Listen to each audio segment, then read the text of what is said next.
Chapter 2199. Suppressing the Mighty with Technique. Black Flame. Sandbone's lips curled slightly when he heard the name, a trace of excitement flashing in his eyes. So, you're the guild leader of Zero Wing, the guild that foiled one of our previous operations. I've heard that you've defeated Sword Demon. It seems the rumors were true. With such strength, you qualify as a serious opponent. After saying so, Sandbone's aura transformed. If he had felt like a tiger freed from its cage, he now felt like the calm ocean. Despite the lack of aura, great danger hid within him. Be careful, Black Flame. His attack trajectories constantly change and are unpredictable. Happy Art hurriedly warned Shifeng when she noticed the transformation to Sandbone's aura. The fact that Shifeng had saved her and that his strength was higher than Sandbone's had surprised her, but she had learned just how frightening this berserker was after her brief clash with the man. Experts like her were stronger than ordinary experts because they could sense an enemy's attack trajectories and defend themselves or launch fatal counterattacks. However, she had been overwhelmed against Sandbone's assault. She couldn't predict any of his trajectories and as a result, couldn't defend herself effectively. If a shield-wielding shield warrior had struggled to block Sandbone's attacks, then melee classes without shields like berserkers, swordsmen and assassins would have an even more difficult time fighting this Flowers member. But before Happy Art could finish her warning, Sandbone had activated Charge against Shifeng, transforming into a blur before he reached his target. The Charge skill was guaranteed to inflict the fainted debuff. Normally, ordinary experts avoided the debuff by activating a skill that made them immune, but Shifeng was quite familiar with God's Domain's various main classes. He knew that the fainted debuff would not take effect until less than 1 yard separated the user and their target. Hence, Shifeng responded with a slash. Shadow Blade. Multiple sword lights cut at Sandbone.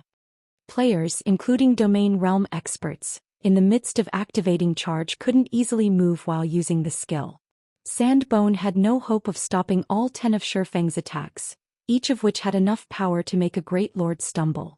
In a clash between experts of their standards, the slightest sign of weakness could be fatal.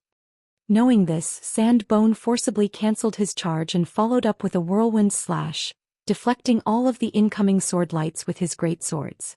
Meanwhile, he relied on his forward momentum to reach Shifeng. Suddenly, Sandbone's 2 great swords merged, and the resulting weapon radiated a blue glow. He then swung the glowing greatsword at Shifeng. The 2 swords merged. Happy Art was stunned. Aside from specific teleportation stones that only dropped in the secret land, tools couldn't be used in the Thunder God's secret land. This included weapons and equipment's additional skills. However, Sandbone's 2 greatswords had merged into one powerful weapon. It was unbelievable. The glowing greatsword was so powerful that space around it trembled. It definitely contained more power than a great lord. As the greatsword was about to smash into Shifeng, it transformed into 4 clones of itself. Even a Domain Realm expert would struggle to respond to such an abrupt change. Weapon merging and quadruple shadow slash? Shifeng also could not help his surprise to see the 4 sword lights fly toward him. Weapon merging was a super rare skill for the Berserker class, one that would be useful even after reaching Tier 5. The skill was even rarer than a fragmented legendary item, and it was so powerful because it allowed the user to elevate their weapon's quality by 1 rank.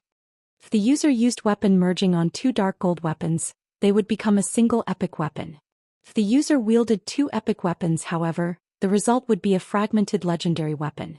The only downside to the skill was its short 20-second duration. Of course, the resulting combat power from combining 2 epic weapons into a fragmented legendary weapon was no laughing matter. In a fight between peak experts, the sudden increase could decide the fight's outcome in an instant. Fortunately, weapon merging could, at most, produce a fragmented legendary weapon. If it were possible to create a legendary weapon, any berserker with this skill would be nearly invincible among players of the same tier. The 4 sword lights closed the distance to their target in an instant. However, Shifeng didn't activate a life-saving skill as Sandbone had expected. Rather, the swordsman unsheathed the 2nd longsword that hung at his waist and brandished it. Swords Transmigration. The trajectories of Sandbone's 4 powerful sword lights abruptly altered, and 2 of them spun to attack their own wielder. Caught off guard, Sandbone defended himself with his merged weapon, but he had only deflected one of the sword lights, taking the full brunt of the other. Like a cannonball, he shot backward by more than 30 yards before crashing into the ground, losing over half of his HP in the process and entering a heavily injured state. In response, the battlefield fell silent. How is that possible? Diverging Phoenix, who fought Endless Scars, was flabbergasted. She was very familiar with Sandbone's strength, particularly when the Berserker used weapon merging. Unless she activated a Berserk skill, even she would have to focus on her defense for a time. However, Berserk skills were prohibited in the Thunder God's secret land, and she couldn't believe that someone had actually thrown her companion. Even Maple Locust, who battled Hidden Soul, was astonished when he saw this. Black Flame? When Happy Art saw the collapsed Sandbone, she could not help but turn to look at the swordsman beside her. She felt as if she were meeting this swordsman for the first time. He is actually so powerful. Had he hidden his strength earlier? Endless Scars wondered, watching Shifeng in confusion. She knew he had high combat standards, but she hadn't known they were this high.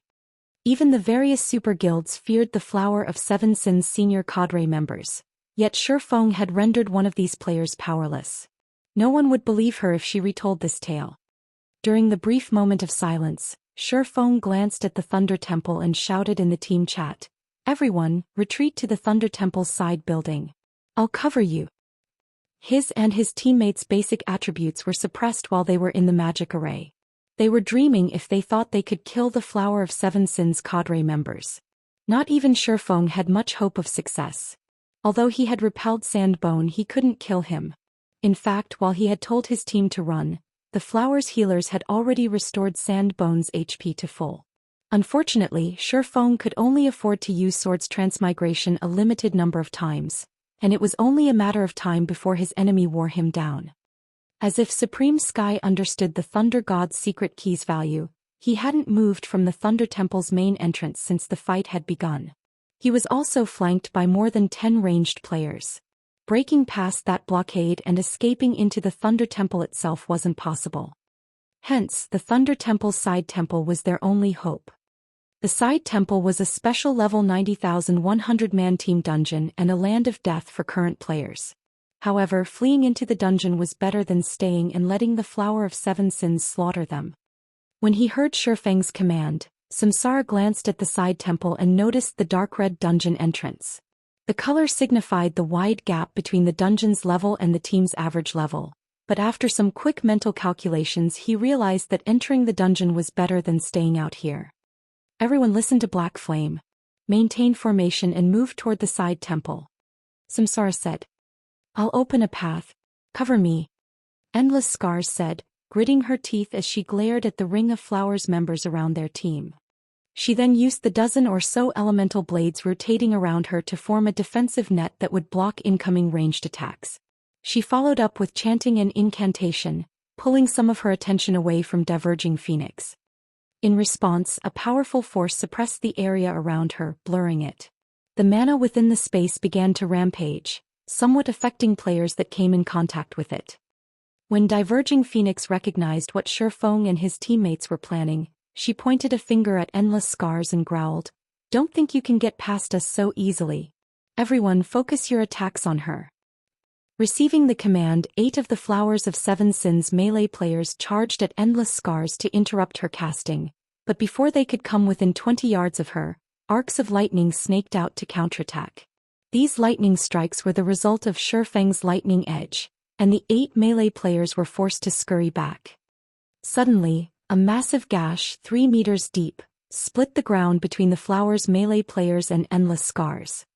"If you want to get to her, you'll have to go through me first," Shifeng said, smiling as he appeared beside Endless Scars. Black Flame. Diverging Phoenix bellowed. She immediately activated her strongest legacy skill, Divine Frost Lance. Under Diverging Phoenix's control, hundreds of frost lances flew toward Shifeng and Endless Scars. She planned to blow both players to smithereens. Meanwhile, the 8 melee players continued to make their way toward their target. Although Shifeng had incredible strength and had defeated Sandbone, all of them were peak experts. He couldn't protect Endless Scars from their coordinated and focused attacks. However, before the 8 melee players could move within 15 yards of the woman in question, the surrounding temperature abruptly plummeted. As the cold embraced their bodies, their movement speed and basic attributes decreased slightly. Chilling Field. Due to the Thunder God's secret land's effects, Chilling Field had been reduced to a Tier 0 skill, but it was still a domain skill suitable for group combat. Each containing 70% of Shifeng's strength, 6 icicles formed around the swordsman with more than enough power to deal with the Flower of Seven Sins members before him. Sword's Orbit. Dazzling stars glittered within a 15-yard radius around Shifeng. His defense was far more solid when he combined the technique with his 6 icicles than when he executed it with 2 swords. Not only had his use of the technique prevented the 8 melee players from approaching, but he had also stopped the hundreds of descending frost lances. Isn't this a little too powerful? Burning Sea, who watched from afar, was astonished. He was already struggling against 3 Flowers members and the occasional ranged attack. From time to time he even took a hit, yet despite facing 8 melee players and Diverging Phoenix's vicious bombardment, Shifeng emerged unscathed. The man was simply a monster. The situation even surprised Shifeng. He had never expected the life potion to be so effective that it improved his sword's orbit. Without it, his defense wouldn't have been nearly as solid. With Shifeng to defend her, Endless Scars finally finished casting her spell. Under her control, powerful streams of air shot up from the ground, each with the strength of a great lord. The Flower of Seven Sins members were forced to evade, which allowed Samsara and the others to break away from their opponents. Quick! This spell won't last long. Endless Scars shouted. Samsara and his companions shook off the Flower's members and followed Shifeng into the side temple. Their enemies were left to watch as their prey escaped their grasp. Just before Shifeng and his team could enter the side temple, a frosty sensation assaulted them. Instinctively, Shifeng turned toward the sensation's source. Black flame, is it? Very good. I'll remember you, Supreme Sky coldly told the swordsman. Samsara and the other experts on the team shuddered when they heard Supreme Sky's declaration. For a moment, they felt as if the Grim Reaper had set his sights on their lives, which were no longer under their control. Is that so? I'll be waiting, Shifeng said, flashing Supreme Sky a grin. Shifeng had heard plenty about Supreme Sky during his previous life. The man had been famous for killing Super Guild's guild leaders many times after all. However, since he had already ruined the man's plans, provoking him further didn't matter. Shifeng was no longer the player he had been in the past, and now he too stood at the apex of God's domain. As the Flower of Seven Sins members watched, Shifeng led Samsara and the team into the Thunder Temple's side temple. Chapter 2200, Bloodline Creature. As Shifeng and the others disappeared into the side temple, silence reigned outside of the Thunder Temple. Damn it! They actually managed to escape. Diverging Phoenix cursed. They had gone to great lengths to set up this ambush. Not even a Super Guild's guild leader should be able to slip through their grasp. However, due to Shifeng, their preparation had gone down the drain. If news of this failure spread, the Flower's other members would likely ridicule them. Escape? They're not out of the water yet. Supreme Sky said, a chilling glint flashing in his eyes. He then commanded, call in a group of blood guards from the main headquarters immediately. Phoenix, you and Sand will guard the side temple. This is the Thunder God's secret land. Even if Samsara's party dies, they're stuck here. They'll only be able to leave through those teleportation arrays. Let's make sure that side temple becomes their new home. Without someone to resurrect them, players that died inside a dungeon would automatically resurrect outside of the dungeon after some time, and in the Thunder God's secret land, players couldn't use any tools, including return scrolls. As long as they guarded the dungeon's entrance, Samsara's team wouldn't escape. Having entered the Thunder Temple's side temple, Supreme Sky knew that it was no place for current players. Not only was it a level 90 team dungeon, but it was also a special dungeon that didn't provide difficult options. In other words, this team dungeon only had one difficulty rank. Based on his experience, Supreme Sky deemed that it was the equivalent of a level 90,100-man Hell Mode team dungeon. Entering this team dungeon before level 90 and without top-tier level 90 equipment was suicidal. Samsara's party only consisted of 10 players, so their chances of survival were abysmal. Understood. Diverging Phoenix and Sand Bone nodded.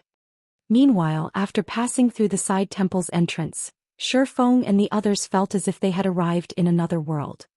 The hall in which they stood was full of 40-meter-tall divine statues. Although these statues were dilapidated after the ravages of time, they still emitted a faint trace of divine might.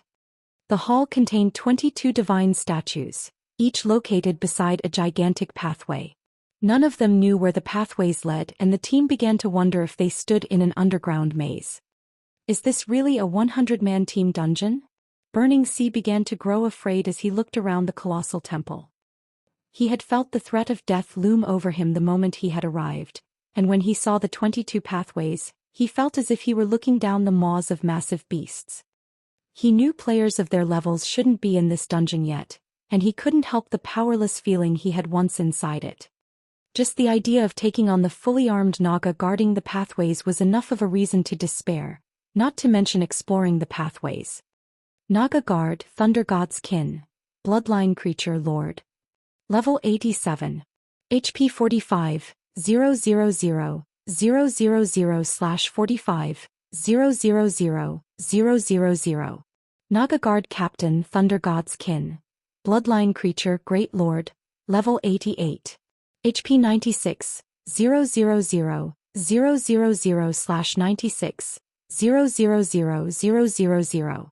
20 of these monsters stood by each pathway's entrance.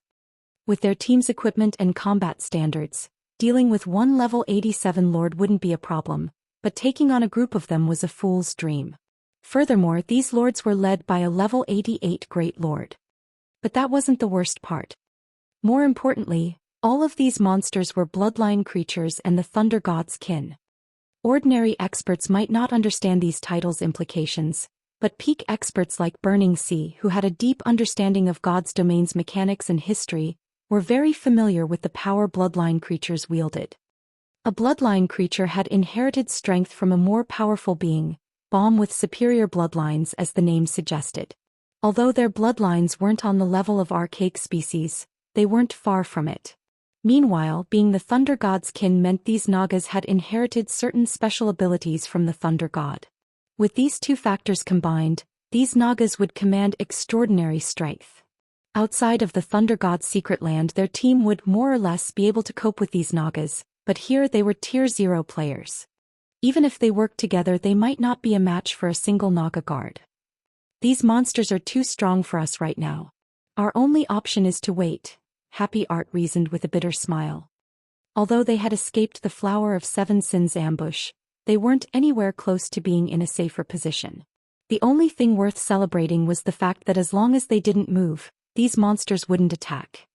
Even Samsara and Endless Scars were at a loss for words when they saw the monsters. Moving forward would mean their deaths, and the Flower of Seven Sins definitely waited for them outside the dungeon, but doing nothing wasn't a solution either. No, we're not out of options, Shifeng said as he watched the Nagas guarding the pathways. We'll just have to take a huge risk. Any option is better than sitting here and doing nothing. Besides, it's not like we expected such a high-difficulty dungeon to not have risks, Samsara said.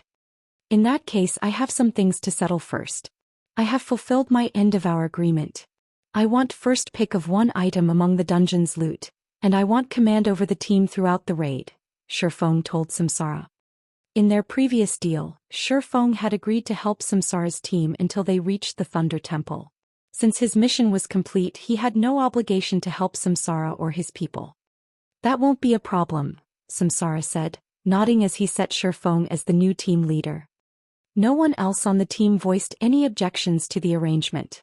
Most of them were under Samsara's employ, and since Shifeng had fulfilled his prior obligations, he had every right to negotiate new terms.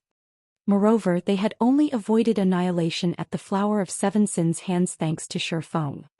Once Shifeng became the team leader, he assigned each member their tasks. He wasn't unfamiliar with the Thunder Temple's side temple in the least. The Thunder Temple itself had been quite famous throughout God's domain in the past. During his previous life, many superpowers' main forces had suffered tremendously in the Thunder Temple's side temple. Even after reaching level 90, those main forces had been helpless against the dungeon's Nagas. Not only were these Nagas stronger and faster than monsters of the same rank and level, but they also had extremely high lightning resistance as the Thunder God's kin. Moreover, they could command their own lightning abilities, imbuing their physical attacks with lightning-type magic damage and a certain chance of inflicting a paralysis debuff. Melee players had a particularly miserable time in this dungeon, especially MTs. Even if an MT successfully blocked the Naga's attacks, there was a chance that they'd be paralyzed for 1 or 2 seconds. To make matters worse, this dungeon's Nagas had high combat standards. 1 or 2 seconds was more than enough for them to land 2 or 3 more hits. Fortunately, the various superpowers had discovered these Nagas' weakness after repeated attempts to raid the dungeon. This weakness was the Nagas' slow turn rate. Although the Nagas had very high movement and reaction speeds, they couldn't immediately follow a player in a sudden turn that was greater than 100 degrees. The Nagas often overshot, missing their fleeing prey and forced to make a U-turn. Although Nagas could make the U-turn in 1 or 2 seconds, that was more than enough time for peak experts to distance themselves from the monsters. If peak experts used this moment appropriately and had an accurate grasp of timing and distance, they could easily kite the Nagas. They wouldn't have to face these monsters head-on. Of course, a single mistake would send any player to their grave. This tactic didn't change the fact that Nagas were far faster than players. Hence, Shifeng had Maple Locust and Formless Arrow replace their current equipment with items that focused on agility and movement speed. As those attributes were his focus already, Shifeng didn't need to readjust his equipment at all. Even with his tier suppressed, his movement speed was still far higher than ordinary Great Lords. Later, Shifeng took the lead, luring a lone Naga guard that wandered the hall, with Formless Arrow and Maple Locust moving alongside the Lord. The 3 of them then took turns aggroing the Naga, and when the monster moved within 20 yards of a player, someone else would attack and draw its aggro.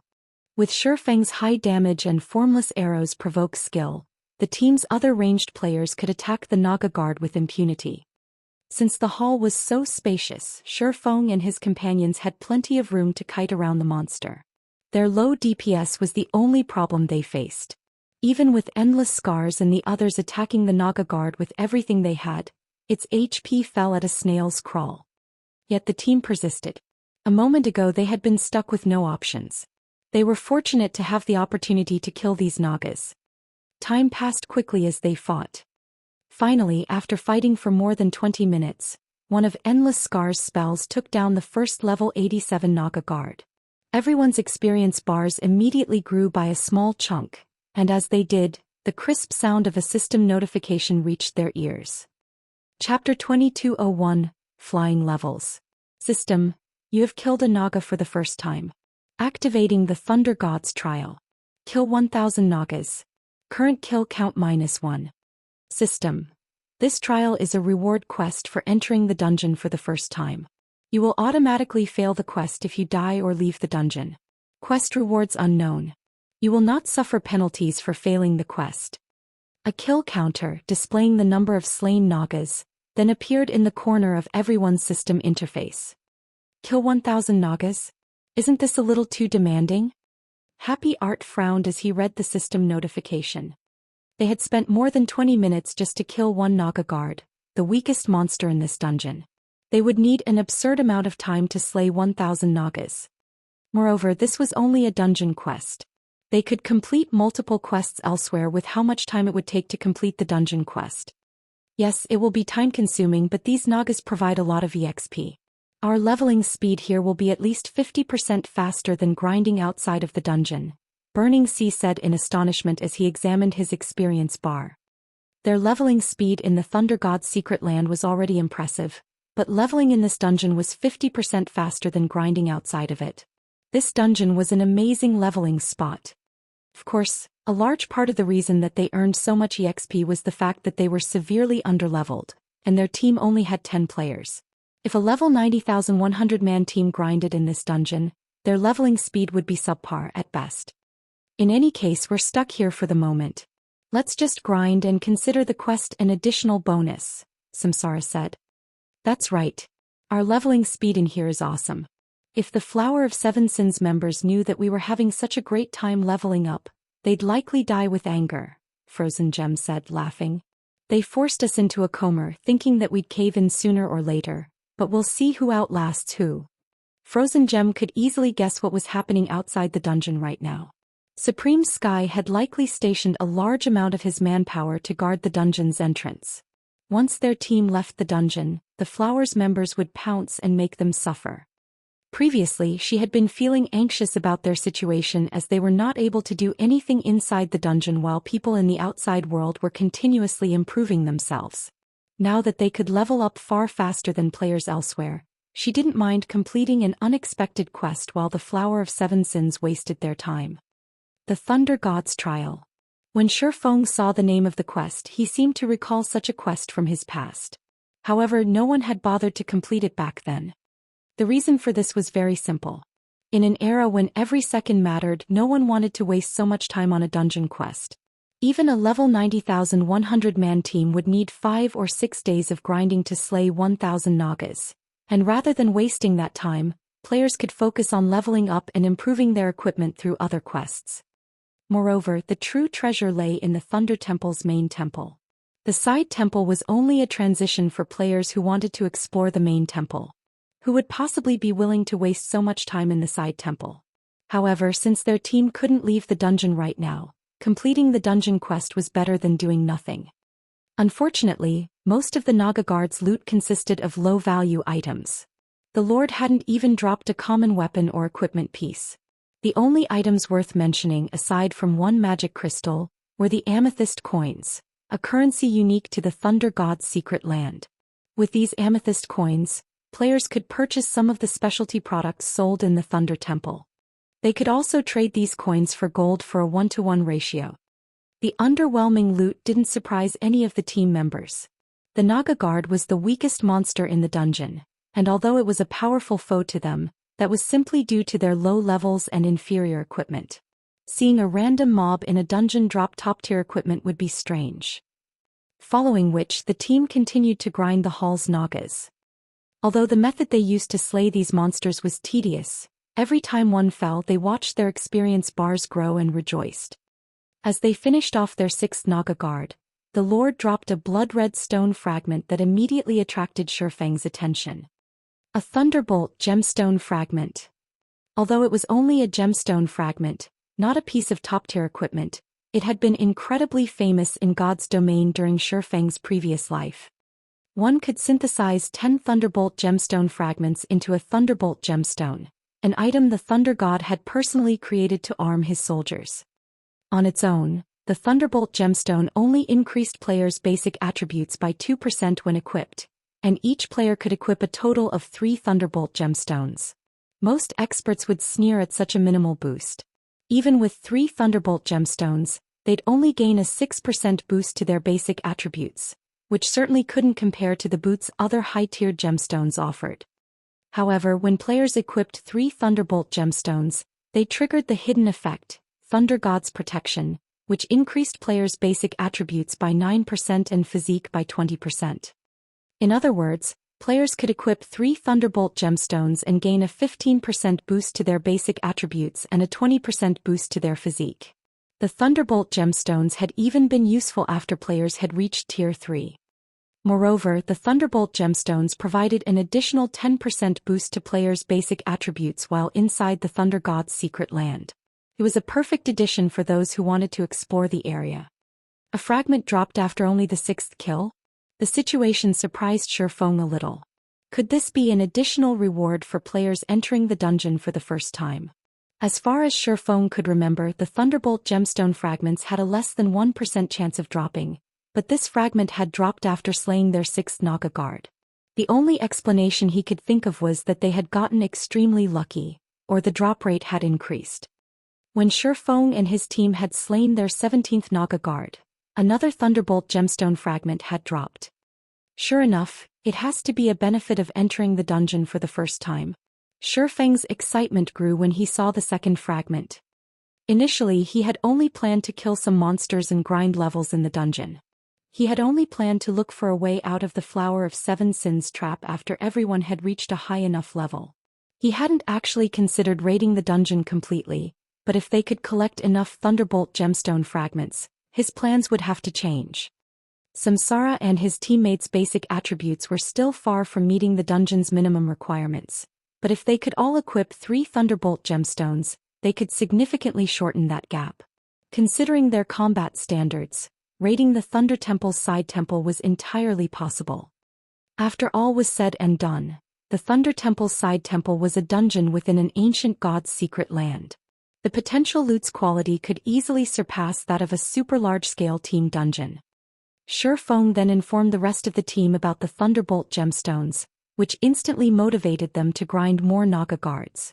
Their goal in visiting the Thunder God's secret land was to improve themselves, and they had given up on that hope earlier. Now that another opportunity had presented itself, they couldn't miss this chance. As everyone's fighting spirits lifted, they fervently hunted the dungeon's Nagas. Once they recovered their stamina, they bounced back to continue the grind. Moreover, as everyone's levels continued to increase, their grinding speed also increased. These Nagas awarded a lot of EXP, and after grinding for almost 9 days, each member of the team had risen to level 80. Since their epic equipment had leveled with them, they had also received a major increase to their basic attributes as well. As for Shifeng, he had reached level 84. Their leveling speed was astonishing. After collecting 28 Thunderbolt gemstone fragments, only 11 away from their goal, the sharp sound of a system notification reached their ears once more. System, congratulations. You have killed 1,000 Nagas and completed the Thunder God's Trial. Chapter 2202, Rewards of the Thunder God's Trial. The team had only realized that they had completed the Thunder God's Trial after they received the notification. They had been so focused on eliminating the Naga guards and guard captains, excited by the prospect of collecting Thunderbolt gemstone fragments, that they had pushed the trial to the back of their minds. After all, the Thunderbolt gemstones were wonderfully effective. Now, aside from Samsara and Happy Art, the 2 MTs, each team member had 3 Thunderbolt gemstones equipped, their basic attributes rising by a total of 25%. Moreover, they had regained the physique of a Tier 1 player. Since they had also reached level 80, slaying these Naga guards and guard captains had become much easier. In fact, Samsara and Happy Art could now tank a Naga guard captain all on their own. However, doing so placed a huge burden on the team's 2 healers, so they continued to use their earlier strategy to kite the Nagas. That way, the 2 healers didn't have to concentrate on casting healing spells and could launch their own attacks from time to time, increasing their grinding speed. We're finally done. When Shifeng saw the system notification, he could not help but feel that this quest had been a true challenge. If not for their special circumstances, they wouldn't have bothered to attempt it. It was just too time-consuming. System, you have completed the Thunder God's Trial. Rewarding Thunder God's Pearl. Thunder God's Pearl, Dark Gold rank. This pearl contains the Thunder God's power. Can be used inside the Thunder God's secret land to activate the Thunderbolt barrier. The more Thunder God's pearls that are used to activate the Thunderbolt barrier, the stronger the barrier will become. Up to a maximum of 6 Thunder God's pearls can be used at the same time. Duration, 20 minutes. Cooldown, 1 hour. The Thunderbolt barrier? When Shifeng saw the Thunder God's pearl, an ecstatic expression lit up his face. He had never expected the Thunder God's Trial to provide the very key to conquering the Thunder God's secret land. Players couldn't use powerful tools such as magic arrays or summoning scrolls in the Thunder God's secret land. On top of the fact that players' tiers were reduced to 0, exploring the secret land was a daunting task. This was especially true when players faced the bosses in the Thunder Temple's side temple. Normally, when Tier 0 players couldn't rely on external items, they'd reach their limit when fighting Great Lord-ranked monsters, but the weakest boss in the side temple was a Grand Lord. Moreover, they were not ordinary Grand Lords. All of the Grand Lord bosses in the side temple possessed special bloodlines, which made them far stronger than ordinary Grand Lords and a nightmare to raid. The various superpowers had only truly started to raid the Thunder God's secret land after they had acquired fragmented legendary items during Shifeng's previous life. Had those superpowers had the Thunder God's pearls, their teams would have been at least 50% more efficient in the raids. Fragmented legendary items had still been extraordinarily rare at the time, and just obtaining one re-carat massive investment of blood and sweat. Following which, Shifeng activated the Thunder God's Pearl and created a thunderbolt barrier that enveloped a 200-yard radius. Pitch-black lightning arced around the barrier's edges. The moment the barrier manifested, all Naga guards and guard captains suffered a significant basic attribute reduction. The Naga guards' basic attributes dropped by 30%, and the Naga guard captains lost 25% of their attributes. In addition, the barrier reduced the Naga's reaction speed by 20%. Now the team faced nearly half as much pressure when fighting the Naga patrol squads. Amazing! I can probably solo a Naga guard now. Burning Sea exclaimed as he watched the guard's sluggish movements. Experts like them preferred to deal with strong monsters rather than fast monsters. Fast monsters had a higher chance of blocking their attacks, which would reduce their total DPS and prolong the fight. Depending on circumstances, winning the fight might even be impossible for the players. Sure enough, this really is the key to conquering the Thunder God's secret land. Shifeng's eyes glowed with excitement when he saw the weakened Nagas. Moreover, this was only the effect of one Thunder God's Pearl. If he activated the Thunderbolt barrier with 6 pearls, it would even suppress a Grand Lord-ranked boss. Previously, he had only been 30% confident of his team slaying the dungeon's first boss, Naga General Valenka. After all, their team didn't have enough players. Even if every member of the team commanded extraordinary combat standards and had 3 Thunderbolt gemstones equipped, making up for the missing numbers would be very difficult. However, now that they had the Thunder God's Pearl, he felt that they had at least a 50% chance of defeating the first boss. With the Thunder God's Pearl now in hand, the team slew Nagas far faster than before. After less than half a day of grinding, they had collected the remaining 11 fragments, and both Samsara and Happy Art could equip 3 Thunderbolt gemstones. Amazing! With these attributes and physique, I'll have no problems tanking a Grand Lord. Samsara could not help his rueful sighs as he experienced the Thunderbolt gemstone's effects. He felt as if he had activated a mini berserk skill. It was no exaggeration to claim that these Thunderbolt gemstones were his greatest harvest from the Thunder God's secret land thus far. 3 Thunderbolt gemstones were easily worth more than 1 epic item. Epic items might have a wide level range, but they still had a level limit. Take the epic weapons and equipment he currently used, for example. He could use most of them until he reached level 100, but the Thunderbolt gemstones, on the other hand, would even be useful after that. In fact, these gemstones might even be useful after he reached tier 4. Once Samsara and Happy Art had gained their sets of Thunderbolt gemstones, the team grew restless and suggested that they challenge the side temple's first boss. Naturally, Shifeng didn't object. He too had been waiting for this moment for a long time. Although he had explored the Thunder God's secret land in the past, by the time he had first visited it, the various superpowers had raided the side temple several times. Furthermore, he had tagged along with other guilds' experts, and the expedition had been led by first-rate guilds' peak experts. Naturally, the leading first-rate guilds had claimed all the good loot. Experts from lesser guilds, like himself, who had come across a few entry passes to the Thunder God's secret land, had only been able to claim the scraps the first-rate guilds didn't want. Even so, he had obtained more than enough treasure to celebrate. An ancient god's secret land was far higher quality than other secret lands. Even after some other team had claimed the side temple's first clear, and the quantity and quality of the drops had fallen, the dungeon's loot had still been considered top tier. Now that he had an opportunity to join the first team of players to raid the Thunder Temple's side temple in this life, why wouldn't he be eager to get started? Later, after Shifeng and the team had rested for an hour or so, he led them straight toward the Guardian Hall, where the Naga general waited. The team had long since annihilated the Nagas outside the Guardian Hall. Now, only the Naga general and 2 of its bodyguards remained within. However, when the team entered the hall and saw the boss they intended to raid, they couldn't help but gasp.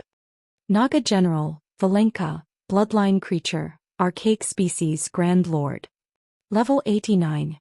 HP 320, 000, 000/320, 000, Chapter 2203, Pioneer Rank Boss, an Archaic species. Everyone's confidence plummeted when they saw Valenka and the purple-blue trident it wielded. Players' tiers were reduced to 0 while inside the Thunder God's secret land, and Grand Lords were nearly invincible against Tier 0 beings. The only reason they even dared to challenge the Naga General, which they had assumed would only be a Grand Lord-ranked boss, was because they had the Thunderbolt gemstones and Thunder God's Pearl. Including their epic weapons and equipment, they had thought that they had a high chance of defeating the Side Temple's first boss. Now, however, they learned that the first boss was a Grand Lord-ranked archaic species. Even outside of the Thunder God's secret land, Grand Lord-ranked archaic species were troublesome to deal with. Trying to raid one with the Thunder God's secret land was simply a joke. Could the Pioneer boss be different? Even Shi Feng frowned when he saw Valenka. The current Naga General was not the same boss he had encountered during his previous life. In the past, Valenka had only been an ordinary Grand Lord. Moreover, it had wielded a two-handed axe, not a trident. Monsters' combat standards in God's domain largely differed depending on what weapon they used. For example, monsters that used a two-handed axe would rely on simple combat methods and great destructive power. Every one of Valenka's attacks with a two-handed axe had been akin to AoE spells. Even for MTs of the same level, receiving one of this monster's attacks head-on was suicidal. Yet in this life Valenka held a trident. Unlike the clumsy but powerful two-handed axe, a trident was a type of spear. Not only did it have a much longer attack range than a two-handed axe, but it was more flexible in its attack patterns as well. With a trident, Valenka would not have to worry about numerous attacks at the same time. Moreover, as an archaic species, Valenka's basic attributes was much higher than ordinary Grand Lords. Hence, this boss could likely command as much raw power with its trident as it had in Shi Feng's past. This Valenka was both powerful and agile. This raid would definitely be twice as difficult as Shi Feng had expected. More importantly, bosses had a natural advantage. The normal Valenka, the one Shi Feng remembered, had only had 180 million HP, but this Naga General had 320 million HP. With its battle recovery, it could recover 3,200,000 HP every 5 seconds. If the team couldn't deal more than 640,000 DPS, raiding this boss would be impossible. This boss is too powerful.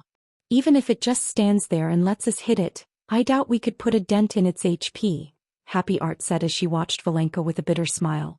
Even if our DPS can surpass his battle recovery, it can kill us several times over by the time we've whittled it down to 0. Their team was already severely undermanned for this dungeon. Slaying an ordinary Grand Lord would be an extreme challenge, and now that they discovered that their opponent was a Grand Lord-ranked archaic species, they had no hope of success. Are you sure we can defeat this thing? Endless Scars quietly asked Shi Feng. Every member of the team was either a peak expert or an apex expert in God's domain. They had all slain many bosses and could easily gauge their team's limits. In Endless Scar's opinion, their team wasn't capable of defeating Valenka. She couldn't figure out how they could raid this boss. Shi Feng's prowess might be astonishing, but raiding a dungeon boss wasn't a one-man job. I think we have roughly a 20% to 30% chance of defeating the Naga General depending on how effective 6 Thunder God's Pearls are, Shi Feng said after giving the matter some thought. He hadn't expected this boss to be different from the one in the past, but their team had also collected crucial items needed to raid the dungeon. Fortunately, the Naga General was the easiest of the Side Temple's bosses to raid since it had very simple skills. Players just needed high enough basic attributes and the ability to dodge incoming attacks. 20 to 30%? Endless Scars gave the swordsman an astonished look. As far as she was concerned, a 5% chance of raiding this boss would be heaven-defying, yet Shi Feng was almost confident of a 30% chance of success. He had to be joking.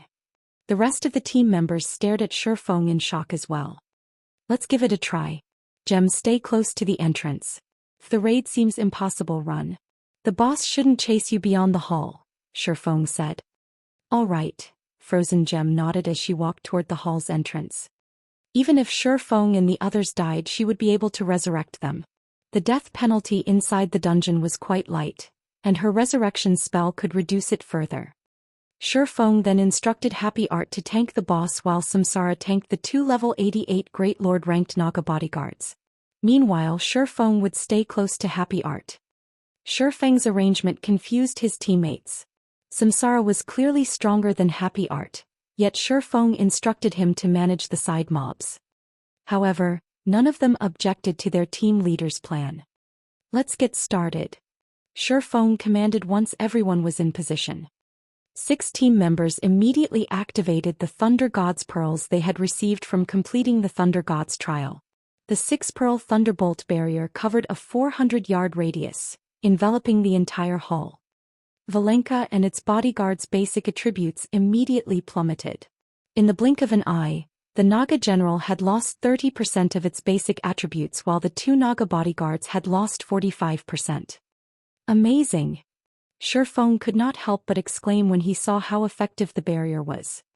He had thought they'd be lucky if the barrier could reduce the Naga general's basic attributes by 20%, but Valenka had lost 10% more than that. This Thunderbolt barrier could rival the strength of an advanced magic array. Shifeng then had Frozen Gem rejoin the team's formation, and Happy Art and Samsara bolted forward to tank the boss and its minions. Valenka paid no heed as its 2 bodyguards were lured away. Rather, it raised its trident and thrust it at the female shield warrior. The trident could reach up to 25 yards away and contained enough power that space around it trembled. In the blink of an eye, Valenka had sent 4 stabs at Happy Art. Despite being a peak expert, Happy Art had a hard time dodging the 4 consecutive attacks. The 4th attack lightly grazed Happy Art's shield, and the resulting impact caused her to stumble a step back and lose more than 40,000 HP. Valenka's power with the trident was horrific. Moreover, this was the result after the boss had been suppressed by the Thunderbolt barrier. If Valenka were at its peak, the consequences for daring to challenge it would have been dire. Fortunately, Happy Art was no weakling. With the boost provided from the 3 Thunderbolt gemstones, she had more than 170,000 HP at her maximum even after her tier had been reduced to 0. Losing 40,000 HP was just barely tolerable. However, Valenka wasn't done as it thrust its tail into the ground to resurface behind the shield warrior. Although Happy Art had sensed the attack, she couldn't turn around in time to defend herself due to the prior impact. Just before the tail slammed into Happy Art, Shifeng grabbed her arm and dragged her out of harm's way. Wielding Killing Ray in his other hand, he sliced at the Naga general's tail, sending it smashing into the boss with more speed than before. -2,213,796. An eye-catching amount of damage appeared above Valenka's head, stunning the team members. Thus far, these players had only dealt around -20,000 damage with each attack, so it was hard not to notice a damage of over -2 million. Even that is possible? Burning Sea gaped in shock when he saw Shifeng turn the boss's attack against itself. He had never thought that it was even possible for a boss to damage itself. Boss monsters generally had above-average combat standards, and trying to force a boss to damage itself was like getting a player to turn their own attacks against themselves. It should be utterly impossible. Yet Shifeng had done just that. Over 2 million damage. We should be able to defeat him within 20 minutes. When Shifeng saw how much damage Valenka had dealt to itself and took into account the team's overall DPS, he breathed a sigh of relief. Throughout the side temple, Valenka was the only boss capable of harming itself. This was due to its tail puncture skill. This skill had sent countless MTs to their graves in the past, but it had also given players a more efficient way to defeat the Naga general. Of course, players needed very high strength and an almost perfect grasp of timing to use this method. Their efforts would fail with the slightest mistake, and MTs couldn't dodge Valenka's tail puncture too early. If they did, the Naga general would retract its tail. This was why Shifeng had assigned Happy Art to Valenka. Samsara would have no issues dodging tail puncture if he tanked the boss, which would disrupt Shifeng's timing. Happy Art's combat standards were perfect for the job. She could defend herself against Valenka's frontal attacks but wouldn't be able to evade tail puncture. After seeing what Shifeng had done, the team's confidence rose substantially. Valenka would use tail puncture almost every 2 seconds, which meant they could cause over -2 million damage every 2 seconds. It was certainly enough to overcome the Naga general's battle recovery. Now that they had eliminated the greatest challenge in this raid, defeating this boss would be much simpler. Following which, Valenka's HP rapidly decreased. However, every time Valenka's HP fell by 20%, it would summon 2 new bodyguards. Fortunately, with the Thunderbolt barrier's suppression and Samsara's combat standards, keeping a couple of level 88 Great Lords busy was not a problem. Eventually, when Valenka's HP fell to 20%, the Naga general went berserk, and its speed and strength skyrocketed. Seeing this, Happy Art immediately activated Shield Wall, while Shifeng activated Chilling Field, reserving 1 icicle to shove Happy Art out of harm's way when necessary. He also reserved 2 icicles for redirecting Valenka's tail. He used the remaining 3 to bombard the Naga general. However, Valenka's attacks were simply too fast. Even though Happy Art did her best to defend herself, her tier wasn't high enough for this fight and she couldn't keep up. In the end, Happy Art had died after enduring the Berserk Naga general's attacks for around 40 seconds. At this point, Valenka still had 8% of its HP remaining. When their shield warrior fell, Maple Locust and Burning Sea moved to the forefront and took her place. However, they had both died after less than 10 seconds. Heartless Sword then stepped in and activated his life-saving skill to tank the boss. Unfortunately, he had only lasted 7 seconds, only withstanding 2 of the Naga general's attacks. Quick! The players' eyes were bloodshot as they watched Valenka's HP drop to 4%. With their expendable members dead, Samsara activated his life-saving skill and took over as the tank, but against both the Naga general and its 2 bodyguards he didn't last more than 6 seconds. Valenka had 1% of its HP remaining. Die. With no other melee players remaining, Shifeng activated Instant Strike and appeared before the boss. Sword's Transmigration. Although Instant Strike had also been reduced to Tier 0, the skill still increased his attack speed by 300% and damage by 240% for 3 seconds. As he struck, damages of over -120,000 flashed above Valenka's head, one after another. As a finishing touch, Shifeng redirected Valenka's tail puncture and caused the Naga general to take over 2 million damage, obliterating the last of its HP. Chapter 2204 Naga General's Loot. As Valenka cried out in agony and collapsed to the ground, the Naga bodyguards split up and scattered. A short moment later, only 5 players and a small pile of loot remained in the hall. We did it! Frozen Gem could not help but cheer. Even Endless Scars and Shifeng breathed a sigh of relief. The Naga general had been a little too powerful for them when it had gone berserk. Had the battle continued for another 5 seconds, they would have been annihilated. Meanwhile, Valenka's death granted the survivors an astronomical amount of EXP. Even Shifeng, who had already reached level 84, watched as his experience bar filled. 79%, 85%, 90%. The Naga general's death awarded them even more EXP than any of the guard captains they had slain earlier. After 5 seconds, a golden glow surrounded Shifeng and he rose to level 85. Endless Scars and the others also rose from level 80 to 81. The frightening amount of EXP awarded stunned everyone for a moment. After level 80, players had to grind for 4 or 5 days elsewhere to reach the next level, but after killing 1 Naga general they had gained enough EXP to do just that. This boss gave us so much EXP. If we can kill a few more of these bosses, we'll be able to take those people from the Flower of 7 Sins by storm when we get out of here, Formless Arrow excitedly stated. Right now they stood at the very peak of God's domain with their levels. Although they had not left the side temple, they had received reports regarding the outside world. Even the highest-leveled expert among the various superpowers was only level 79, and most peak experts were only level 77. On the other hand, their team had reached level 81. Everyone would be shocked when this came to light. In God's domain, players' levels were extremely important after all, especially for peak experts. Once they reached a certain level they could explore new maps and secure better items and benefits. Furthermore, they would have less competition when exploring these higher-level maps. Moreover, level suppression had always been a factor in this game. Although level suppression wasn't incredibly effective, it would be significant with a gap of 5 or more levels. That's right. They've likely never expected us to level up so quickly, Frozen Gem said, smiling. If we can survive in here for a while longer and increase the level gap to 5, we'll have a chance of turning the tables. Furthermore, the various superpowers have begun to show up in the Thunder God's secret land. Endless Scars also nodded in response to Formless Arrow and Flower Gem's sentiments. Ordinary powers might have a difficult time entering the Thunder God's secret land right now, but the various superpowers had already discovered it. This was also why their team had been in such a hurry to enter the Thunder Temple. Now that so many days had passed since they had entered the dungeon, the various superpowers had already sent in expedition teams. Once the various superpowers entered the Thunder God's secret land, the Flowers of Seven Sins would find the place harder to hold within its iron fist. In turn, this would increase their team's chances of escaping. Alright, we need to resurrect everyone quickly. We'll be in trouble if they resurrect automatically, Shifeng said, shaking his head.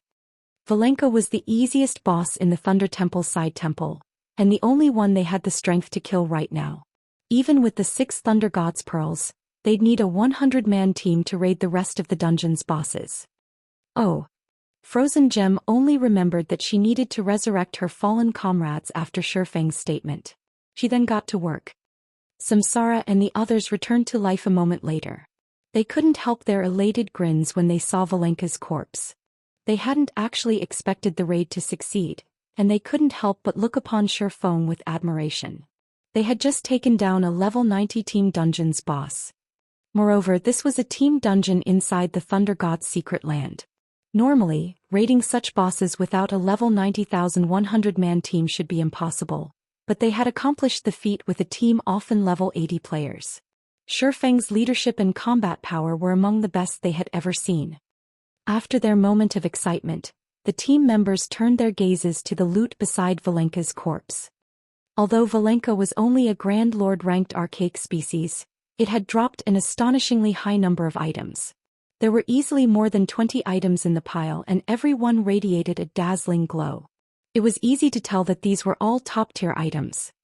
As the team watched, Shifeng began to appraise the loot. Valenka was the side temple's first boss. Shifeng had expected it to drop average loot at best, but he couldn't help but gasp as he appraised the items. The Naga general had dropped a total of 23 items. There were 3 pieces of dark gold equipment that could be used from level 80 to 100, a plate armor helmet, a pair of cloth bracers and a leather belt. All 3 pieces of equipment could definitely be considered top tier at this stage of the game. Even Samsara, who had seen his fair share of top-tier equipment, audibly gulped. Normally, equipment that dropped in dungeons had a fixed level, but all 3 pieces of dark gold equipment Valenka had dropped could level with their users. Valenka had also dropped 6 pieces of level 80 to 90 fine gold equipment. 4 of the 6 pieces were parts of the Thunderbolt set, a set equipment players could only obtain from the Thunder God's secret land. Although the Thunderbolt set was only a 4-piece fine gold set equipment, it had been incredibly famous among those who grinded in the Thunder God's secret land in the past. Once a player collected all 4 pieces, the set would provide basic attribute buffs that could rival dark gold equipment. The 2-piece set effect also increased spell effectiveness by 30%, while the 4-piece set effect increased players' basic attributes by 10% and weakened the Thunder God's secret land's suppression. If players equipped the complete Thunderbolt set, their tier would only fall to tier 1. The Thunderbolt set's effects might be a joke in the outside world, but within the Thunder God's secret land, they worked wonders. When players had first discovered the Thunderbolt set in the past, it had instantly become a treasure that countless magical class players had sought. And now Valenka had dropped the entire set. It was a miracle. When the rest of the team saw the Thunderbolt set's effects, their eyes glowed. They knew how bitter it felt being reduced to a tier 0 player in the Thunder God's secret land, so they recognized how astounding it would be if they could fight as tier 1 players in this secret land. It was no exaggeration to claim that the Thunderbolt set was even more valuable than an 8-piece dark gold set equipment in the Thunder God's secret land. While everyone cooed over the Thunderbolt set, Shifeng shared the next item's attributes in the team chat. When the team saw this item, they all gasped, including Samsara and Endless Scars. The Thunder Eagle's Summoning Flute. Chapter 2205, Flying Mount. The Thunder Eagle's Summoning Flute looked just like any ordinary flute, made of wood with dark purple runes carved into it. How is this possible? Am I seeing things? I thought flying mounts only dropped from level 100+ maps. When Burning Sea and the others saw the summoning flute, They audibly gulped. They couldn't believe their eyes. As domain realm experts, they had seen countless top-tier treasures. Each of them even carried several epic weapons and equipment pieces, but they couldn't help their surprise and excitement when they saw a flying mount. Although almost all level 50+ players had their own mounts by now, not a single player in God's domain had their own flying mount. Nobody even knew where to find one. Players, especially expert players, now knew the benefits of owning a mount. Due to players' limited stamina, they could only afford to operate within a limited area. With how large God's domain was, trying to explore the game's maps by relying on stamina would be impossible. Naturally, mounts allowed players to increase their range of activity. Furthermore, after level 50, not many maps had teleportation points, and players would find even fewer as they explored higher-level maps. As a result, players would have to explore and find these maps on their own power, which made mounts even more important. Countless experts currently contested over mysterious iron mounts, while secret silver mounts were easily as valuable as epic items. Even if experts of Burning Sea's caliber had multiple pieces of epic equipment on them, they typically only had secret silver or fine gold ranked mounts. Even so, these mounts were a large part of the reason that their leveling speed was so much faster than ordinary experts. However, a flying mount was in a different league than land mounts. A flying mount could ignore the terrain and travel to a destination in a straight line. A flying mount would be several times faster than land mounts. God's Domain was a virtual reality game that fully immersed its players' consciousness into the game, unlike past virtual reality games, which only allowed partial immersion. Because of this, God's Domain felt frighteningly real. In addition, it had NPCs with incredible intelligence which players could befriend. If not for the ever-present system interface and in-game aspects, such as levels and basic attributes, players would have likely treated God's Domain as a second real world. And countless people dreamed of flying through the sky. Based on the information they had collected thus far, flying mounts were intensely difficult to obtain in God's Domain. Unlike land mounts, players couldn't use their coins to purchase flying mounts from NPCs. Even Shurfeng was shocked to see the Thunder Eagle's summoning flute, not to mention Burning Sea and his companions. He remembered the Thunder Eagle flying mount from his past and knew that it could drop in the Thunder God's secret land. However, he only recalled that the Thunder Eagle dropped in the secret land's deeper regions. To be precise, I should underscore only dropped within the level 100 dungeon Thunder God's Mountain, and with an ab-carat rate at that. Even after 10 years in God's Domain, less than 10 players had owned one. And yet, their team had obtained a Thunder Eagle after slaying the Naga general. It was unbelievable. This was why he had gasped while appraising Valenka's loot. He had never expected the dungeon's first boss to drop such amazing items. Even a common flying mount was as valuable as 3 pieces of level 100+ epic equipment. Moreover, that had been the common exchange rate after flying mounts had become more common. When flying mounts had first appeared in the past, a common flying mount could have easily gone for 5 pieces of level 100+ epic equipment. However, the Thunder Eagle wasn't just a common flying mount, it was an extraordinary flying mount. Flying mounts didn't follow the same ranks as land mounts. They were split into common, extraordinary and legendary ranks. There had been rumors in Shurfeng's previous life of a mythic-ranked flying mount as well, but no one had ever seen it. Meanwhile, these ranks represented the growth potential of flying mounts. Flying mounts were similar to guild mounts in that players could continue to nurture their growth. It was even possible to nurture a flying mount into a tier 6 god. However, nurturing flying mounts was far more difficult than nurturing a guild mount. Thunder Eagle's summoning flute. Summon an extraordinary ranked Thunder Eagle as a companion to fly and fight in the air. If the Thunder Eagle dies, it will need 15 natural days to resurrect. The Thunder Eagle has been blessed by the Thunder God and as such, can be used inside the Thunder God's secret land. According to our previous agreement, I have priority to choose one of the dropped items in this dungeon. I choose the Thunder Eagle's summoning flute, Shurfeng declared. The Naga general had dropped plenty of top-tier items, including epic equipment. However, these items were all worthless compared to an extraordinary flying mount. Although the Thunder Eagle was the second lowest rank of the 4, 90% of the flying mounts players had used in Shurfeng's previous life had been common rank. Most common flying mounts reached their limit after growing to Tier 3 peak rank, and getting them that far would cost an astronomical amount of resources. They only had a 3% chance at breaking through to Tier 4. Extraordinary flying mounts, however, could easily reach Tier 3 peak rank and had a 30% chance of climbing to Tier 4. In addition, the two ranks started at different tiers. Common flying mounts started as Tier 2, while extraordinary flying mounts started as Tier 3. Moreover, the Thunder Eagle wasn't your average extraordinary flying mount. Aside from the 4 major ranks, flying mounts fell into 3 minor ranks: basic, intermediate, and advanced. However, one had to summon their mount before they would learn which minor rank it belonged to. The Thunder Eagle, Shifeng remembered, was an intermediate extraordinary flying mount. Although Shifeng had been the guild leader of a second-rate guild, he had only gotten his hands on an advanced common flying mount. He had invested an astronomical amount of resources to nurture his mount to Tier 3 peak rank, and it had just barely been able to contend with ordinary Tier 4 experts. If he had acquired an intermediate extraordinary flying mount, even ordinary Tier 4 experts would have had to move out of his way. None of Shifeng's teammates expressed any arguments to Shifeng's declaration. They merely looked on in envy.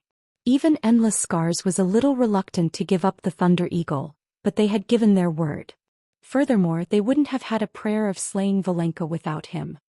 After Shifeng took the Thunder Eagle's summoning flute, Samsara and the others split the rest of the loot. By the time the items had been distributed, Endless Scars had obtained the full Thunderbolt set, while Samsara had claimed the epic ranked belt. The rest of the team members had claimed the remaining dark gold and fine gold equipment. After they took a moment to replace their old items, everyone watched their basic attributes rise slightly. The team continued to grind Naga guards and guard captains for another 2 days, allowing Samsara and the others that had died during the boss fight to rise to level 81. Meanwhile, Samsara and Endless Scars had received news that multiple superpowers had shown up to the Thunder Temple. They had encountered the Flower of 7 Sins, and there seemed to be some friction. "It's about time we got out of here," Shifeng said, smiling when he heard the news. Chapter 2206, Commotion outside the temple. Hundreds of players had gathered before the Thunder Temple's main entrance. If ordinary players saw this gathering, they'd be alarmed. The lowest level player here was level 77 and could easily rank among the top 3 on any kingdom's ranking list and within the top 20 in an empire. And yet, hundreds of such players had come to the same place, standing in multiple teams. One particular team of 100 players, however, prevented anyone from entering the Thunder Temple. If God's Domain's expert players saw this, their jaws would drop. Every one of these teams consisted of well-known experts from the various superpowers, and a significant number were peak experts. However, none of them could get past the team guarding the Thunder Temple's main entrance. Diverging Phoenix, we have played along with your whims for long enough. You and your people have hogged the main temple to yourselves. Now that 5 superpowers teams have arrived, don't you think you're going a little too far? Melody, one of the Sacred Temple's vice-temple masters, coldly challenged Diverging Phoenix. The Flower of 7 Sins is conducting an important mission right now. Once our mission is complete, we'll move out of the way. But you're more than welcome to try forcing your way through us, Diverging Phoenix impassively replied, glancing at Melody. As Diverging Phoenix spoke, the 20 players around her stepped forward. Every one of them wore a blood-red emblem, and a thick layer of black fog surrounded their bodies. Every player in the area felt a sense of dread as these players' frightening aura touched them.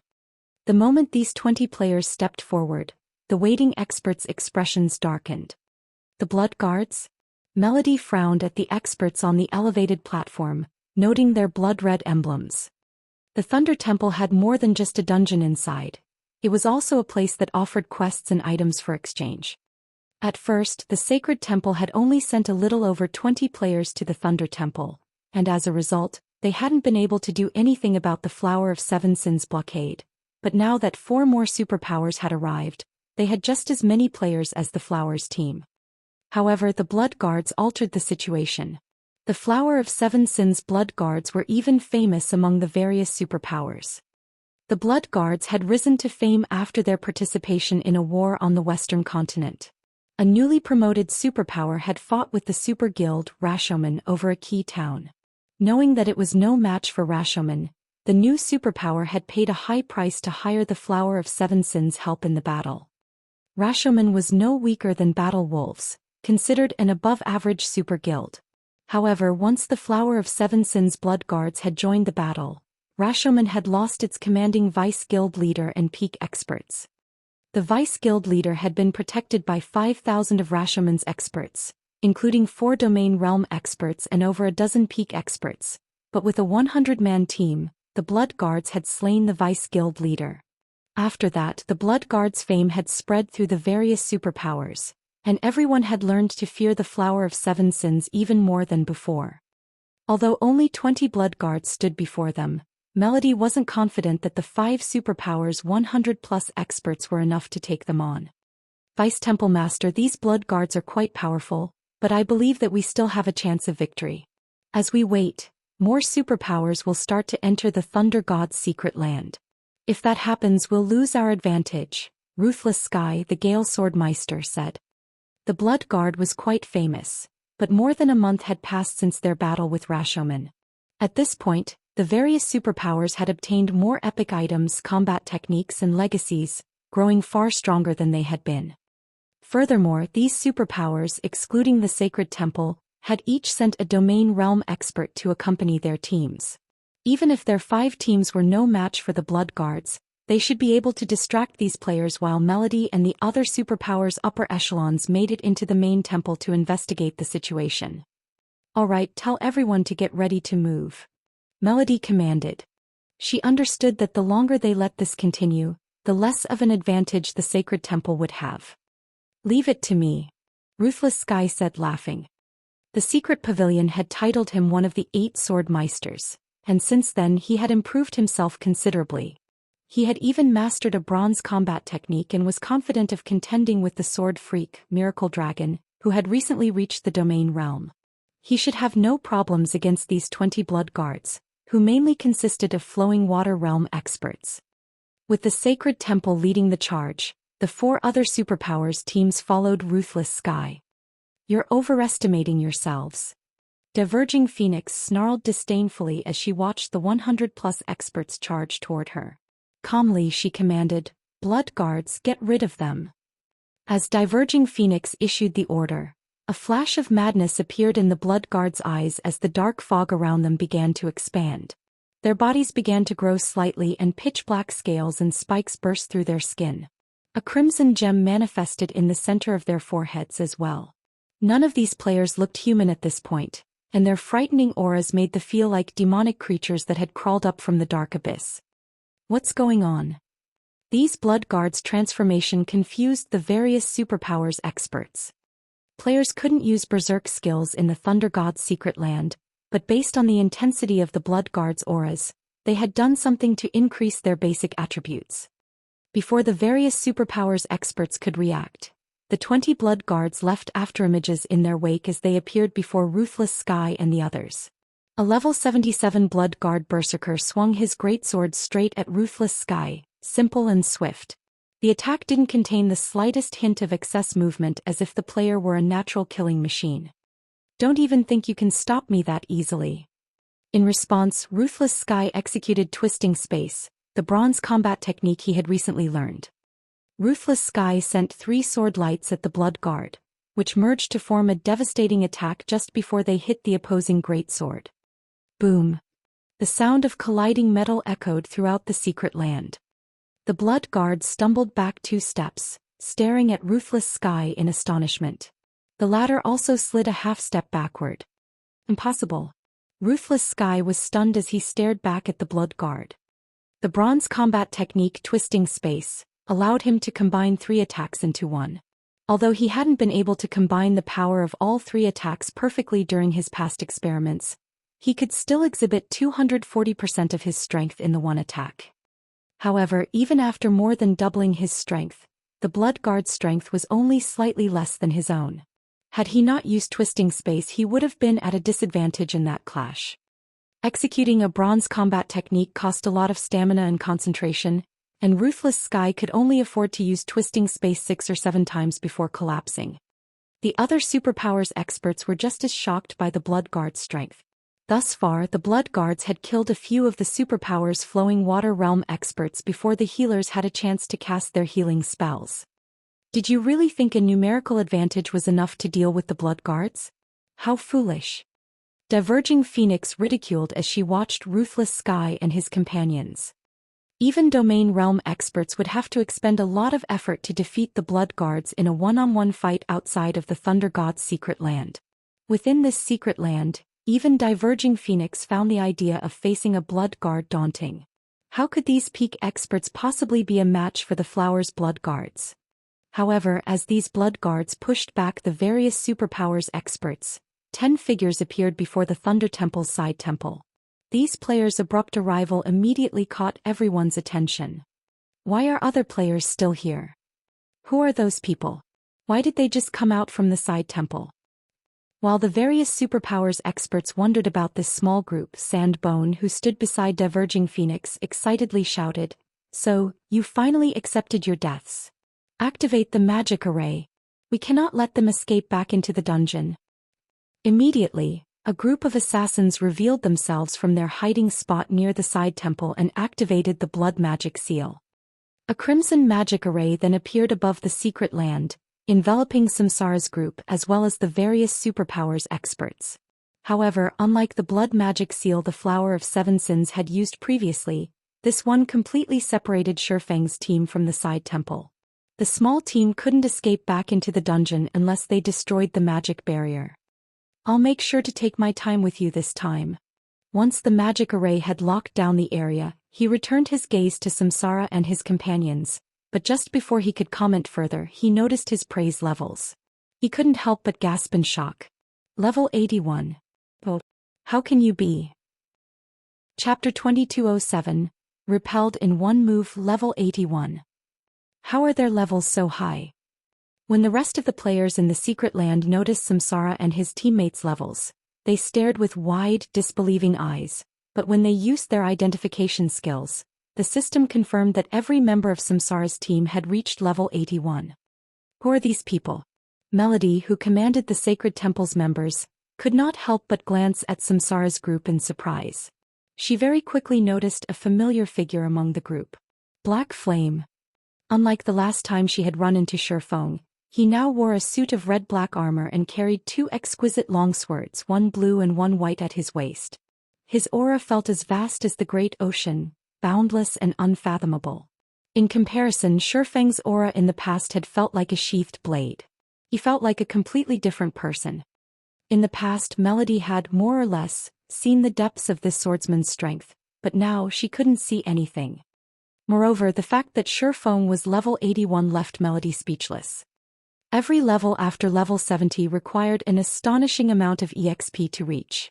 Despite grinding continuously and completing one high-ranked quest after another, she had only reached level 78 thus far.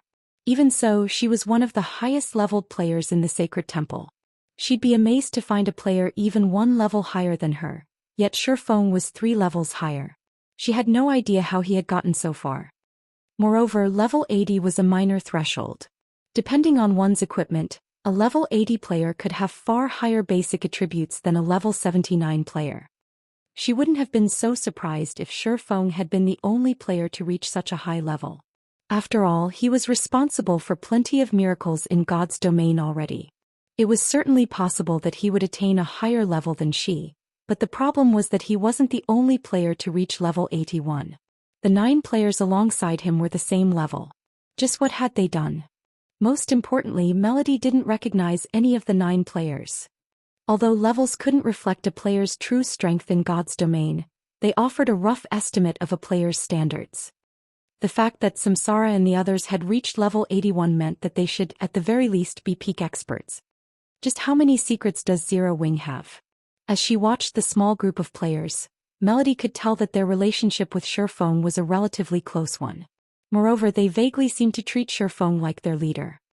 These were peak experts they were talking about. Peak experts were treated like upper echelons even in a super guild like the Sacred Temple. In a budding superpower, such experts would be absolute mainstays. Budding superpowers would pay astronomical sums just to recruit a peak expert. Unfortunately, doing so was extremely difficult. Experts of such caliber were incredibly rare, with every one of them looming like a dragon among men. They also didn't lack money, which was why it was so difficult to recruit them with offers of wealth. On top of that, peak experts tended to have different goals in mind. Since she had discovered that Shifeng was close with 9 unknown peak experts, the secret temple would have to re-evaluate its opinion of Zero Wing. Although Zero Wing had held on to Stone Forest City and gained access to an abundance of resources, the guild still didn't have a background. The number of experts in the guild was pitifully low compared to superpowers, and experts were essential for any developing guild. To make matters worse, Zero Wing had made plenty of powerful enemies. Its feud with Starlink in particular had reached a point of no return. Starlink might not be able to touch Zero Wing right now, but that wouldn't last. The advantages Stone Forest City provided were only temporary. Once players reached higher levels, Stone Forest City wouldn't be as useful in the bottomless abyss. Moreover, unlike Zero Wing, Starlink's background was sturdy. The guild was not as simple as it seemed. Taking care of Zero Wing wouldn't be a challenge to Starlink. Hence, none of the various superpowers were optimistic about Zero Wing's future and refused to partner with the guild. By allying themselves with Zero Wing, they'd gain Starlink as an enemy, which wasn't a worthwhile trade. However, if Zero Wing gained an additional 10 or so peak experts, its circumstances would change. At the very least, Zero Wing would be just as capable of raiding team dungeons as the various superpowers. Including the massive benefits from Stone Forest City, Zero Wing would be a lot closer to becoming a true superpower. However, Sandbone and Diverging Phoenix were even more shocked than Melody. How did they level up so quickly? Diverging Phoenix stared at Samsara and his teammates, confused. She had clearly seen their levels before they had fled into the side temple. She had also experienced the Thunder Temple's side temple personally. Current players shouldn't have a shred of hope of surviving in there, and Samsara's team only had 10 players. They should have been lucky to survive, let alone level up in the dungeon. Not only had Samsara and his people leveled up, but they had also done so multiple times, reaching level 81. How could she possibly believe this wasn't some kind of illusion? You've reached level 81? No wonder why you finally dared to emerge, Sandbone said after snapping out of his daze, but rather than feel intimidated, his excitement grew as he looked at the small party. It seems that Brother Sky was right. The Thunder God's secret key is crucial for conquering the Thunder God's secret land. Once we obtain that key, we'll pull ahead of the various super guilds experts. Even the Flower of Seven Sins had been helpless within the side temple, but Samsara and his comrades had leveled with flying speeds in the dungeon. Sandbone could only think of one reason for this situation. The Thunder God's secret key.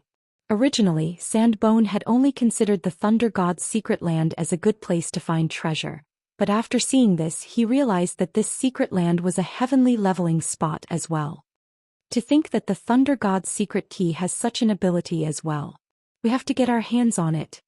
Diverging Phoenix's eyes also glowed with excitement when she considered the possibility. Blood guards, ignore the guilds and help me get rid of those players first. The 20 blood guards promptly broke away from their opponents and charged toward Samsara's party. Should we help them, Vice Temple Master? Ruthless Sky asked Melody as the blood guards changed targets. Help them. The magic barrier affects us too. The blood guards will likely return their attention to us once they eliminate Black Flame's team. If we want to enter the main temple, we'll have to work with Black Flame, Melody said. Ruthless Sky nodded in response. He agreed that the Flower of Seven Sins wasn't likely to let them go after killing Shifeng and his companions. Moreover, with how powerful Shifeng's team was, they'd have a better chance against the blood guards if they cooperated. Ruthless Sky immediately led a small detachment to help Shifeng's team. Melody then led the rest of the Sacred Temple's team to distract the Flower of Seven Sins ranged members. However, the blood guards were clearly a fraction faster than Ruthless Sky's team, and the gap between them grew. After a short moment, the blood guards stood within 30 yards of Shifeng's team, spreading out to surround the players. I want to see how you plan to escape us this time. Diverging Phoenix snarled. Glaring at Shifeng, she commanded, prioritize the healers. And be careful of Black Flame. His strength is very high. Understood. Hearing Diverging Phoenix's command, the Blood Guards turned their focus to Samsara's healers. Seeing the Blood Guards in position, Ruthless Sky shouted, "Be careful. Those Blood Guards' strengths are absurd. If they get close to you, you're finished." After fighting the Blood Guards himself, he knew how powerful they were. Even he would have been at a disadvantage in a one-on-one fight without the help of his bronze combat technique. And yet Shifeng and his comrades showed no intention of moving even as the Blood Guards moved within 20 yards of the team's healers. It made Ruthless Sky nervous. He felt that Shifeng and the others were being overconfident and careless. "You're not going to flee? Do you think you can stand against us just because you're level 81? Diverging Phoenix sneered at Shifeng as his team prepared to face the Blood Guards head-on. The Blood Guards' basic attributes were even higher than the Flower of Seven Sins cadre members, especially their strength attribute. Not even Sandbone was a match for their strength.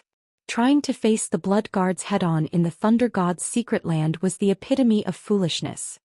By the time the Blood Guards were within 10 yards of the small party, Endless Scars had finished casting her spell from behind Shifeng. Immediately, over 100 magic blades shot toward the approaching Blood Guards. What a powerful offensive spell. At such a close distance it would normally be quite effective, but against the Blood Guards. Ruthless Sky felt his scalp tingle when he saw the 100+ magic bladed under Endless Scars' control. The closer a target was, the easier they'd be to hit with a spell, but when attacking expert players with superb strength and speed, such a powerful spell would backfire on the caster.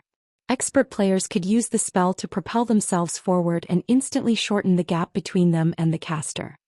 And sure enough, the Blood Guards showed no intentions of dodging the incoming magic blades, raising their weapons to receive the magical projectiles.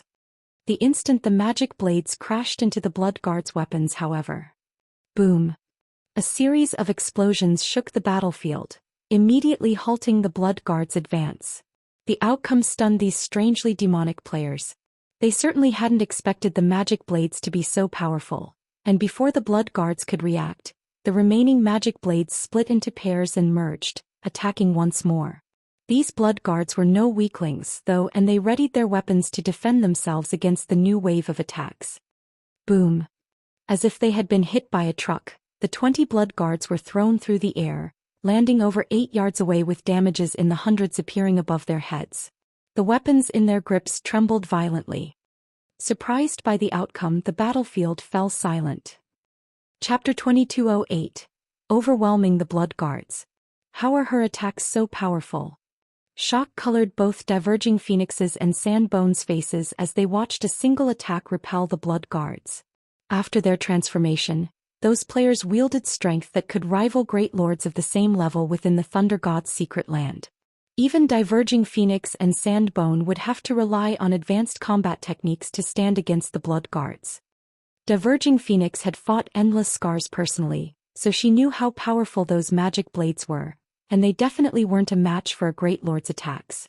At best, Endless Scars' standard was roughly on par with Diverging Phoenix's. However, after emerging from the side temple, Endless Scars' magic blades were powerful enough to rival the Blood Guards' attacks. Moreover, she could now merge 40 of her black blades to send the 20 Blood Guards flying. Endless Scars' current basic attributes and combat standards were on an entirely different level than before she had entered the side temple. Even the various superpowers experts gaped in shock after seeing the incredible attack. "Who is she?" Ruthless Sky muttered as he tried to recall the formidable caster, but no matter how hard he searched for her in his memory, he couldn't find a trace of Endless Scars. Endless Scars had repelled the 20 Blood Guards in one move. The Blood Guards had even suppressed the superpowers peak experts, yet Endless Scars had single-handedly thrown the players. Moreover, Ruthless Sky had recognized the technique she had employed, strength combination. Ruthless Sky knew the technique and just how challenging it was to execute. With his combat standards, controlling 4 or 5 combination attacks was his limit, yet Endless Scars had controlled 20 combination attacks. She was a monster. So this is her true strength? Shifeng also could not help his astonishment as he watched Endless Scars manipulate the magic blades. Although the Thunderbolt set had restored Endless Scars to Tier 1, a Tier 1 player's physique wasn't sufficient to allow a peak expert to control 20 combination attacks. Not even Shifeng could accomplish the feat. But when Shifeng thought back to how Endless Scars had held the #1 position on the God's Domain experts list in the past and been responsible for numerous miracles, such as defeating Tier 6 God-ranked players as a Tier 5 player, he found the current situation quite reasonable. Only Endless Scars' performance had further excited Diverging Phoenix and Sand Bone. The fact that Samsara and the others had leveled so quickly in the side temple was astonishing, but they had never thought that players could increase their overall strength so quickly in the dungeon as well. This only fanned the flames of their desire to obtain the Thunder God's secret key. Kill them. We need to kill them no matter the cost. Diverging Phoenix shouted as she focused on Samsara. The woman then began to cast the strongest spell in her arsenal. Sandbone, on the other hand, charged towards Samsara. With Diverging Phoenix's command to go all out, the 20 blood guards revealed maddened expressions as the dark fog around them grew more intense, and their auras grew stronger. These players' figures blurred as they rushed at Shifeng and his teammates. Suddenly, the blood guards were at least 30% faster, and their reaction speeds had improved drastically. The blood guards could now deflect Endless Scars attacks, and some of them even had the leeway to dodge. How has their movement speed and reaction speed risen so much? Endless Scars could feel that these blood guards had suddenly become much stronger, especially regarding their physiques. Crap. These blood guards weren't this strong when we fought them earlier. The various superpowers experts who had moved to reinforce Shifeng's team revealed grim expressions as the blood guards became even more of a challenge. Humiliation. Anger. Powerlessness. The majority of them were Flowing Water Realm experts, and a few were even Void Realm experts. Even the various superpowers would have to be cautious around them in the outside world, and yet these blood guards had only been toying with them during the previous fight. In a split second, the blood guards had reached Samsara and his melee comrades. However, Samsara and his team were no weaklings.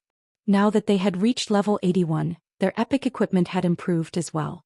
Including the Thunderbolt gemstones they wore, their basic attributes were only slightly lower than the blood guards, and with their combat standards, they had no issues facing the blood guards in one-on-one combat. They could even take on two at once, albeit barely. Naturally, Shifeng had an overwhelming advantage against these blood guards. He was level 85, 2 minor thresholds above the level 77 blood guards, and he currently had multiple fragmented legendary items on him. Even though his tier had been reduced to 0, his basic attributes were leaps and bounds higher than the blood guards. As a result, Shifeng practically sent a blood guard flying with every swing of his blade. Shifeng didn't even take damage when 6 blood guards had ganged up on him. On the contrary, the 6 blood guards continuously lost HP as they clashed with Shifeng. If the Flower of 7 Sins healers hadn't frantically cast their healing spells, the 6 blood guards would have fallen after exchanging a few moves. Even so, Shifeng still found an opportunity to activate Flame Burst and kill 2 of the blood guards instantly. His display was even fiercer than Endless Scars, and the remaining blood guards felt an immense pressure weigh on them after witnessing his performance. Is Black Flame even stronger than the rumors made him out? It looks like they can kill these blood guards even without our help. The various superpowers experts were at a loss for words as they watched Shifeng and his team overwhelmed the blood guards. They finally realized why Zero Wing openly dared to provoke multiple superpowers. With such a powerful team, Zero Wing certainly qualified to do so. Meanwhile, when Ruthless Sky and the various superpowers other experts eventually joined the fray, the blood guards steadily lost their advantage. Phoenix, at this rate it'll be our lives on the line. The blood guard's stamina won't last much longer. Sandbone, who pinned down Burning Sea, shouted to Diverging Phoenix. The blood guard's transformation was already a heavy burden on their stamina. Now that they had improved their physiques further, their stamina consumption rate had reached frightening levels. This was why these blood guards avoided casually using this move. I know. Diverging Phoenix growled back. She couldn't help but grind her teeth in fury as she glared at Shifeng. Black Flame, I'll admit that you're quite impressive to push us this far, but this ends here. Diverging Phoenix pulled a piece of parchment from her bag space. It looked like a relic, but the moment she revealed this parchment, its energy pulled everyone's attention to it. The parchment radiated horrific divine might that made everyone's bodies feel heavier. Moreover, the parchment transformed its surrounding space into its own territory, and the Thunder God's secret lands rules no longer applied within the affected area. Diverging Phoenix began to chant an incantation, and skeletal warriors in exquisite armor, wielding all sorts of weapons, began to emerge from the void. The skeletal warriors' equipment had been engraved with magic runes, and every piece shared a similar pattern. Based on the equipment's glow, it was obvious that these undead creatures wore epic set equipment, far better than many of the peak experts present. After 3 short seconds, a total of 12 skeletal warriors had surrounded Diverging Phoenix. Heroic Warrior, Undead, Tier 3 Berserker King. Level 88. HP 28, 00000/28, 000. How is this possible? Everyone gasped when they saw the heroic warriors.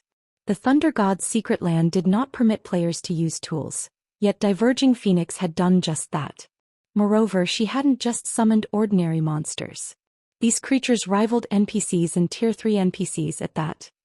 Black Flame, I really hadn't expected you to force me to use this trump card, but no matter how much stronger you've grown in the side temple, it means nothing before the Flower of 7 Sins.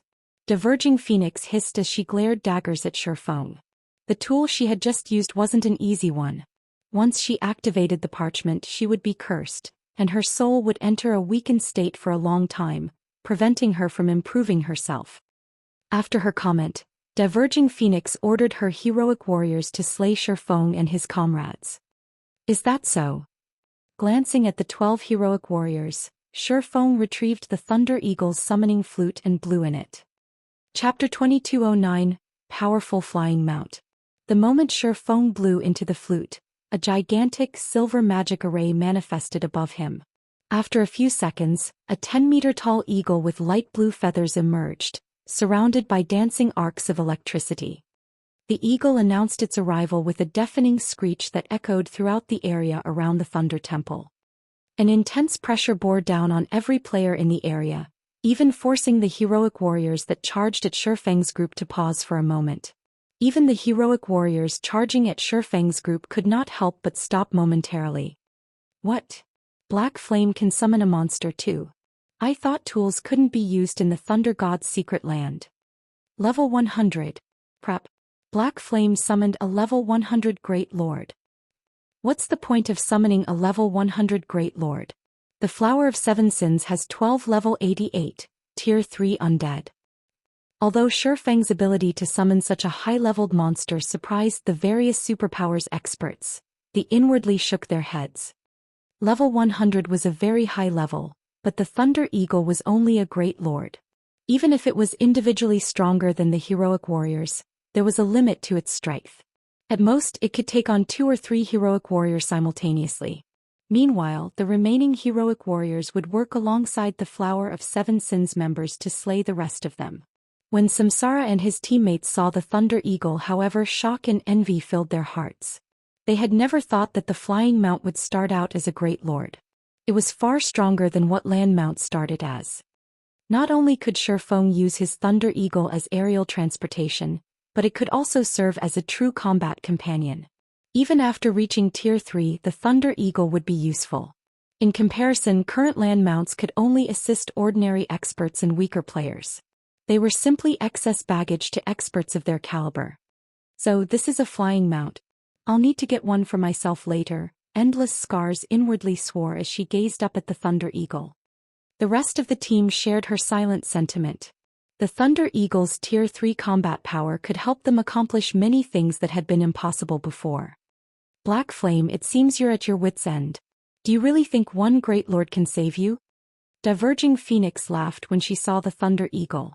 Since you think that's the case, you can bear witness to the power of my heroic warriors. Diverging Phoenix controlled 6 of her heroic warriors to attack the Thunder Eagle while she sent the remaining creatures after Shifeng and the others. Diverging Phoenix is being quite cautious, sending 6 heroic warriors after that eagle. The creature is doomed now. Melody, who saw this from afar, could not help but despair. The sacred temple had uncovered some information regarding heroic warriors. Heroic warriors weren't like ordinary monsters. They were more akin to NPCs.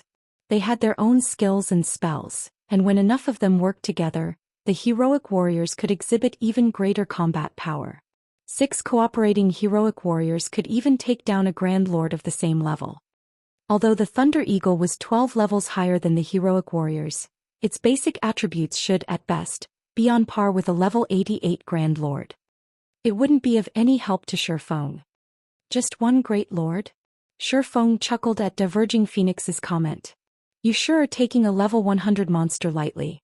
In that case, I'll show you how immense the difference is. Shifeng immediately instructed his Thunder Eagle to attack the approaching heroic warriors. With a flap of its massive wings, the Thunder Eagle sent hundreds of lightning bolts arching toward the 6 heroic warriors. Reacting quickly, the heroic warriors tried to activate skills to defend themselves. Boom. In the next moment, all 6 heroic warriors were thrown over 20 yards away, their bodies scorched black. They lost over 2 million HP in the process. The Thunder Eagle screeched again as it transformed into a blue lightning bolt and shot towards its targets. The flying mount was incredibly fast, practically crossing 100 yards in an instant as it crashed into the 6 heroic warriors that were about to attack, sending all 6 Tier 3 undead flying another 20 yards back. The heroic warriors were utterly powerless against the Thunder Eagle. For a time, the various experts were dumbfounded. These powerful, NPC-like Tier 3 heroic warriors were little more than helpless children before the Thunder Eagle, which was the same tier. Impossible. My heroic warriors are Tier 3. Diverging Phoenix shouted in shock as she watched the summoned creatures suffer an absolute disadvantage. Both the heroic warriors and Thunder Eagle were Tier 3, so how could the gap between them be so large? That flying mount is too powerful. I'll have to get one for myself when I return. Burning Sea could barely stop his jaw from hanging open as he watched the Thunder Eagle's performance. How was this a Great Lord? The Thunder Eagle was almost stronger than Grand Lords. It was nearly as powerful as a mythic monster. Big Brother Black Flame, you must treat us to a meal after we get out of here. Happy Art said, her eyes glued on the Thunder Eagle. She had known that flying mounts were powerful, but she had never dreamed that they would be this powerful. If she had a Thunder Eagle as her companion, she could easily solo Grand Lords out in the fields. Sure, no problem, Shifeng replied, chuckling. Every 50 levels was a major threshold in God's domain. Not only would players' weapons and equipment undergo a qualitative transformation, but monsters would grow stronger as well. Meanwhile, level 100 was the second major threshold in the game, and it was a far greater one than level 50. To be precise, level 100 was a major turning point when it came to monsters' basic attributes. Everything, including the monster's HP, strength, and agility, would undergo a qualitative transformation. In comparison, there wasn't much of a difference when it came to players' equipment. After reaching level 100, the main God system stopped sheltering players and fully removed its binding on God's domain's monsters. When players in the past had begun to explore level 100 maps, many Tier 2 players had been demoted to commoners. Even killing chieftain-ranked monsters would require full parties or teams of Tier 2 experts, not to mention Lord-ranked monsters. This was why it was so dangerous for Tier 2 players to explore level 100 maps. Normally, only Tier 3 players could afford to roam these areas by themselves. Although the Thunder Eagle was only a Great Lord, its basic attributes were roughly 2 tiers higher than the heroic warriors. It might not be a match for level 88 mythic monsters, but it could rival level 88 Grand Lord ranked archaic species. How could the Tier 3 heroic warriors possibly be a match for the Thunder Eagle? The first heroic warrior fell after just 20 seconds. The remaining 5 only had half of their HPs remaining as they tried to deal with the Thunder Eagle. The Flower of Seven Sins healers couldn't keep up with the Thunder Eagle's damage. In contrast, the Flying Mount still had 93% of its HP remaining. The Thunder Eagle's strength and the heroic warriors were on entirely different levels. It was only a matter of time before the feathered creature annihilated the skeletal monsters. Retreat. Everyone retreat. Diverging Phoenix commanded, gritting her teeth. It was obvious that the Flower of Seven Sins no longer controlled this situation. Once the Thunder Eagle finished off the heroic warriors, it would doubtlessly set its sights on her and the other Flower's members. In the outside world they might be able to take it down, but they were in the Thunder God's secret land, where the Thunder Eagle was basically invincible. Don't think you can get away that easily. You won't leave here alive. As Diverging Phoenix and her people tried to flee into the main temple, Shifeng activated Wind Blade and gave chase. He was far faster than his opponents, and once he was within 40 yards of Diverging Phoenix, he activated Instant Strike to appear before the Elementalist. Swords Transmigration. Diverging Phoenix wanted to defend herself, but her physical control was hanging by a thread since her soul had been weakened. She simply couldn't block or evade Killing Ray in time. Shifeng's blade bit into the woman and her HP fell to 0 instantly. Collapsing as she died, she dropped 2 items: a pair of dark gold ranked cloth gloves and the parchment she had used to summon the heroic warriors. Chapter 2210, Ancient Gods Document Fragment. Chaos tore at the Flower of Seven Sins members when Diverging Phoenix had died. Furthermore, the heroic warriors hadn't disappeared when she had died, but without the woman to control them, they had gained their freedom and no longer cooperated. As a result, their combat power plummeted drastically, and the Thunder Eagle had a much easier time taking them out. Realizing that the heroic warriors couldn't even keep the Thunder Eagle distracted anymore, the Flower's members began to panic further. The mindless charged toward the Thunder Temple's main temple. Getting into that main temple was their only hope for survival. The main temple was guarded by Tier 3 temple guards, who didn't allow combat between players. This was also why Supreme Sky had been so adamant about blocking the main temple's entrance. He wouldn't have been able to touch Samsara's team if they had made it into the main temple. Shifeng didn't bother to chase down the fleeing Flower of Seven Sins members, pausing to collect the 2 items Diverging Phoenix had dropped instead. Although he had no interest in the level 75 dark gold equipment piece, it was top-tier equipment for other experts. Most current peak experts might not have a single piece of level 75 dark gold equipment on them. Only monster-level experts like Diverging Phoenix were strong enough to acquire such top-tier items. Current peak experts were only around level 77, and acquiring level 75 dark gold equipment was still a major challenge for the various superpowers. Shifeng was far more interested in the parchment the Elementalist had dropped than the cloth gloves. Any item that could summon heroic spirits within the Thunder God's secret land was definitely an extraordinary item. At the very least, Shifeng couldn't think of an item that could do such a thing. The Thunder God's secret land followed the world rules the Thunder God himself had created. Not even fragmented legendary items could break those rules without the Thunder God's permission, yet this mysterious parchment had successfully done so. Pursuing the remaining Flower of Seven Sins members wasn't worth the risk of losing this mysterious parchment. This is an Ancient Gods literature fragment. When Shifeng inspected the mysterious parchment and learned its name, he was taken aback. Ancient Gods referred to the earliest gods to manifest. There were rumors that these ancient gods had been responsible for creating the continent of God's domain, but due to war they had vanished, never to appear again. Any item that was related to an ancient god was a precious treasure. The most famous of the ancient gods' many items had to be the Ancient Gods literature fragment. Many guild wars had erupted across entire kingdoms and empires over these literature fragments in Shifeng's previous life. Every Ancient Gods literature fragment possessed unbelievable power. It was rumored that if one could collect a complete volume, they'd gain devastating power, even enough to fight the gods. This rumor didn't refer to Tier 6 god-ranked players, but true Tier 6 gods. It was also said that some kingdoms and empires had only appeared after the Great Ancient War, created and ruled by those with an Ancient Gods literature fragment. Claiming territory from the world's various races would have been impossible for a human without such power. Shifeng finally realized how Diverging Phoenix had summoned so many heroic spirits in the Thunder God's secret land, ignoring the Thunder God's rules.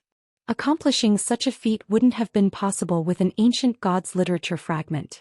The ancient gods were far more powerful than the gods that had been born on the continent of God's domain after all. The Thunder God's world rules simply couldn't contend with the literature fragment an ancient god had created. Shifeng took a moment to inspect the Ancient Gods literature fragment carefully. Ancient Gods literature fragment, page V, epic rank item. An ancient parchment that has undergone the baptism of time. Its divine runes remain intact and contain unbelievable power. Skill 1 dash. Summon Heroic Spirit. Sacrifice a portion of the user's soul to summon 12 ancient heroic warriors to do battle. The summoned heroic warriors will be one tier higher than the user up to tier 3. Duration, 12 hours. Cooldown, 5 natural days. A weakened soul cannot conduct the summoning. Skill 2 dash. Soul Absorption. Absorbs the souls of half-dead creatures for a chance to generate a drop of soul essence. Cooldown, 6 hours. Stronger targeted creatures increase the chances of generating soul essence. Skill 3 dash. Soul Strengthening. Consumes soul essence to strengthen a creature's soul. Cooldown, 1 natural day. Stronger targeted creatures require more soul essence for soul strengthening. This item is bound to the owner's soul and cannot be traded or stored in a warehouse. This fragment also has a chance of dropping on death. Drops on death if in a weakened soul state. Amazing. Truly amazing. Indescribable shock and excitement filled Shifeng as he finished reading the Ancient Gods Literature Fragments attribute panel. It's no wonder why those powers contested over these literature fragments so desperately. If a single fragment can exhibit such power, how much power does a complete volume offer? Summon Heroic Spirit was a godly skill against current expert players. The combat power 12 tier 3 NPCs wielded would be no trivial matter. If not for the level 100 threshold, the Thunder Eagle would never have been a match for the 12 heroic warriors. However, Shifeng valued the soul strengthening skill far more than the summon heroic spirit skill. Current players might not truly understand the importance and meaning of their souls, but as they continued to level up and encountered far more NPCs and monsters, they would figure it out. Without a powerful soul, players had no hope of reaching tier 5, much less tier 6. Moreover, the soul-strengthening skill clearly stated that it could be used on creatures. In other words, the skill wasn't limited to players, affecting NPCs as well. In NPCs, their souls represented their potential. The stronger an NPC's soul was, the more growth potential it would have. Higher growth potential also meant that NPCs would have an easier time reaching higher tiers. At this stage of the game, personal guards were a common sight. However, there were very few personal guards with high growth potential. Even first-rate guilds would celebrate if they obtained another Secret Silver Guard. First, Secret Silver Guards wielded incredible combat power. If they had level and equipment advantages, they could easily suppress current peak experts. Second, Secret Silver ranked personal guards wouldn't reach a bottleneck when reaching for Tier 3. Once they rose to level 100, they'd have no problem advancing to the next tier. Moreover, they had a chance of reaching Tier 4. At Tier 4, not only would personal guards be a massive help when defending guild towns or cities, but they'd also be meat grinders in large-scale combat. However, obtaining a Secret Silver personal guard was extraordinarily difficult. Even Zero Wing only had 22 Secret Silver guards, and that was largely thanks to Shifeng's past knowledge of these guards. Otherwise, Zero Wing wouldn't even have 10 Secret Silver guards right now. However, obtaining NPCs with high growth potential wouldn't be a problem now that he had the soul-strengthening skill. Secret Silver guards might be difficult to find, but mysterious iron guards were abundantly available. Once he collected enough soul essence, he could nurture a powerful NPC army, reinforcing Zero Wing until it could easily stand up against superpowers. While Shifeng pondered on the potential of a personal guard army, the battle with the Flower of Seven Sins had come to a close. Over half of the Flower of Seven Sins players had died in the battle, and every one of them had been a cadre member in the organization. Furthermore, 15 of the 20 blood guards had died. It was a tremendous loss to the Flower of Seven Sins. The organization would most likely need a long time to recover. Meanwhile, the various superpowers would have long since stabilized their positions in the Thunder God's secret land. Big Brother Black Flame, the blood magic seal has lifted, and the superpowers people have entered the temple. We should hurry in as well, Happy Art ecstatically reported as the barrier around them faded. The Thunder Temple's main temple was the most important location within the Thunder God's secret land. It was also their team's true goal. If the side temple had so many awesome items to offer, she couldn't even imagine what waited in the main temple. Alright, let's move out then, Shifeng said, nodding. Chapter 22:11, Sacred Land. Walking into the Thunder Temple's main temple was like entering a bustling shopping mall. Rare items and top-tier equipment had been put on display. Even bronze mounts, which were a rare sight anywhere else, were available for purchase. The spectacular view mesmerized these players as they entered the temple. So, this is the main temple? It's amazing. There's even level 80 to level 100 dark gold set equipment here. Happy Art exclaimed when she saw the equipment displayed on one of the numerous counters. Samsara and the others were similarly thrilled. Experts like them wanted level 80 dark gold equipment now more than anything, but raiding level 80,100-man Hell Mode team dungeons was the only reliable way to acquire such equipment right now. Needless to say, level 80 dark gold set equipment would be even harder to collect. And yet, the Thunder Temple's main temple actually had such high-level dark gold set equipment for a fixed price. One could purchase the complete Phantom Thunder set, a 6-piece, level 80 dark gold set equipment, for 300 Thunder Source crystals. Aside from the incredible basic attributes bonuses the set provided, the Phantom Thunder set's set effects were astounding. The 6-piece set effect even increased the wearer's physique and stamina by 30%. Both physique and stamina were incredibly important when players explored high-level maps, even more so than basic attributes. Unfortunately, equipment that improved these two attributes was scarce on the market. However, the Thunder Temple sold such items. The various superpowers experts drooled over the Phantom Thunder set even more than Samsara's group. They gazed upon the set equipment with bloodshot eyes, and some even considered stealing the set. If we can get our hands on a few dozen of these sets, Vice Temple Master, we'll have no problems capturing one of the fortresses in the Gravity Mountain range, Ruthless Sky reasoned as he gave the Phantom Thunder set an adoring look. Epic equipment did provide significant boosts to players' combat power, but it was just too rare. Moreover, most epic equipment didn't improve stamina and physique, merely providing higher bonuses to players' basic attributes. When exploring new maps, players would perform far better with the Phantom Thunder set than with 6 pieces of epic equipment. As for the Gravity Mountain range, the various superpowers had recently discovered the deadly Forbidden Land. It wouldn't have caused such a stir if the area had only offered abundant resources, but the superpowers had also discovered that the map had a unique aspect.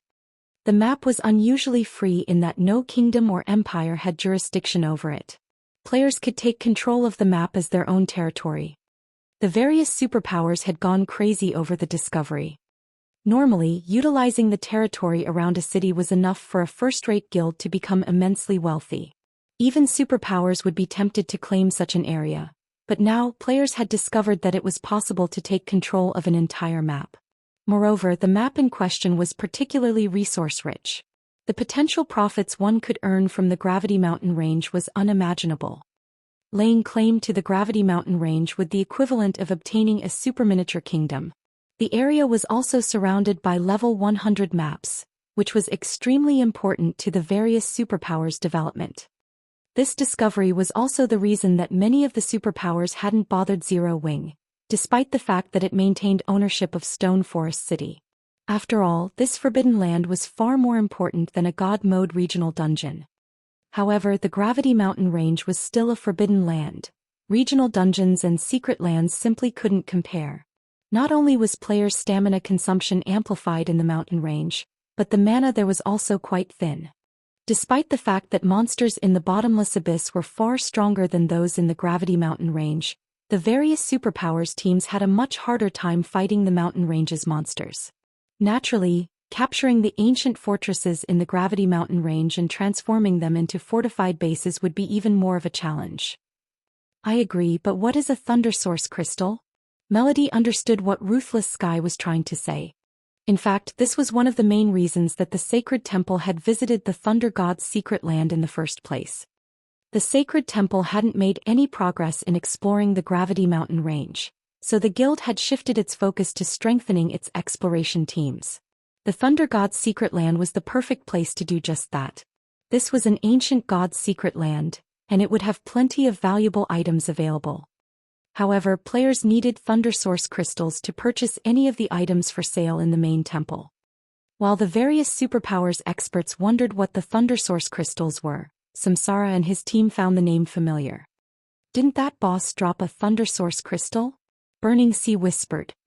I see. So these items won't be so easy to acquire, Samsara commented as he nodded to Burning Sea. Somewhat disappointed, he continued, it seems we'll have to start with the guidance quest. The Thunder Source Crystal was one of the items the Naga General Valenka had dropped. To be precise, it had come from an item called the Crystal Box. One crystal box only contained a dozen or so Thunder Source crystals, but Valenka had only dropped 2 boxes. After dividing the loot, there hadn't even been enough to give each team member 3 Thunder Source crystals.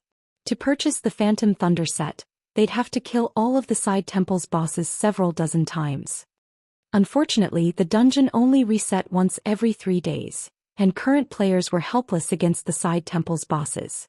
In other words, current players could only gaze longingly at the main temple's top-tier equipment. Of course, Shifeng had long since gotten used to that. The Thunder Temple within the core of the Thunder God's secret land was a treasure trove. Even Tier 5 players would find tempting items, not to mention Tier 2 players. However, it would take more than a few days of hard work to afford these items. After browsing the items inside the main temple for a little while longer, Samsara led Endless Scars, Burning Sea and Frozen Gem to turn in their epic guidance quest on the main temple's 2nd floor.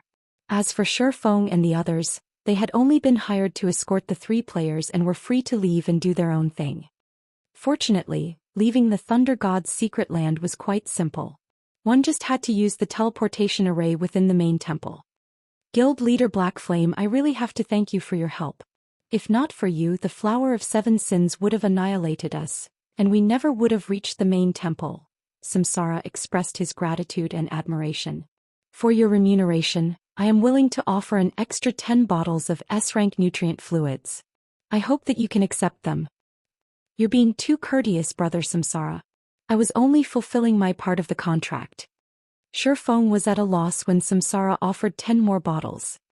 Although Zero Wing didn't lack funds, obtaining a single bottle of S-rank nutrient fluid was excruciatingly difficult, yet Samsara casually handed them out. Guild leader Black Flame, please don't be polite. With your strength, I'd like to trouble you more in the future. Consider the extra bottles as a deposit, Samsara said, shaking his head. Burning Sea and Frozen Gem nodded in agreement with their leader. To experts like them, Shifeng was far more valuable than the various superpowers. They hadn't realized Shifeng's strength when he had first shown up, but after witnessing his heaven-defying performance, not taking the chance to befriend him would be a huge waste. Since Samsara's intentions to form a relationship were genuine, Shifeng didn't reject his offer again. Even a super guild would be fortunate to befriend such powerful experts.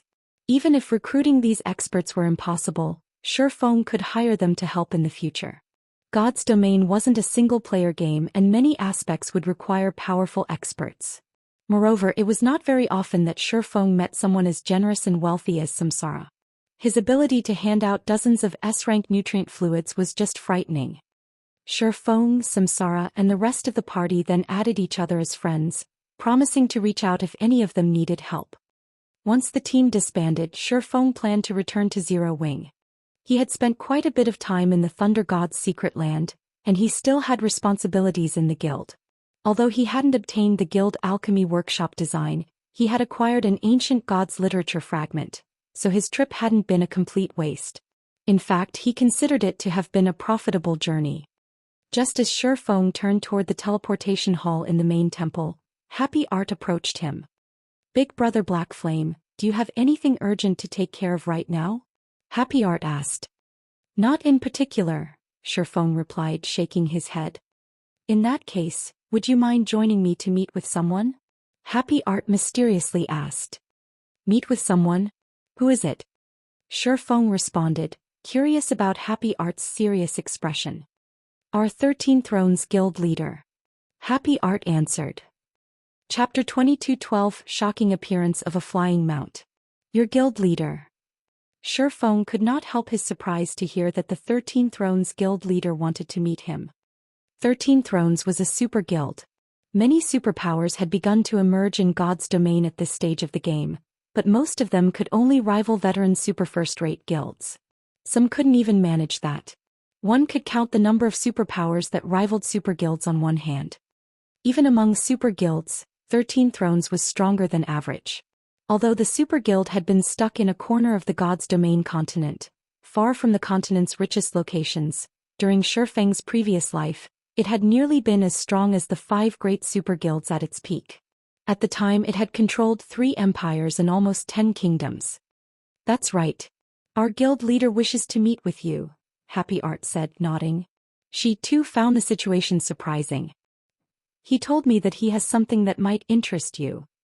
She had only reported about what had happened in the side temple and the party's encounter with the Flower of Seven Sins. She hadn't expected her guild leader to request a meeting with Shifeng. 13 Thrones was a veteran super guild that maintained its rank among the top 10 super guilds. It employed countless experts, and the guild leader was always busy with endless responsibilities. Other superpowers guild leaders would have a hard time arranging a meeting with 13 Thrones guild leader, not to mention core upper echelons or old monsters. And yet her guild leader had sent this swordsman an invitation. Something that might interest me? After giving the matter some thought and ensuring that he didn't have any urgent matters to attend to, Shifeng agreed, "All right, let's go." It wasn't easy to meet with a super guild's guild leader. Generally, these people operated behind the scenes, issuing a single word to mobilize hundreds of thousands of experts. Moreover, Shifeng was curious about what this guild leader wanted to discuss. He accompanied Happy Art as they teleported out of the Thunder God's secret land, instantly arriving on an island in the Sea of Death. Several hundred teams, mostly consisting of level 73 and 74 players, were busy grinding the island's monsters. To ordinary players, these people were definitely experts. Shifeng and Happy Art's sudden arrival instantly attracted many of the team's attention.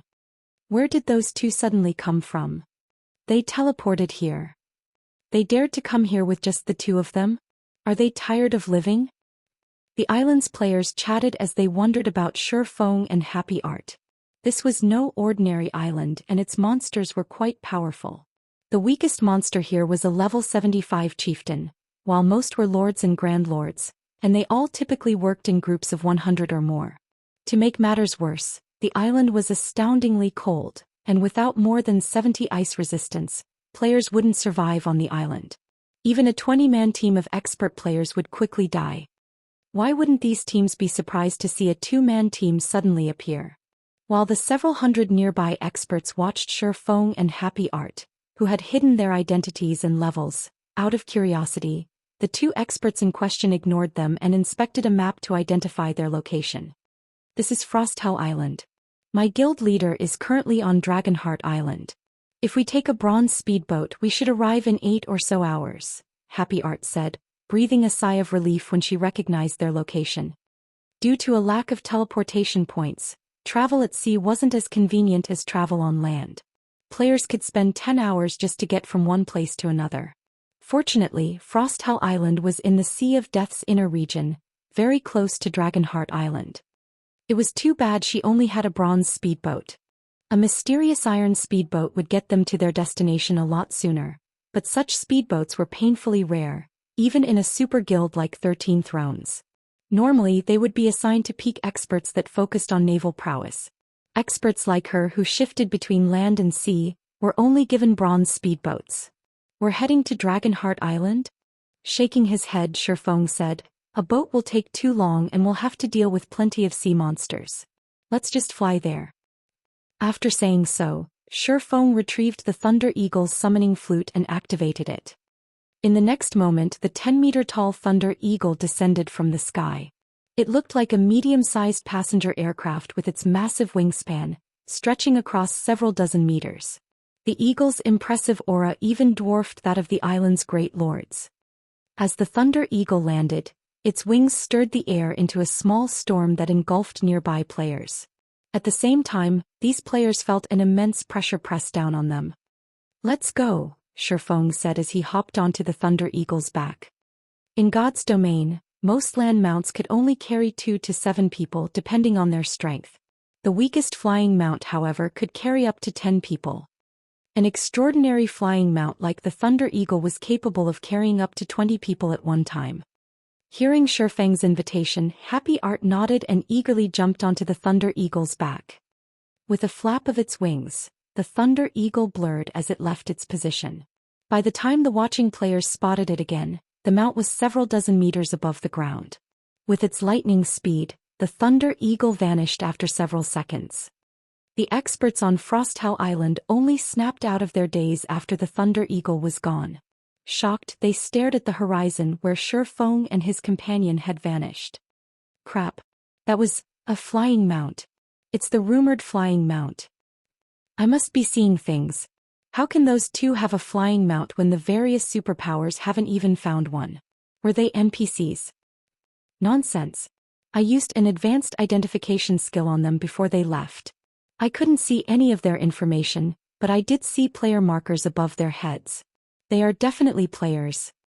So, that was a flying mount. Amazing. Truly amazing. Our land mounts are no more than turtles compared to that eagle. That eagle looked so cool.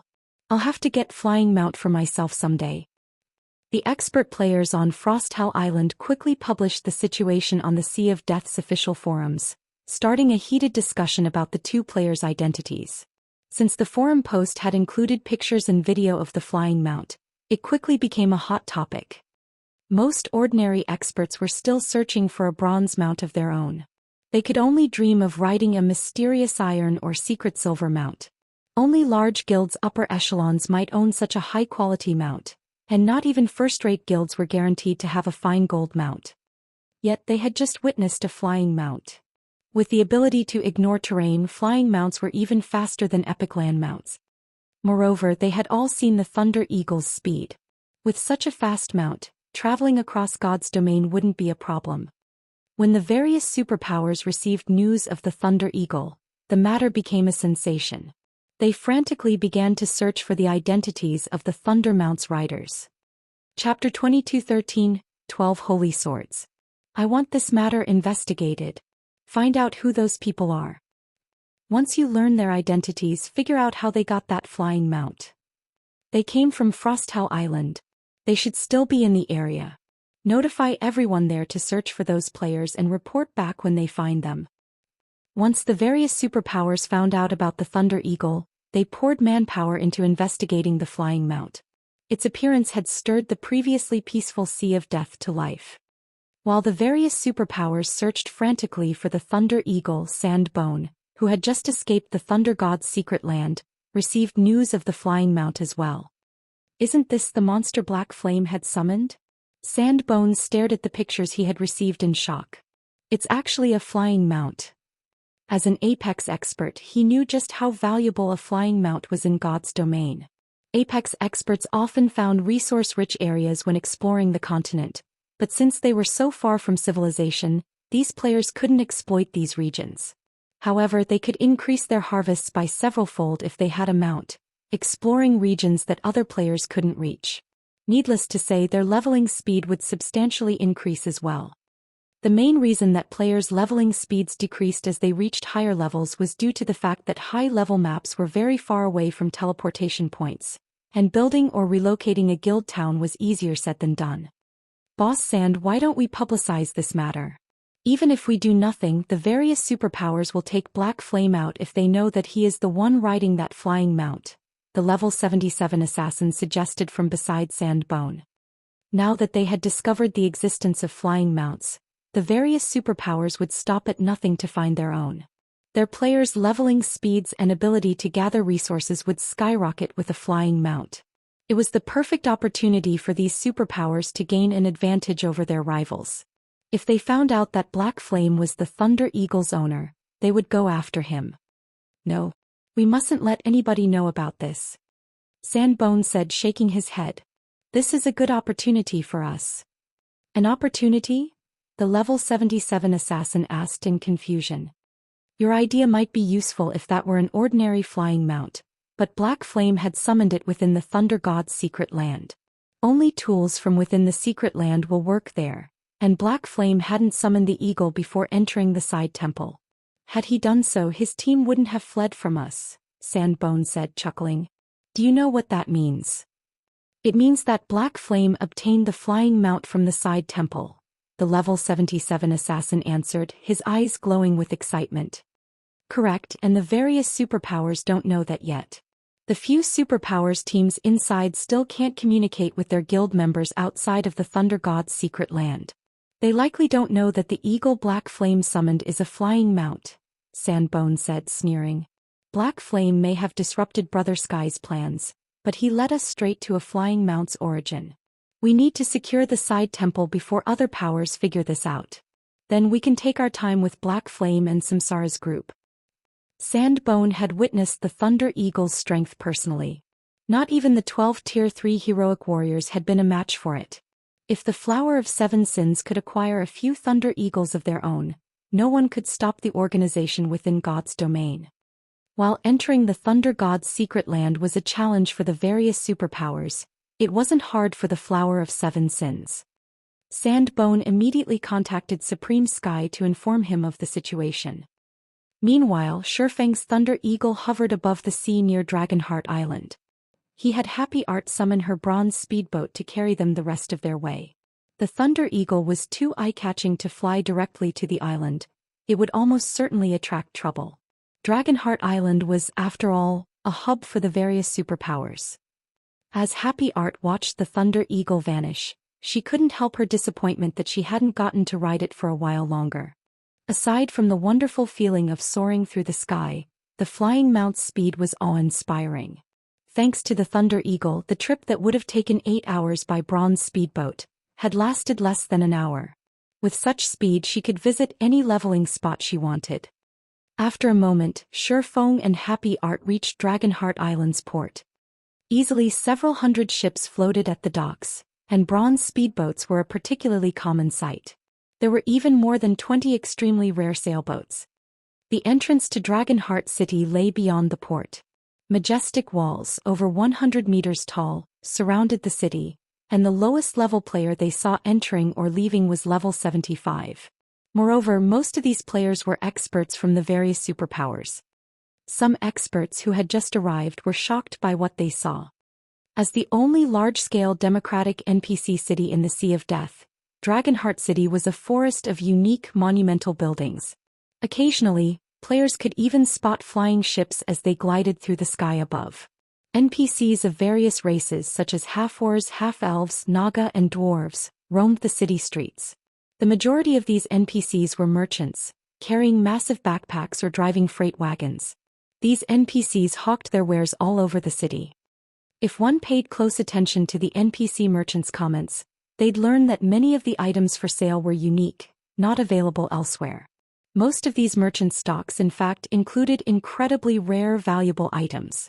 Some NPCs even sold mysterious iron mounts and holy fruit, which could permanently increase a player's attributes.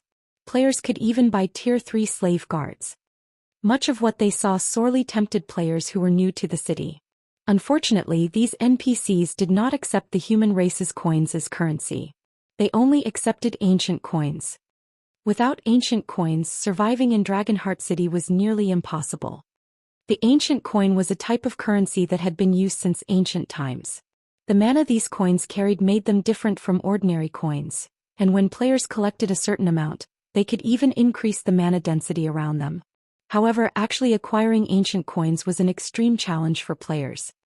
Even Zero Wing struggled to earn ancient coins. After Happy Art guided Shifeng through the city for about half an hour, they arrived before an advanced bar named Dragon Blood. Passers-by marveled at the two for their assumed wealth when Shifeng and Happy Art entered the tavern. Everything in Dragonheart City cost ancient coins, and the products and services that Dragon Blood offered were particularly expensive. The cheapest fruit wine the bar sold cost 10 ancient coins per bottle. Expert players like themselves couldn't even earn that much after 2 days of questing in Dragonheart City. Once they entered the bar, Happy Art led Shifeng to one of the top-floor rooms. When they entered the room, they were greeted by a young white-haired swordsman in white clothes who sat by the window, enjoying a glass of wine. Aside from the young man's name, Shifeng couldn't see any of his information. Despite sitting there quietly, the young man felt like the most important thing in the room. Amazing. So this is Melancholy 13 Thrones Guild leader? Shifeng inwardly exclaimed as he watched the youth before him. Although he could not see Melancholy's level or equipment, the man felt dangerous. Shifeng also spotted something familiar on Melancholy's body. That weapon was the reason that Melancholy had risen to fame in God's domain, the Sacred Dragon's Blade. The sword was a bona fide fragmented legendary weapon and one of God's domain's 12 holy swords. It was leagues stronger than Fire Dance's 1,000 transformations. Someone else stood in the room as well, and Shifeng was very familiar with this player. Starlink's guild leader Lu Xingluo. Chapter 22:14, Meeting Lu Xingluo again. Why is he here? Shifeng could not help his surprise as he looked at Lu Xingluo. Lu Xingluo was an insufferable young master. Before entering God's domain, he most likely hadn't even been aware of the superpowers that existed in the virtual gaming world. Needless to say, he wouldn't have had any relations with the super guilds in the virtual gaming world, much less the guild leaders of super guilds. Shifeng found it incredible that Lu Xingluo was acquainted with Melancholy. Melancholy was extremely secretive with his movements. Let alone someone like Lu Xingluo, even the guild leaders of other super guilds had a very difficult time meeting with him. Although Lu Xingluo was the heir of the Starline Corporation, he did not actually hold much authority. In comparison, Melancholy had direct control over 13 thrones. Not only was 13 Thrones itself a major corporation, but the guild also received the full support of multiple major corporations. Melancholy was someone with true power, someone leagues above Lu Xingluo. Comparing Lu Xingluo with Melancholy was akin to standing a child beside an adult. Even if the child was dressed luxuriously, a child was still a child. Moreover, Starlink had always focused its development in the Dark Knight Empire, whereas 13 Thrones' development was in a far corner of the continent. The two guilds' bases of operations were extremely distant from each other, giving them no opportunity to come into contact. Now, however, Lu Xingluo was actually sitting in the same room as Melancholy. Shifeng found this situation truly surprising. Meanwhile, the originally calm atmosphere inside the room suddenly became tense with Shifeng's appearance, as Lu Xingluo started glaring at him hatefully. However, similar to Shifeng, Lu Xingluo was also surprised to see him here. In Lu Xingluo's opinion, Shifeng was merely the guild leader of Zero Wing. Even if Shifeng was strong, the man was just a slightly stronger ant. He and Shifeng stood on entirely different levels. Although Zero Wing currently possessed the ability to provoke superpowers, that was merely due to Stone Forest City's existence. The number of experts in Zero Wing was extremely low. The guild itself did not have any noteworthy strength at all. Once Stone Forest City's advantages disappeared, Zero Wing's days would be numbered. Now, however, Shifeng had actually appeared in this venue. Meanwhile, when Melancholy looked at Shifeng, surprise briefly flashed in his eyes. However, he quickly calmed himself and took the initiative to greet Shifeng. Guild leader Black Flame, please sit. What's going on here? Lu Xingluo was further confused when he saw Melancholy greeting Shifeng first. Previously, when he had been conversing with Melancholy, the latter had consistently maintained an indifferent attitude. On the other hand, Melancholy's attitude toward Shifeng actually contained a trace of friendliness. Since Melancholy had taken the initiative to greet him, Shifeng responded with a nod and went straight to business, asking, "Guild leader Melancholy, may I know your reason for calling me here?" "Just like Happy Art has said, you really are a straightforward person," Melancholy said, chuckling. He then pointed at the city outside the window and asked, "Guild leader Black Flame, may I know your thoughts on Dragonheart City?" "A sacred land for commerce," Shifeng answered after pondering the matter. During his previous life, Dragonheart City was one of the strongest commercial cities in God's domain. Every inch of land here had been worth its weight in gold as one of the main areas of activity for Tier 3 naval players. The resources available here were much more abundant compared to what Thunder Island had. Not to mention, Dragonheart City was the sole large-scale free NPC city in the Sea of Death. Unlike the NPC cities on the main continent, Dragonheart City was a place where players could become king. Of course, this did not mean that players could capture it. Instead, players had the option to purchase it. Every construction in Dragonheart City, including the auction house, City Lord's Mansion, Teleportation Hall, and other key constructions, could be purchased so long as one had the money to do so. Players could do anything they wanted with the construction they purchased. They could even demolish the original construction and build another construction of their choosing. Moreover, Dragonheart City was also home to the famous World Tower. The World Tower was a place that the mainstream powers in God's domain would keep an eye on. When compared to the World Tower, the value of Otherworld gates was insignificant because one could find super rare epic materials inside the World Tower and even the main materials needed to produce fragmented legendary items. Due to this reason, Dragonheart City had become one of the strongest commercial cities during Shi Feng's previous life. At its peak, the city's commercial influence had surpassed even that of an empire. That's right. This place will become a sacred land for commerce. Melancholy nodded approvingly. He never thought that Shi Feng would be so on point with his answer. Smiling, he continued, "May I know if Guild Leader Black Flame is interested in setting up a shop here?" Setting up a shop here? Shi Feng looked at Melancholy in confusion. If possible, he really wished to set up a shop in Dragonheart City. Unlike the player shops in ordinary NPC cities, those in Dragonheart City could do business with the NPCs of other races. Meanwhile, Dragonheart City hosted a very large number of foreign races, far more than even Thunder Axe City. Obtaining epic materials and ancient designs was much easier here. In the entire God's domain, there were only a handful of NPC cities capable of rivaling Dragonheart. Hence, Dragonheart City's shops were incredibly valuable.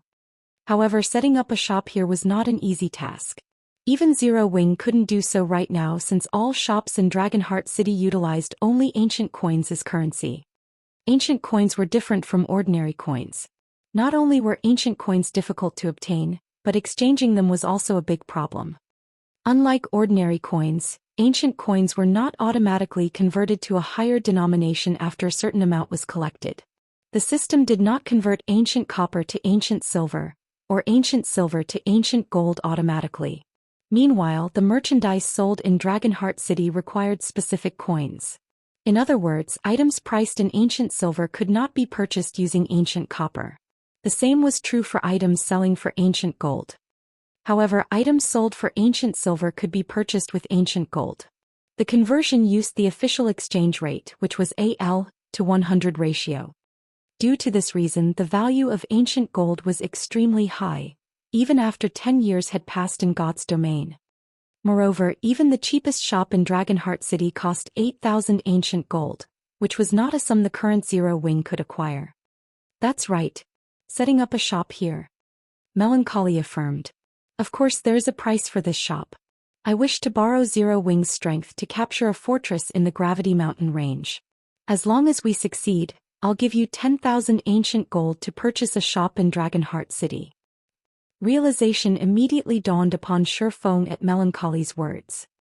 It was no wonder Melancholy could offer him such remuneration. The Gravity Mountain range was located beneath the World Tower. Not only was the Gravity Mountain range rich in resources, but the fortresses found there were also the main method for the acquisition of ancient gold coins. By securing a fortress there, one could net a profit of 2,000 or 3,000 ancient gold every day. Moreover, as more time passed and the fortress became better equipped, more NPCs of foreign races would visit the fortress, further increasing the fortress's income of ancient gold. Only the fortresses found in the Gravity Mountain range were not easy to capture. Setting aside the countless monsters that resided in these fortresses, just the level 100+ mythic monsters serving as the guardian boss of these fortresses were sufficient to annihilate any of the current superpowers. Just as Shi Feng was about to reply to Melancholy, Xingluo suddenly frowned and said, "Guild Leader Melancholy, aren't you thinking too highly of Zero Wing? With our two guilds cooperating with each other, we are almost certain to secure the fortress. Zero Wing is merely lending a little help, yet you're giving them 10,000 ancient gold? Isn't that a little too much?" Chapter 22:15 You're not fit. Xingluo's words made Melancholy frown for a moment. "What are you trying to say, Guild Leader Lu?" Melancholy asked coldly. He had long since known about the feud between Starlink and Zero Wing. However, as a guild leader he had to prioritize profits above all.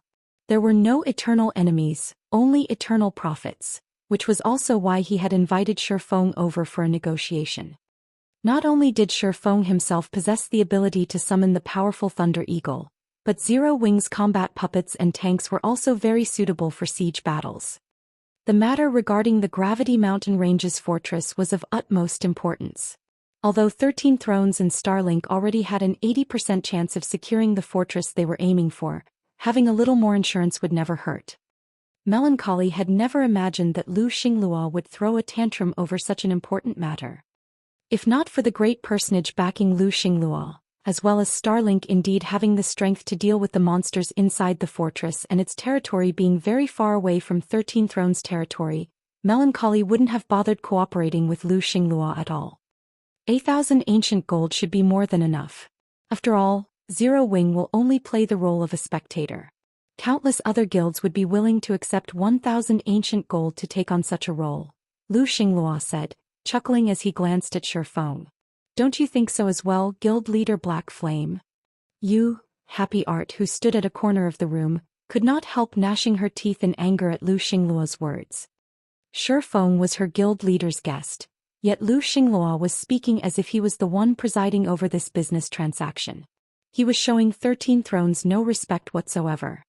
She had personally witnessed Shifeng's strength. The Thunder Eagle's combat power would definitely increase 13 Thrones' chances of securing the fortress in the Gravity Mountain range. Moreover, she knew what kind of remuneration Samsara had paid Shifeng. That was several dozen bottles of S-rank nutrient fluid they were talking about, something one could not buy even if they had the money to do so. Although an individual's combat power would indeed have a limited effect in a siege battle, if it became public that 13 Thrones was offering to hire Shifeng at a price lower than Samsara's, 13 Thrones would definitely be the butt of everyone's jokes. However, before Happy Art could say anything, Shifeng preempted her, smiling and saying, "What guild leader Lu said is indeed correct. It would be very wonderful if a guild could receive 1,000 ancient gold just for spectating. Only, I wonder how much a guild that can't even beat a spectating guild should receive?" Shifeng was well aware of Melancholy's habit of developing partners. Meanwhile, it was quite obvious that Xingluo had grasped this point as well. If Zero Wing partnered up with 13 Thrones this time, the relationship between the two guilds would undoubtedly become stronger. Meanwhile, 13 Thrones was in existence far above super first-rate guilds like the Dragon Phoenix Pavilion and Unyielding Soul. If Zero Wing received 13 Thrones support, Starlink would definitely have plenty of trouble dealing with Zero Wing in the future. Knowing this, Xingluo naturally couldn't allow the partnership between Zero Wing and 13 Thrones to succeed, even if it meant earning Melancholy's dislike. Not to mention Melancholy's goal was profits. The man wouldn't dismiss 13 Thrones' partnership with Starlink just because of a little dislike. Hence, Shifeng couldn't allow Xingluo to have his way. Moreover, securing a shop in Dragonheart City was a great temptation. Although the value of Dragonheart City's shops was nowhere close to the value of the Gravity Mountain Range's fortresses, the shops were still one of the main avenues of earning ancient gold. However, Zero Wing would need a lot of time to collect enough ancient gold to purchase a shop in Dragonheart City. During this period, Zero Wing would lose out on many opportunities. If it could receive some startup funds from 13 Thrones, earning ancient gold would become much easier later on. Upon hearing Shifeng's words, Happy Art silently snickered. The feud between Starlink and Zero Wing was already common knowledge among the various superpowers. Meanwhile, Starlink had suffered not only failure in its multiple attempts to destroy Zero Wing but even significant losses. Black Flame. Xingluo burst out in rage at Shifeng's words. Don't think that you're amazing just because you managed to protect your turtle shell. Attacking a fortress requires absolute strength. It is not something that can be accomplished with your little tricks. You think your guild is amazing, right? Why don't we have a true comparison of our guilds? I won't take advantage of your lack of numbers either. We'll each send 10,000 players to fight it out in the Divine Colosseum. If Zero Wing wins, I will no longer doubt Zero Wing's strength and will admit that Zero Wing is qualified to receive that 10,000 ancient gold. If Zero Wing loses, then obediently take your spectator fees. We'll have guild leader Melancholy preside over this match. How about it? Do you dare accept this challenge? Happy Art could not help but curse Xingluo for his shamelessness. Zero Wing had just recently stepped onto the path of becoming a superpower. The quantity and quality of experts Zero Wing possessed were still far from comparable to what an actual superpower like Starlink had. Moreover, at this stage of the game, expert players had long since gotten used to the combat style of God's domain. Everyone's equipment was also continuously improving. Now, it was very difficult for anyone to have an edge in terms of equipment quality. It might be fine if the competition this time was only a 100 versus 100 match. In such a case, Zero Wing would still have a chance of victory. However, in a battle involving 20,000 players, Zero Wing wouldn't even have enough expert players to fill its slots. In contrast, Starlink had a bunch of old monsters and peak experts under its command. It seems he is still too young, Melancholy thought as he turned to look at Shifeng. However, he did not address Lu Xingluo's words. This was because what Lu Xingluo said was indeed true. Being on the defensive side of a siege battle held a completely different meaning to being on the offensive side. It was much easier to defend a fortified location. Generally, the one on the offensive side had to pay a much higher price than the defensive side to achieve victory. Although Zero Wing could indeed repulse Starlink's forces, its actual strength was still far from comparable to Starlink's. In Melancholy's opinion, Shifeng's provocation of Lu Xingluo now was a very unwise move. Otherwise, Lu Xingluo wouldn't have had the opportunity to take advantage of Zero Wing's weakness. As for the matter of partnering up with Zero Wing, it was obviously no longer possible this time. After all, if Melancholy allowed Zero Wing to fight Starlink, 13 Thrones' reputation would only suffer. Nevertheless, after all was said and done, Black Flame was his invited guest. He had no choice but to smooth things over and have Black Flame take a step back in this struggle. However, just as Melancholy was about to speak up, Shifeng looked at Lu Xingluo and replied calmly, "Whether Zero Wing is qualified or not is not up to you to decide, Guild Leader Lu. Moreover, you're not fit to do so either. Since Guild Leader Lu wishes for a fight, let's just fight. Only I wonder, what do you plan to do if you lose, Guild Leader Lu?" Is he insane? Surprise flashed across Melancholy's face when he heard Shifeng's reply. At this point, Starlink's strength was already close to rivaling that of super guilds. Moreover, the guild's background was one that even 13 Thrones would not dare to take lightly. Meanwhile, Zero Wing was currently in the limelight of God's domain and had recruited many talented people from the Dark Knight Empire and various other kingdoms. A defeat at Starlink's hands would wash all of the reputation it had accumulated before down the drain. In the aftermath, the loss of this competition might even bring about Zero Wing's thorough demise. "I'm not fit." Lu Xingluo laughed at Shifeng's reply. "If I lose, I'll give you 10,000 ancient gold. 3 days. Don't say that I didn't give you time to gather your men. In 3 days we'll fight it out in Dark Knight City." "Good. We'll fight in Dark Knight City in 3 days. Shifeng nodded. Following which, Shifeng said his goodbyes to Melancholy before leaving the room. He then returned to Zero Wing's main headquarters in White River City. Before Shifeng had acquired a flying mount, he indeed had not possessed the confidence to fight Starlink in a frontal confrontation. However, the situation was different now that he had a flying mount. With the Thunder Eagle, he could now visit distant locations that he originally couldn't. 3 days was more than enough for Zero Wing's strength to undergo a qualitative transformation. Chapter 22:16, Emergence of Talents. Star Moon Kingdom, White River City. As soon as Shifeng walked out of the guild residence's teleportation area, he noticed that the guild hall was crowded with players. The bars and restaurants set up there in particular were packed with chatting players, the majority of them talking about their recent harvests. When they saw Shifeng walking out of the teleportation area, they fell silent. In the next moment, however, everyone went into an uproar. "Guild leader. It's the guild leader." The guild leader actually came to White River City's residence. The guild members present were all excited to see Shifeng, and everyone started greeting him. To Zero Wing's members, their guild leader was a true legend. Not only was he Star Moon Kingdom's #1 expert, but he had also personally established Zero Wing and developed it into the kingdom's #1 guild. Now Zero Wing was even being recognized as a pseudo-super first-rate guild, and it was only a matter of time before it became a real one. Nowadays, Zero Wing was the most famous guild in Star Moon Kingdom and the neighboring kingdoms and empires. If one mentioned Zero Wing's name in the Purple Thorns Kingdom, the Twin Towers Kingdom and the Black Dragon Empire, the guilds and powers of these countries would react with awe and fear. Moreover, after Zero Wing secured its hold over Stone Forest City, countless experts had started fighting to join Zero Wing. At this point, Zero Wing's expert count had long since surpassed that of first-rate guilds by leaps and bounds. The average level of Zero Wing's expert players was also shooting up, thanks to the bottomless abyss. Due to these positive developments, The guild was also making rapid progress in team dungeons, and its inventory of weapons, equipment, and resources had expanded considerably. Now, Zero Wing was inferior only to the various superpowers. However, compared to the superpowers, the conditions to acquire the weapons and equipment inside Zero Wing's guild warehouse were much looser.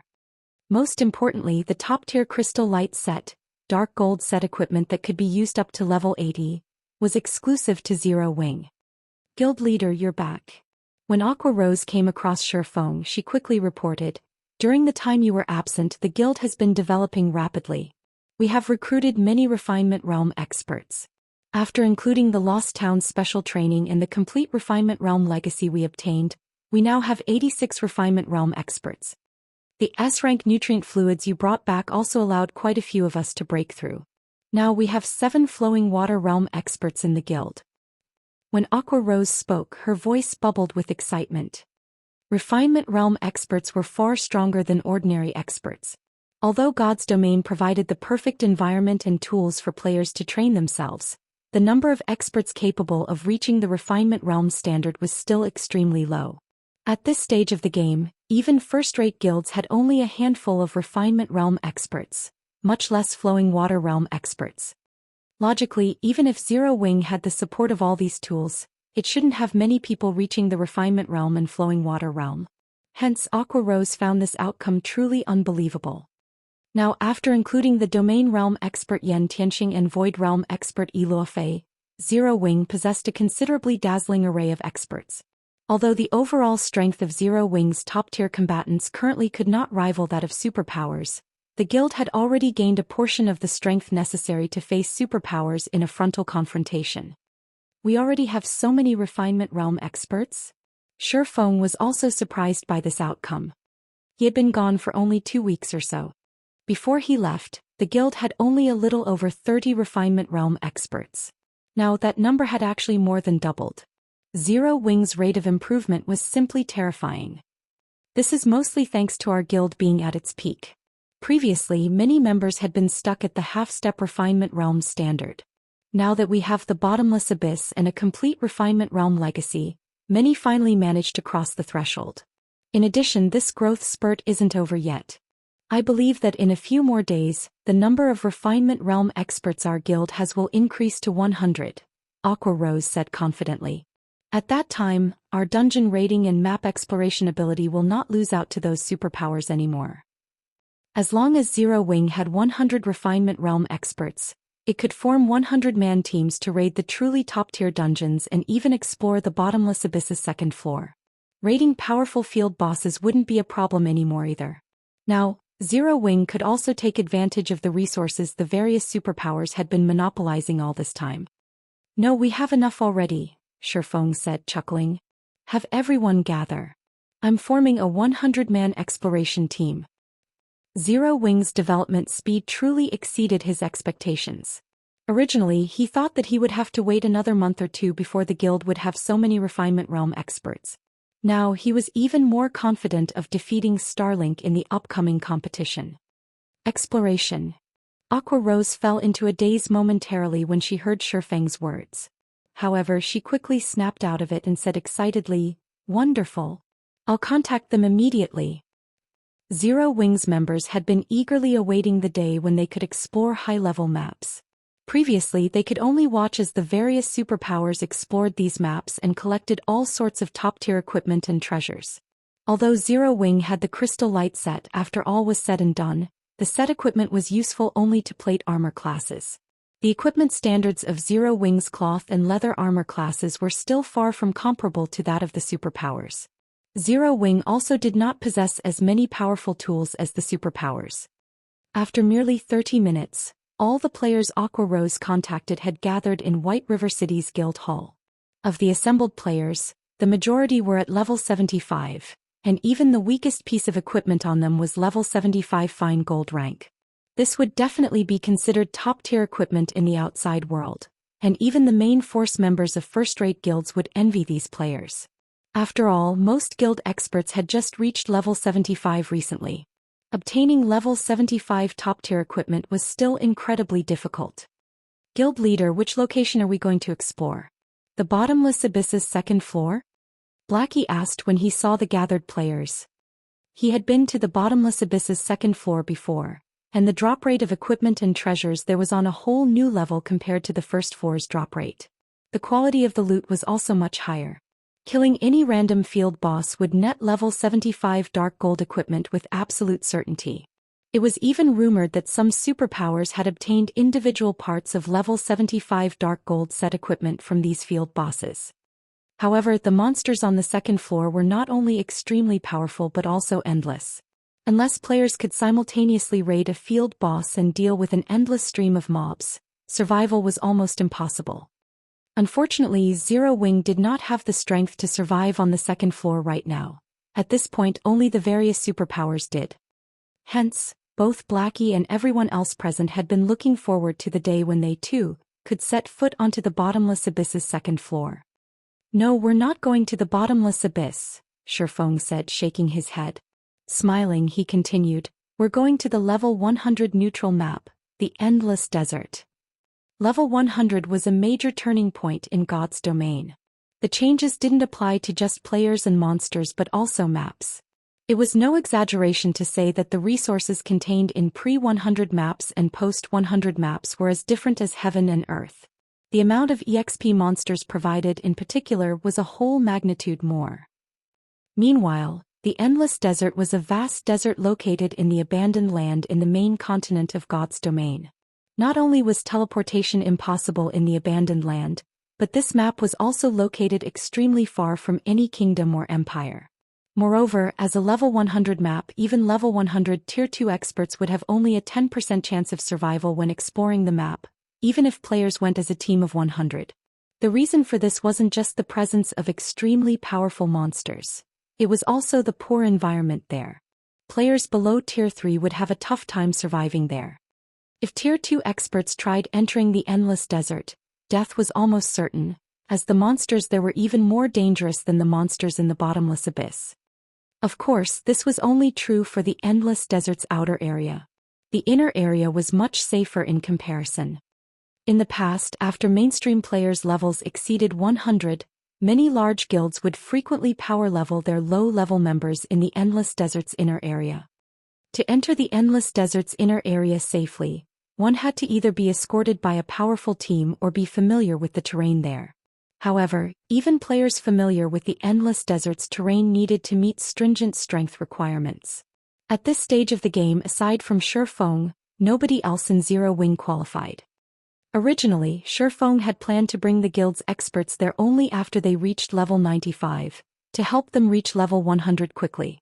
However, now that he had obtained the Thunder Eagle, ferrying players into the Endless Desert's inner area would be a piece of cake. Chapter 22:17 Abandoned Land.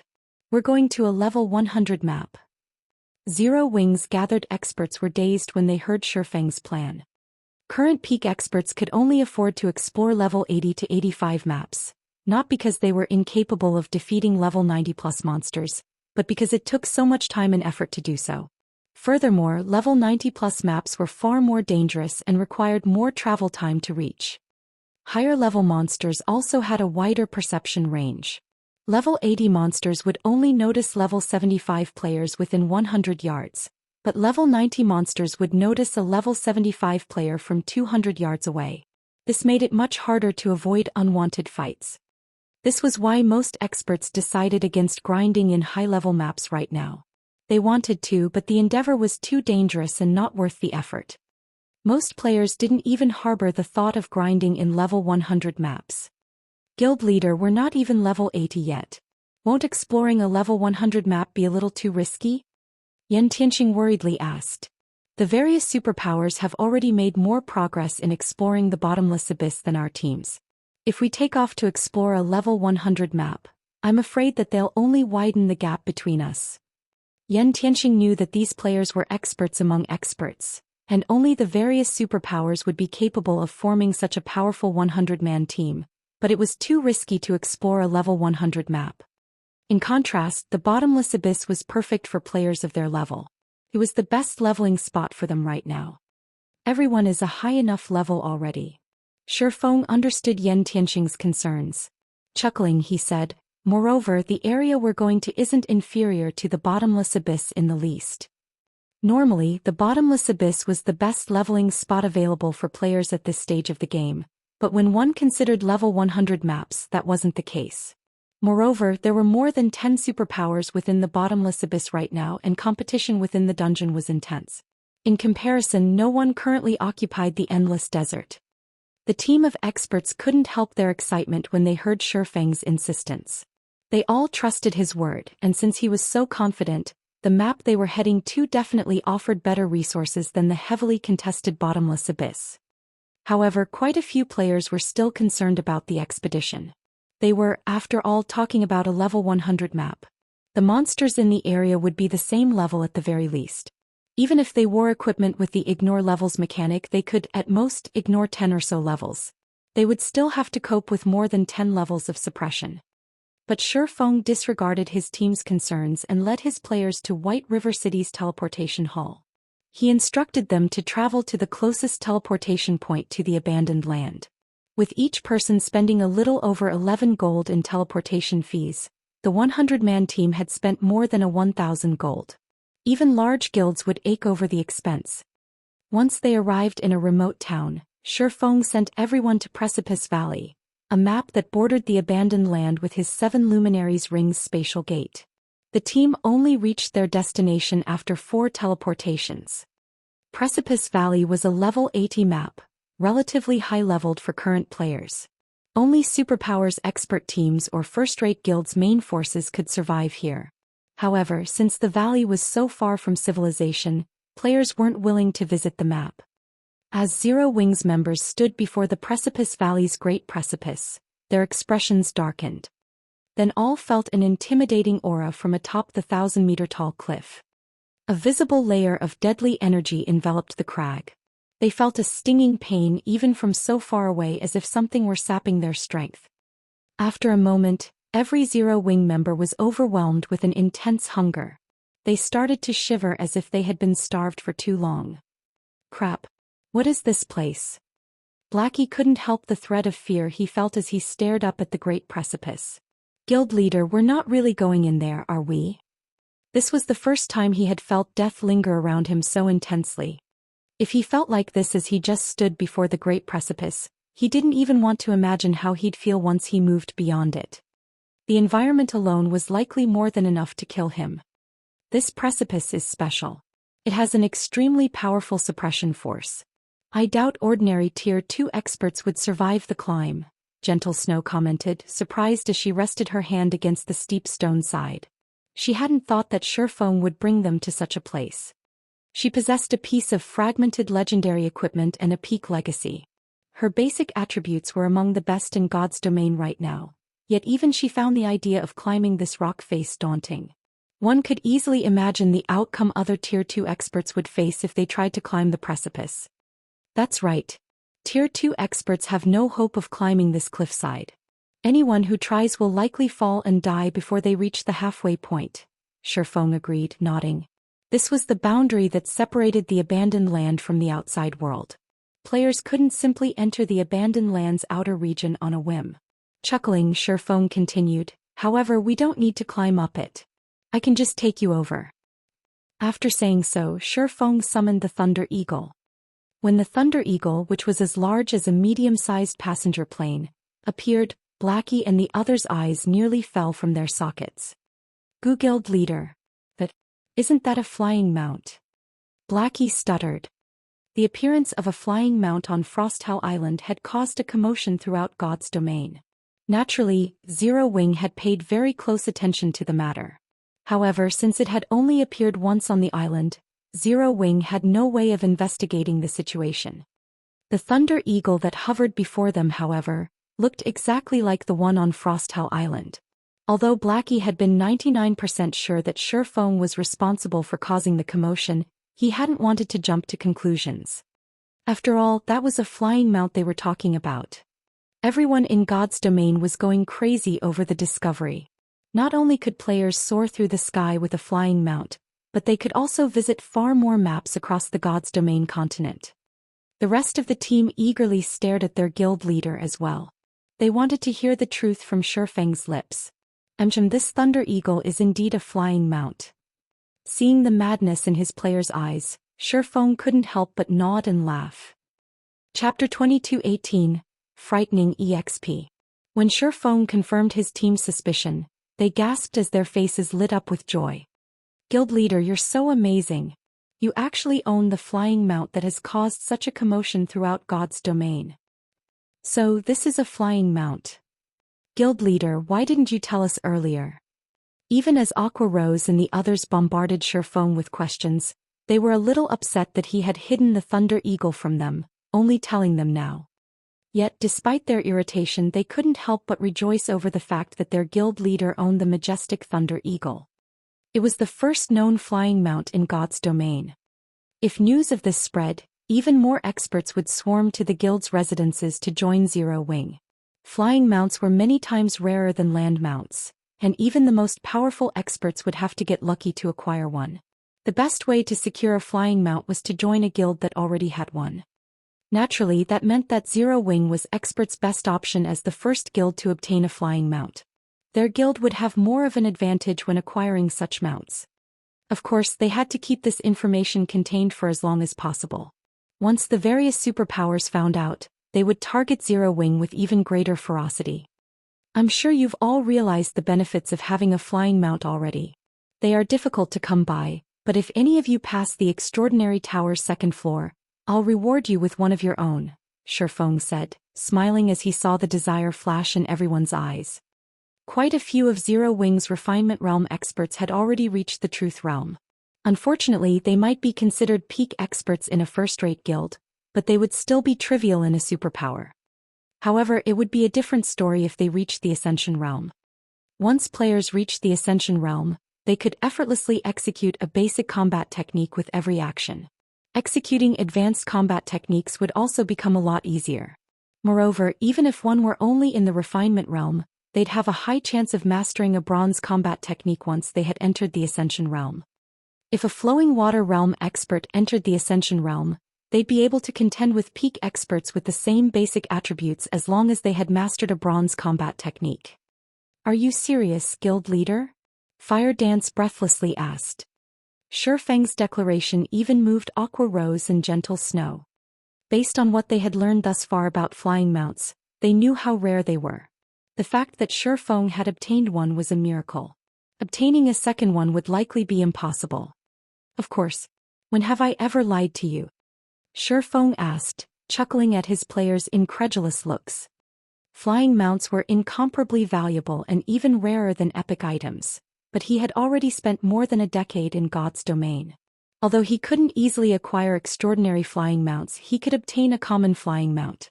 In fact, he had originally planned to obtain a common flying mount once he had reached level 100, but now that he had the Thunder Eagle, it would be a lot easier to obtain that common flying mount.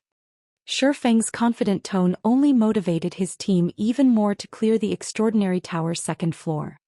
Fire Dance and Violet Cloud were especially inspired since they had already cleared the first floor and had made significant progress on the second floor. They were only a few short steps away from the Ascension Realm. After the conversation, Shifeng flew the first group of players into the abandoned land. As they crossed the border, they felt a chill wrap around them. Everyone, aside from Shifeng, who had an extraordinary physique, felt an intense hunger overtake them, including Gentle Snow. They could feel energy leave their bodies, and if they didn't replenish it, they would likely die after 5 or 6 hours. Fortunately, the Thunder Eagle was extremely fast. Although the mount shared the sky with flying monsters as an extraordinary flying mount, the Thunder Eagle's speed was leaps and bounds higher than the level 100+ flying monsters. It easily shook off any monsters it aggroed. After nearly 2 hours, the first group finally arrived at the Endless Desert's inner region. The sand in the inner region was silvery white, and once they entered the area, the first group's hunger eased. Now, advanced food and beverages was enough to restore their lost life energy. However, when Aqua Rose saw the monsters on the ground, her expression darkened.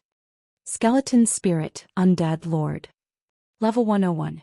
HP 70,000/70,000,000 Skeleton General, Undead Great Lord. Level 102. HP 180,000,000,000 000/180, 000,000. So, these monsters are over level 100? Yan Tianxing frowned as he gazed at the monsters below. A Lord-ranked skeleton spirit already had more HP than a level 80 Great Lord, and its aura even felt deadly to a domain realm expert like him. Meanwhile, there were thousands of skeleton spirits roaming the desert below. If they hadn't been flying, they'd already be dead.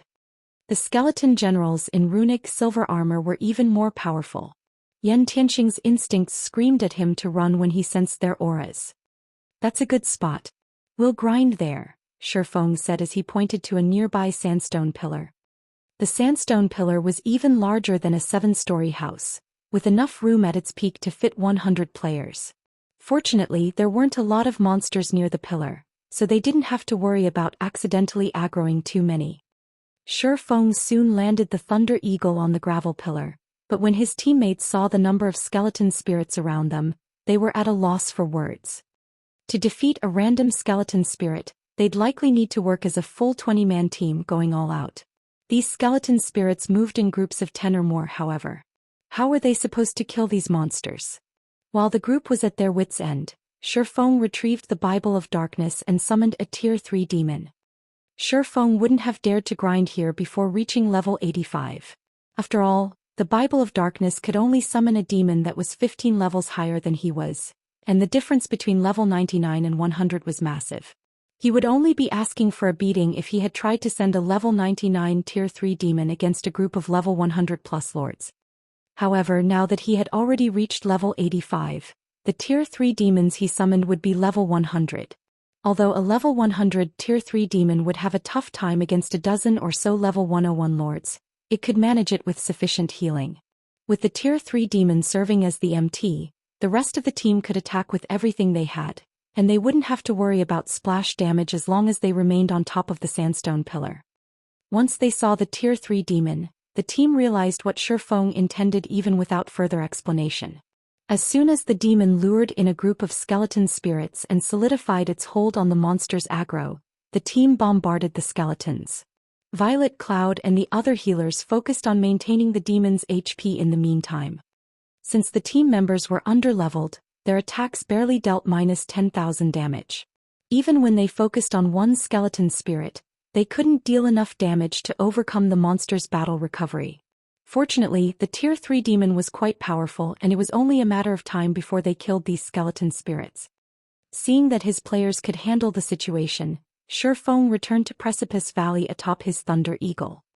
The level 100+ monsters granted an abundance of EXP when they fell, even more than level 99 Great Lords. Including the bonus EXP everyone received from killing a monster of a higher level, Gentle Snow and the others had leveled up more than once by the time Shifeng returned with the second group. Their leveling speed stupefied Shadow Sword and the others, who were part of the second batch of players Shifeng ferried. Before entering the endless desert, Gentle Snow and her comrades had been level 77. The amount of EXP they needed to level up was horrific, yet after only a few hours they were very close to level 79. By the time Shifeng had ferried the entire 100-man team, Gentle Snow and the rest of the first group had reached level 80. Moreover, the team's grinding speed increased as Shifeng continued to summon more level 100 Tier 3 demons when the Bible of Darkness's Summon Demon skill finished its cooldown. The team's leveling speed didn't slow in the slightest, even after splitting the EXP between more players. Once Shifeng had summoned 3 Tier 3 demons, he began to challenge the Great Lord-ranked skeleton generals. Even in level 100 maps, Great Lords were relatively rare. They could be considered mini-bosses in level 100 maps, and even Tier 3 experts would have to flee from a one-on-one battle with such a monster. However, by combining the strength of 3 Tier 3 demons, in addition to the effects of Demon Ruler, Shifeng was able to stand against a level 100 Great Lord. Unfortunately, Aqua Rose and the others could only watch from the sidelines. With the exception of Cola, one of the skeleton general's AoE skills would instant kill any of these team members. Die. Shifeng activated Divine Providence and landed the final blow on the skeleton general, obliterating the Great Lord's last strand of HP. As a result, many of these Zero-Wing experts leveled up and Shifeng rose to level 86. Meanwhile, the skeleton general dropped about a dozen or so items.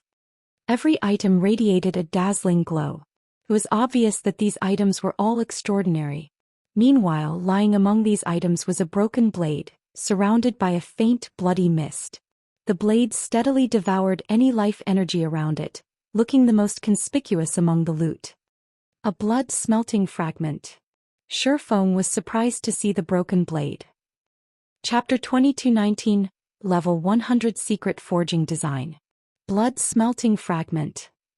Everyone grew curious, shifting their focus to the broken blade on the ground, when they noticed Shifeng's surprise. At a glance, it was obvious that this broken blade was extraordinary, but their guild leader didn't usually seem shocked, even when an epic item dropped. This is interesting. We'll prioritize the skeleton generals from now on, Shifeng said as he collected the blood-smelting fragment. Guild leader, is that thing valuable? Aqua Rose could not help but ask.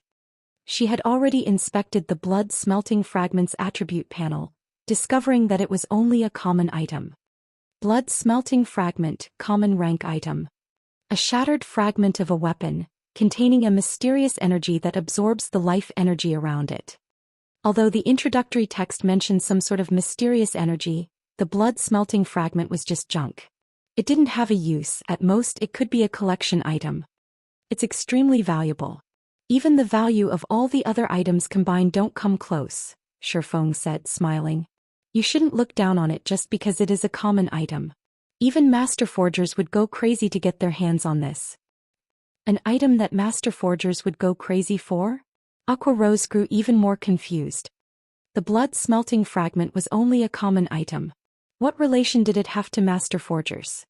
That's right. There is a chance to extract secret forging designs from this thing, Shifeng explained. As long as we collect enough fragments, we could even extract advanced secret forging designs. What? Extracting secret forging designs? Aqua Rose exclaimed. Nowadays, subclasses were becoming more important in God's domain, yet among the various subclasses the forger subclass stood out. A forger with secret forging designs was treated far differently than those without, enjoying a much higher status. Secret forging designs couldn't be copied, and the items produced possessed extraordinary effects. Take Shifeng's mana armor kit for example. Among the many armor kit designs found in God's domain, none could compare to the mana armor kit. Shifeng's secret forging design was also the reason that Zero Wing had acquired so many advantages over its competition. One could easily imagine how valuable the blood-smelting fragment was if it truly were possible to extract a secret forging design from it. It was no wonder why Shifeng had been so surprised. Hearing the conversation between Shifeng and Aqua Rose, realization dawned on the rest of the team. Their faces lit up with excitement and anticipation. Shifeng simply chuckled when he saw his teammates' reactions. He didn't bother to explain further, instructing everyone to continue grinding skeleton spirits and generals. The secret forging designs that could be extracted from the blood-smelting fragment were not as simple as everyone assumed. The items one could produce with these designs would even be a great help to level 100+ players. They were on an entirely different level than the secret forging designs players had found thus far. Furthermore, there was the chance of extracting an advanced secret forging design. In the past, any forger that had learned an advanced secret forging design had been treated as well as Grandmaster forgers, even within the various superpowers. It didn't matter if said forger was only a master forger. This was because in God's domain the stronger players became, the less helpful external items would be. However, that was not the case for items produced with an advanced secret forging design. These items would even be useful to Tier 5 players, which were considered upper echelon level experts in the various superpowers, not to mention Tier 3 players. The fact that the skeleton generals had a chance of dropping the blood-smelting fragment completely exceeded Shifeng's expectations. Normally, only monsters near the Abandoned Lands core had a chance of dropping these fragments, but not even Tier 3 players could survive in the area. Now that he knew he could collect blood-smelting fragments from the skeleton generals, he had to go all out in hunting them down and collecting as many as he could. That way he would have a much greater chance of extracting a secret forging design or an advanced secret forging design.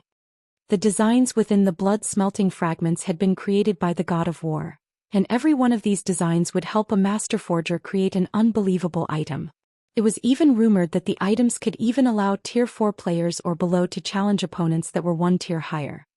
Normally, players could only gain such power through legendary items, but the items produced with the God of War's top 3 designs would be similarly effective.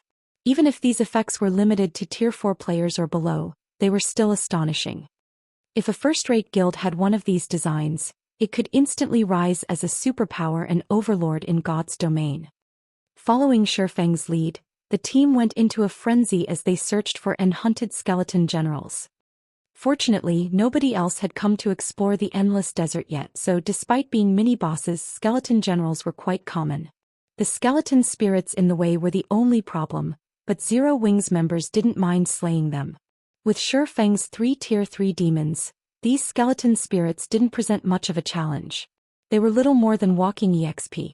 In addition, the team members activated their berserk skills from time to time, ramping up the team's overall DPS. Most importantly, as Shifeng continued to level up, his demons grew stronger. Occasionally, Shifeng would spend some magic crystals to activate Miniature World and Ring of Brilliance to speed up the grinding process as well. After just 2 short days, every member of the team had risen to level 87.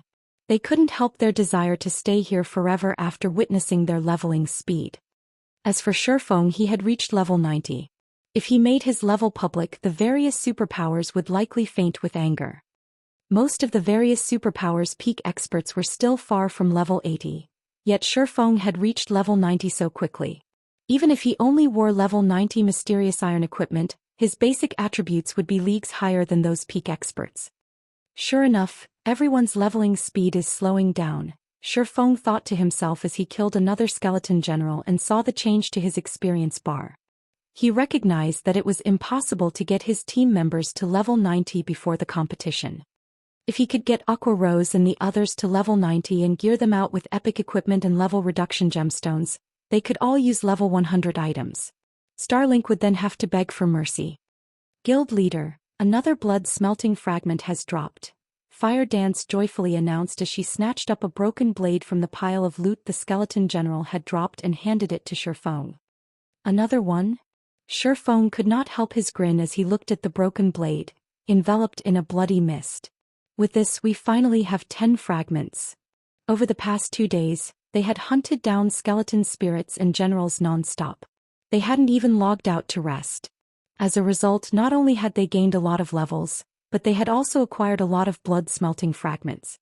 The reason Shifeng had pushed his team so hard was to increase their chances of extracting a secret forging design, which they could only do by obtaining more fragments.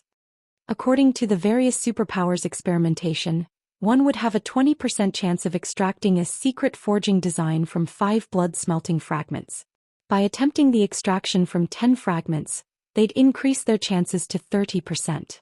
With 10 fragments, they also had a small chance of obtaining an advanced secret forging design. Although it was possible to increase the extraction success rate by using more blood-smelting fragments, Shifeng didn't have much hope of collecting 15 or 20 fragments. He had discovered that only the skeleton general's first spawn had a high chance of dropping blood-smelting fragments, and once they spawned a second time, they wouldn't drop a fragment at all. Unfortunately, there were only so many skeleton generals in the endless desert, and it was simply impossible to collect 15 or 20 fragments. He felt fortunate already to collect 10 fragments. Please let it be a success. Shifeng prayed as he activated Divine Providence. Although he wasn't sure whether Divine Providence would be of any help, he couldn't care less. He needed all the help he could get. After activating Divine Providence, Shifeng used Mental Extraction, a skill unique to Master Forgers, on the blood-smelting fragments. Chapter 22-2028 Blood Refining Designsl. Under Shifeng's control, the 10 blood-refining fragments floated into the air and stopped, suspended. The bloody mist grew denser and a short moment later, it flowed away from the fragments and toward Shifeng. At the same time, the 10 fragments visibly disintegrated. After 5 seconds, all 10 blood-refining fragments had turned into dust, and the bloody mist that lingered around Shifeng formed a 3-fold magic array. Wonderful. Succeeded. Shifeng rejoiced as he watched the magic array manifest. Each subsequent layer of the threefold magic array was more complex than the last. The first layer was already 3 times more complex than an intermediate magic array, and each subsequent array contained more power. Despite the 3 magic arrays manifesting with completely different sets of runes, all 3 felt united and whole. Not long after the threefold magic array completed, a streak of bloody light shot from the array and into Shifeng's brain. Suddenly, line after line of information swam in Shifeng's brain. Casting Goldstone Design. One of the God of War's 28 blood refining designs. The forged lava stone can be merged with the user's main weapon and liberate the weapon's potential. The greater one's mastery with the design, the stronger the casting goldstone's effects will be. I struck gold. Shifeng was elated as he took a rough glance at the information. Although he only received a basic blood refining design, not an advanced one, it was the extremely rare casting design. In God's domain, forgers fell into 3 categories. The first type focused on weapons and equipment. The second type focused on support items such as armor kits and whetstones. The third type focused on items that strengthened existing weapons and equipment, such as combat devices. Among the 3, the third category's designs were the rarest. Moreover, most strengthening items were temporary, so they tended to be the least valuable of forgers' products. However, the third category forgers were the most popular among the various superpowers. Strengthening items were easier to produce, had higher production rates, and shorter production times than items from the other categories. This made mass-producing these items possible. During Shifeng's previous life, any forger that successfully learned a secret forging design from this category would be treated like a god by the various major powers. Although the blood refining designs only belonged to the second or third category, there had been less than a handful of players who had learned these third category designs during Shifeng's previous life. Shifeng had never thought that he would acquire a third category blood refining design in this life. After a brief, excited moment, Shifeng earnestly inspected the casting goldstone's details. The moment he did, however, he was astonished. It's no wonder why the various superpowers and forgers went mad over the 3 great advanced blood refining designs back then. If the casting goldstone is already this powerful, those advanced designs items can allow players to transcend tiers. Shifeng was inwardly shocked as he read about the casting goldstone's effects. Although the casting goldstone could only strengthen players' main weapon, it was not limited to metallic weapons. It could also be used on wood or crystal weapons like staves and bows. Moreover, the strengthening effects were permanent. This category's forged items shouldn't be capable of such a thing, but the God of War had made the impossible possible. The casting goldstone could accomplish the feat because it didn't strengthen the weapon itself. Instead, it reinforced the connection between the weapon and its wielder, giving the player a portion of the weapon's strength. The amount of the weapon's strength the user could access depended on the quality of the casting goldstone. The threefold magic array that had appeared before Shifeng was none other than the casting goldstone's core. To increase the forged casting goldstone's quality, one would have to increase their mastery of the threefold magic array. As long as one fully mastered the magic array, the casting goldstone could double up to a Tier 3 player's combat power. It would even be significantly helpful to Tier 4 players. The casting goldstone's only flaw was the required materials. Every material needed to produce the casting goldstone was incredibly rare and valuable, especially the magic molten gold. A single ingot currently costs 20 gold on the market. In total, each production attempt would cost 40 gold or so. With that kind of money, one could purchase a piece of level 70 fine gold equipment. It seems I'll have to research this blood refining design carefully. Shifeng could not help his grin as he looked at the casting goldstone design. He had still felt that the upcoming competition against Starlink would be quite difficult if he relied on Aqua Rose and the others. Starlink was no pushover after all. With the casting goldstone, however, he was no longer concerned. Ordinary powers might struggle to collect magic molten gold, but for Zero Wing it was a simple task. One word was all it would take for Zero Wing to acquire a stock of magic molten gold from the secret and candlelight chambers of commerce. Needless to say, he could acquire the rest of the required materials through the same routes. Thinking up to this point, Shifeng had everyone return to White River City and get some rest. They hadn't rested for the past 2 days, and Aqua Rose and the others still had plenty of responsibilities in Zero Wing to attend to. The team was a little disappointed that Shi Feng dismissed their grinding session, but it was true that they needed to return to their tasks. Following which, everyone took out a guild transfer scroll and teleported to their respective bases of operations. Although most teleportation means were prohibited in the abandoned land, return scrolls and guild transfer scrolls were fortunately an exception. After Aqua Rose and the others left, Shi Feng took out a return scroll and teleported to White River City. He intended to research the casting goldstones production method in the candlelight trading firm. When Shi Feng returned, the city was as crowded as always. Only far more guilds occupied the city now than before.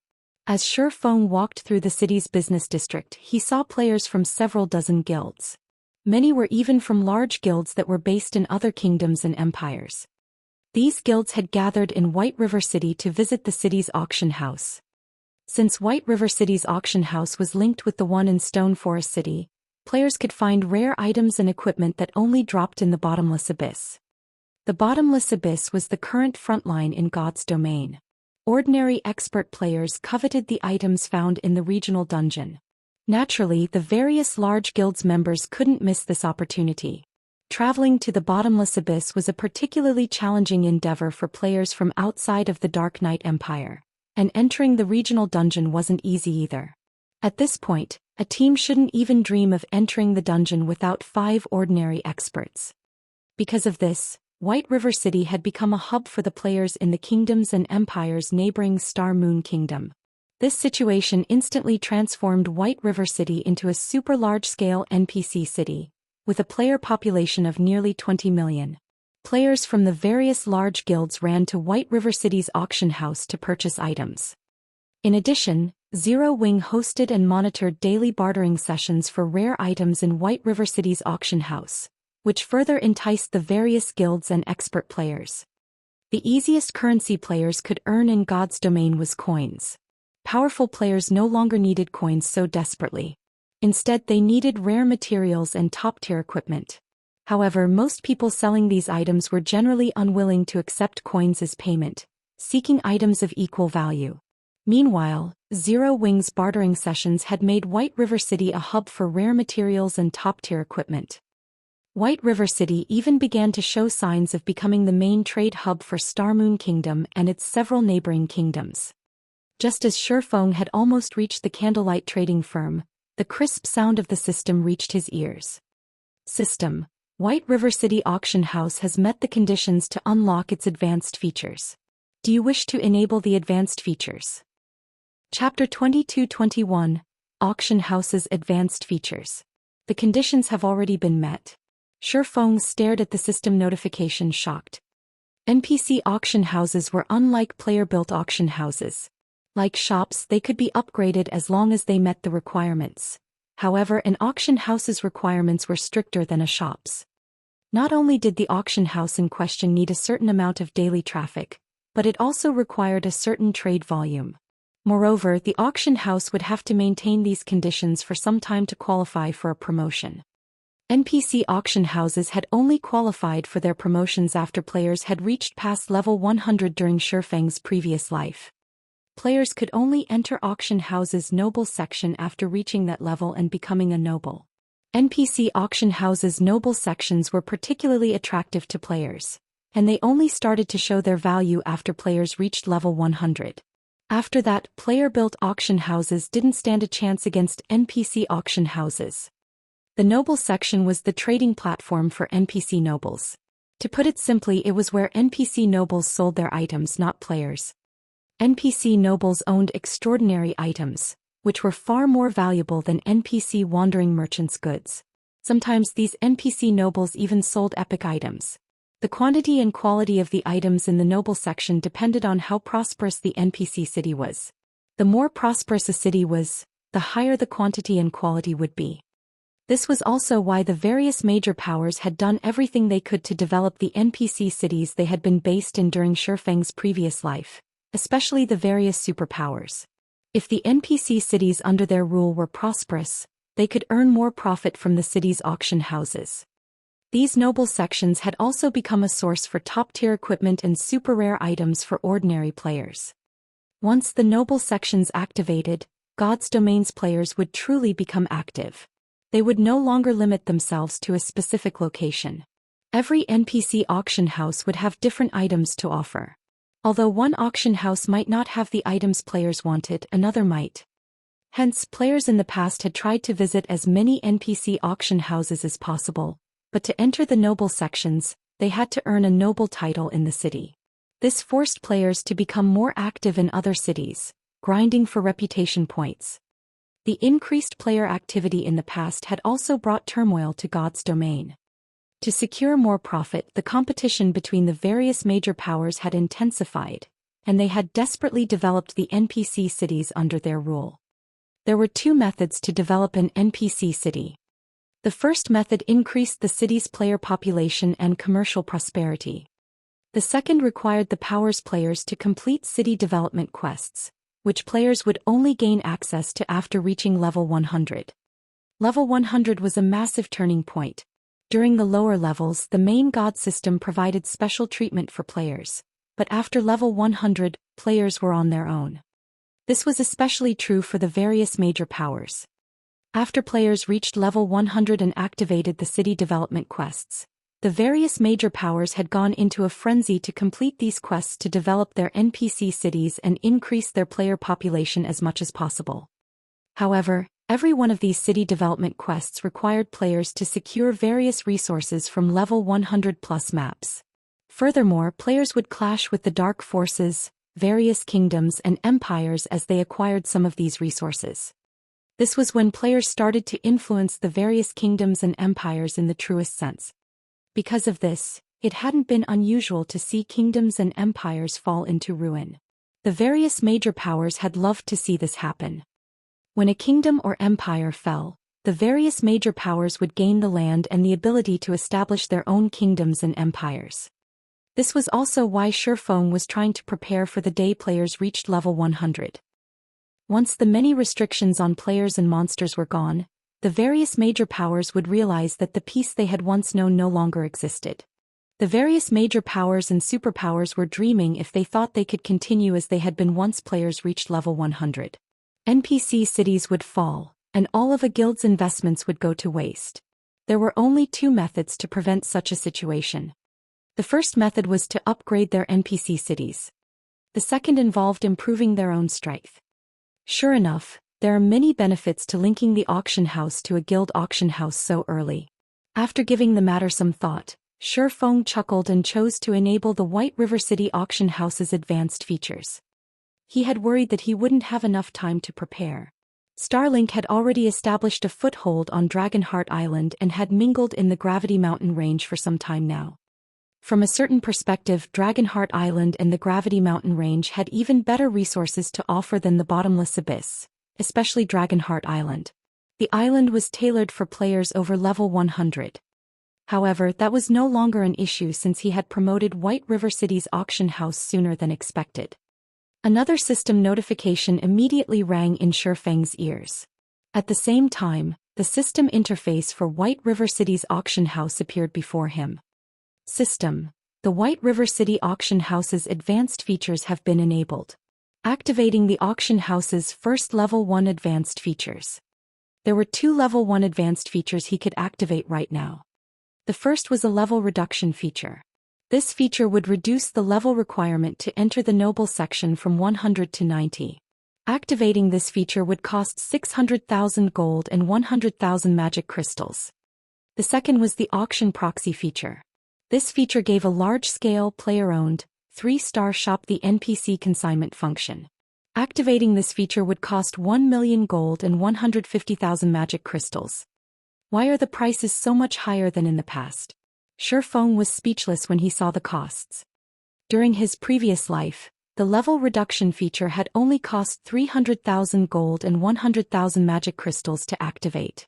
As for the auction proxy feature, it had only cost 500,000 gold and 150,000 magic crystals. Now the gold cost had doubled. Even superpowers would be startled to see these prices. Although Zero Wing had considerably improved its profit margins, accumulating 1 million gold would still take some time. There were many aspects of its guild cities that required funding, and Zero Wing's member count was rapidly increasing. At this point, Zero Wing only had around 200,000 gold in savings. Fortunately, the magic crystal cost would not be a problem since the guild had close to 300,000 magic crystals saved up. But after a moment to consider the situation, Shifeng didn't find these increased prices unacceptable. Mainstream players had yet to reach level 75, and the fact that White River City's auction house had gained access to its advanced features so soon was a huge advantage. The level reduction feature, for example, would attract far more players. Once players reached level 90, White River City's auction house would also become more popular than those in other cities. Furthermore, the auction proxy feature was no different than transforming a shop into a miniature auction house, one that could also sell NPCs' items. Even NPC commoners' items would interest players, and if the shop was popular enough, it could tempt NPC nobles to sell their items. Not only would this feature give the shop access to plenty of rare resources, but the shop would also have an absolute advantage over its competition. It seems I'll have to stop spending money for a while. Shifeng decided to have Aqua Rose reduce the guild's expenditures slightly. With this, Zero Wing would be able to activate both features after 10 or so days. With the auction house's matters settled, Shifeng entered the candlelight trading firm and began his research into the casting goldstone design. As one of the God of War's secret forging designs, the casting goldstone's production process was quite different from that of ordinary weapons and equipment. It was a combination of magic arrays and forging. Although master forgers generally researched magic arrays as well, they didn't typically specialize in the field since they only needed arrays as support for their creations. However, the complexity of the threefold magic array that served as the casting goldstone's core was simply absurd. The first layer was already 3 times as complex as an intermediate magic array. Even though Shifeng was an advanced magician, mastering this threefold magic array would be a challenge. Once he reached the quiet meditation room, Shifeng carefully studied the threefold magic array. Time quickly passed. The more Shifeng studied the magic array, the more shocked he became. He had never dreamed that magic arrays could be used in such a way. The casting goldstone's 3 magic arrays were unlike the average magic array. The God of War had faintly touched on the realms of truth's principles to link and use these arrays, practically using them to their fullest potential. In the end, Shifeng had spent over an hour to master the first layer. However, when he turned his attention to the second magic array, he realized that it would be significantly more challenging to master. The second layer was at least 3 times more complex than the average advanced magic array. In fact, it was nearly as complex as a master magic array. If he allowed another advanced magician to tackle this task, they'd likely fail to make any progress. Fortunately for Shifeng, his brain function had increased after he had drunk the life potion, so he could process information far faster than before. In addition, Shifeng had already reached the Ascension realm. With these factors, he was just barely able to learn the second layer of the magic array. Success. Shifeng was ecstatic when he finally formed the threefold magic array's second layer. Following which, Shifeng began to forge the first casting goldstone. He wasn't currently concerned with studying the magic array's third layer until he became a master magician. Until then, completing the task would be impossible. So he gave up on the third layer, content with relying on a 2-fold magic array to produce the casting goldstones. Although the production process was troublesome, Shifeng had dealt with the most challenging aspect and could complete the rest with relative ease. In less than 5 minutes, he looked down at the shining goldstone in his hand. As the casting goldstone took form, it absorbed mana from its surroundings and decreased the room's mana density. I wonder what the effects look like. Once it was complete, Shifeng unsheathed Killing Ray and merged it with the casting goldstone. Chapter 22-22 Qualitative Transformation. The first casting goldstone Shifeng had produced was so hard that not even a dark gold weapon could damage it, yet the instant it had touched Killing Ray, it liquefied and flowed into the sacred sword. Golden, divine runes then emerged down Killing Ray's blade. In the blink of an eye, the divine runes covered the entire sword. Some even manifested on the hand Shifeng used to wield the weapon. It was as if these runes connected Shifeng's hand with the sacred sword. After the last rune formed, Feng felt a stream of dense energy flow into his body and his mind cleared. Amazing. Can even improve my mental state. Feng could not help his excitement as he gazed down at Killing Ray. Improving one's mental state was incredibly difficult. Generally, players could maintain a clear mind when in a high mana density environment, but now holding Killing Ray was even more effective. As Feng held his sword, his mind felt sharp and alert, as if he had just swallowed a stimulant. With this, his performance would be extraordinary. However, Feng's mental state wasn't the only thing that had improved. Killing Ray itself had changed slightly. Now, divine runes circulated the sacred sword as it steadily absorbed the life energy around it. The divine runes only vanished after this continued for 3 to 4 seconds. Once they had disappeared, a faint layer of bloody mist took their place. But Killing Ray's new attributes were even more astounding than the external changes. The weapon had gained another passive skill after merging with the casting stone. Blood Refining Power.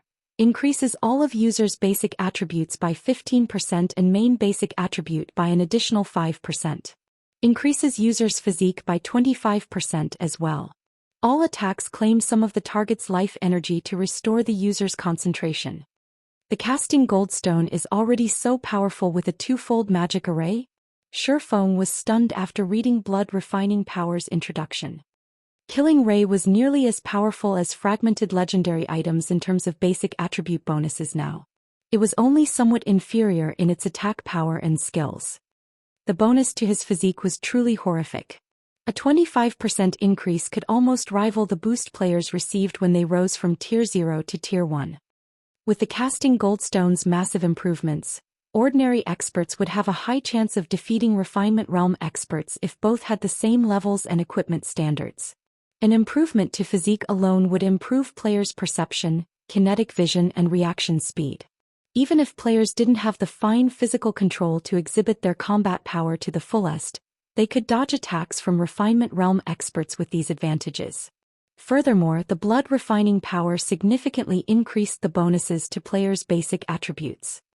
Of course, the Blood Refining Power was so effective here because of Killing Ray's extraordinary quality.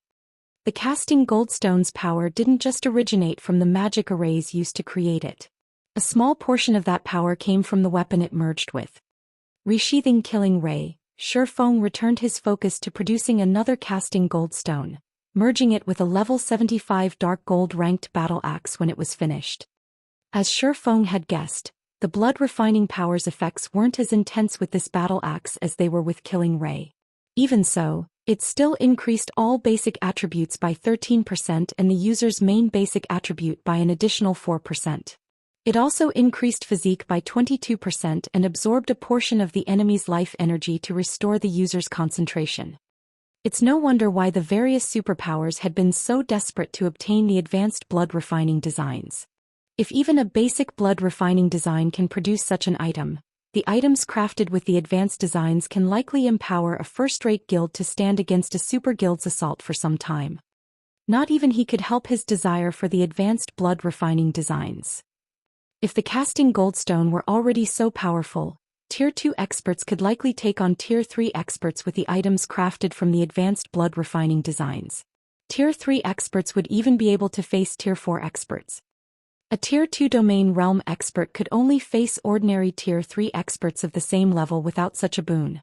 If a Tier 2 refinement realm or flowing water realm expert challenged an ordinary Tier 3 expert, they might not even escape with their life. However, Feng did not give the matter too much thought. Aside from how difficult obtaining the advanced blood refining designs was, he hadn't even mastered the casting goldstone's production process yet. He was only able to draw 2 of 3 of the core magic arrays right now. Even if he had an advanced blood refining design, he wouldn't likely be able to craft the item. Following which, Feng focused on forging more casting goldstones. Although the casting goldstones he could currently forge weren't perfect, they would still significantly increase players' combat power.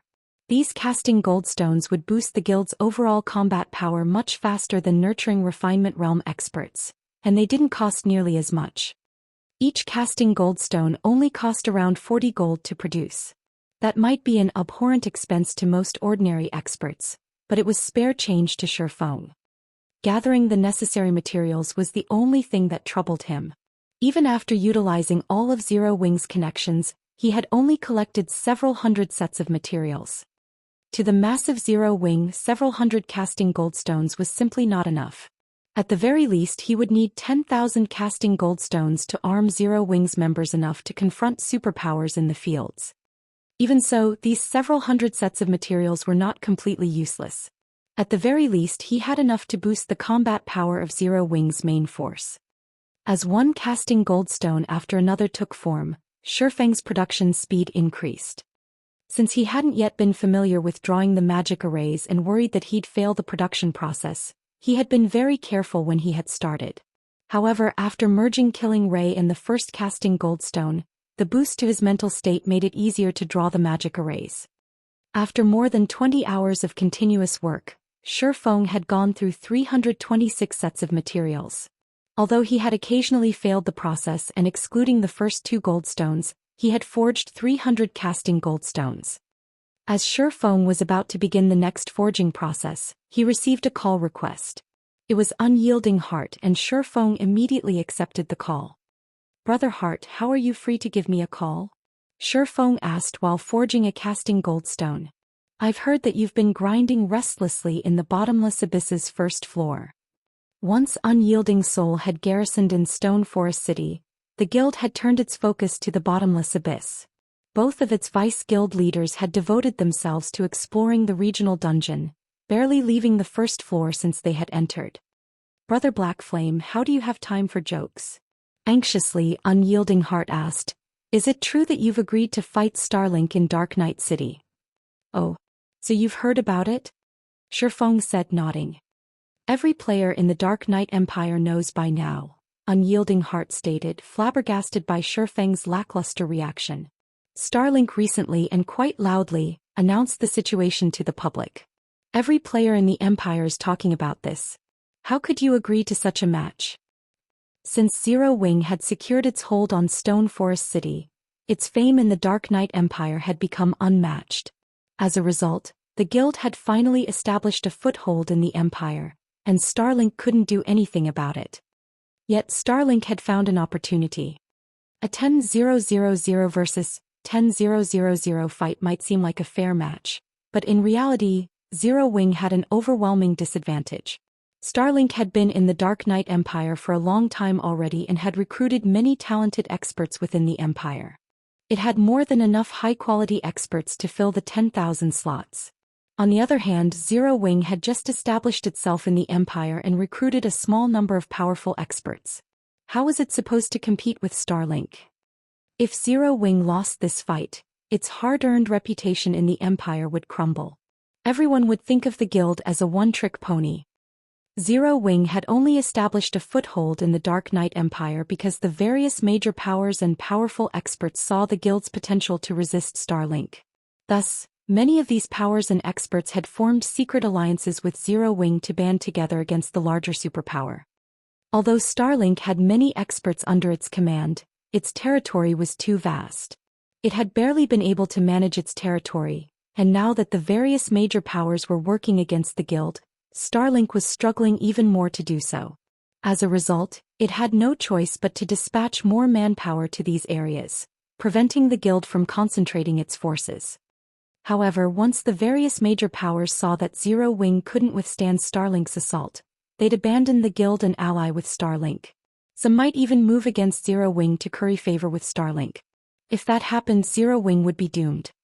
Shifeng could only offer a bitter smile as a reply to Unyielding Heart's concern and confusion.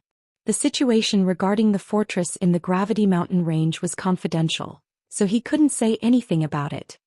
Unyielding Heart could not help but sigh. He then said, "I have a group of hidden experts under my command. Although there are only a little over 1,000 of them, they should be helpful to Zero Wing. I also have some weapons and equipment that we obtained from the bottomless abyss. If your main force members use them, their combat power should increase quite a bit." "Thank you, but let's not do that. If my guild suddenly gains an extra 1,000 or so experts, Starlink will grow suspicious. It will look into the matter and news will spread that Zero Wing requested external aid.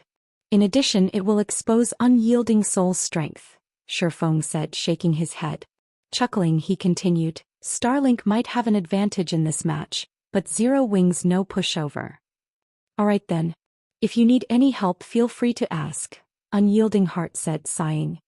L000 versus L000 fight might not have been an issue. With a few peak experts and apex experts, one could easily turn the tide of battle. However, a 10-0-0-0 versus 10-0-0-0 match was a different story.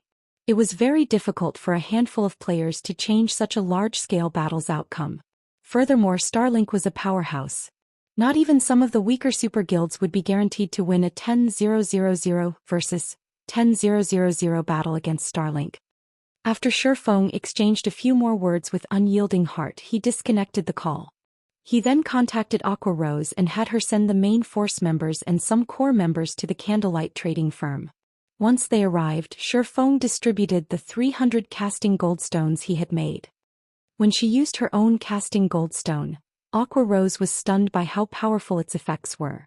She had never expected to find such an amazing item in God's domain. The casting goldstone would even be useful to flowing water realm experts like herself, not to mention refinement realm experts. Later, Shifeng instructed Aqua Rose to gather the top 10,000 experts in the guild and recall them to White River City's guild residence. Zero Wing's White River City residence was quite lively for a while as experts from across the guild's territories gathered. It was truly an impressive sight. The lowest leveled of these experts had already reached level 77, while most of them were already level 78. These experts were a cut above mainstream experts, who had only reached level 75. Everyone's here, guild leader. We can depart at any time, Aqua Rose reported, smiling at Shifeng, who stood before the gathered experts. Good. Let's set off. Glancing over the crowd before him, Shifeng nodded approvingly and led his players out of the residence. The group then boldly marched toward White River City's teleportation hall. Chapter 22-23, Six Wing appears. Dark Knight Empire, Dark Knight City. Currently, players crowded the central plaza outside the Divine Colosseum. If one observed these players carefully, they would notice that even the lowest leveled player had reached level 75, and all of these players were either from main force members from well-known adventurer teams or large guilds experts. Amazing! There are actually so many experts here. Is the Divine Colosseum holding some kind of event? A level 72 ranger who had just arrived in Dark Knight City exclaimed. Don't you know? In a moment, 10,000 experts from Zero Wing are going to face off against 10,000 from Starlink. One is the Dark Knight Empire's overlord, while the other is Stone Forest City's overlord.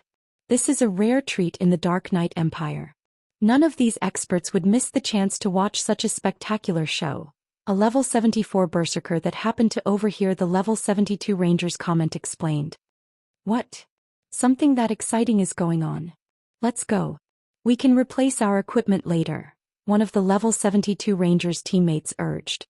It was not every day that one could watch two superpowers duke it out. Even when they did, the public only got to see the tip of the iceberg, but this was an opportunity to watch two of God's domain's overlords go head-to-head. The upcoming match would be even more exhilarating than watching a war movie. The ranger agreed with his teammates' idea. Aside from the invigorating show, they could learn quite a bit from watching peak experts clash. It wasn't very often that peak experts fought each other. They normally just fought larger groups of ordinary experts. You guys want to watch? The level 74 berserker chuckled at the ranger and his team. See those experts in the plaza? What about them? The ranger asked. They want to watch the fight too, but they can't. They can't even get into the Divine Colosseum, so they're watching from out here, the level 74 berserker explained. Starlink has reserved the entire Divine Colosseum.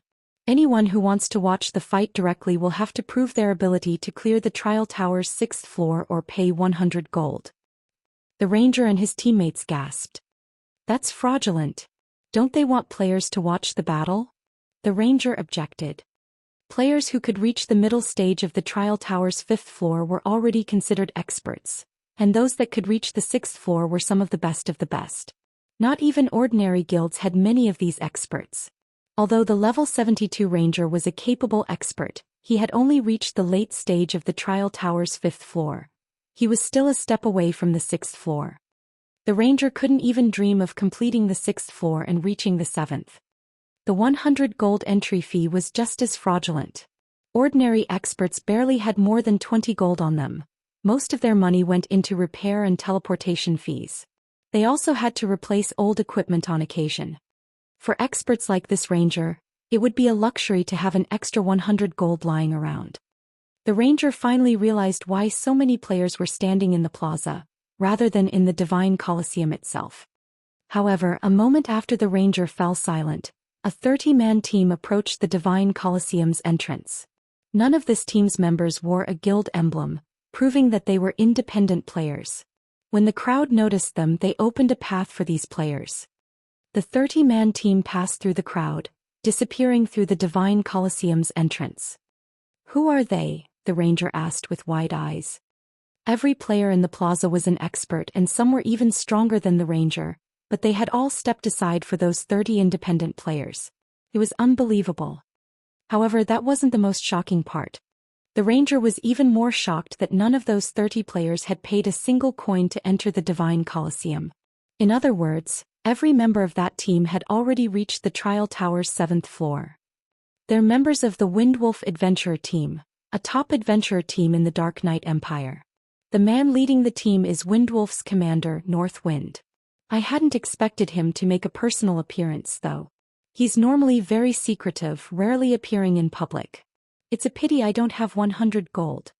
I'd definitely pay the entry fee to watch this fight, the level 74 berserker said as he longingly gazed at the Divine Colosseum. Although 100 gold was a huge sum, it was nothing compared to the knowledge and experience he could gain from watching a large-scale battle between two of God's domain's overlords. Players would be able to experience the battle physically from inside the Divine Colosseum, which would be entirely different than just watching a video recording. Shortly after the Windwolf Adventurer team disappeared into the Divine Colosseum, a large army of players arrived. Everyone in the plaza felt overwhelmingly stifled the moment this army reached the plaza. Starlink's members are here. Amazing. They're so strong. I can actually feel how much stronger they are than me. Despite being experts, many of the players in the plaza gasped when they saw Starlink's army. Their reactions were so intense because of how incredibly powerful every member of Starlink's army was. Even the lowest-leveled player had reached level 77 and was fully geared in level 75 secret silver equipment.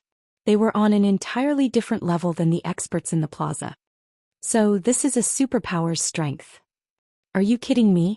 Our guild doesn't even have more than 100 people at level 77 right now. Those players' leveling speed is insane. Why are you looking at their levels? Their equipment is so much more impressive. Not even our guild leader has a full set of level 75 secret silver equipment yet.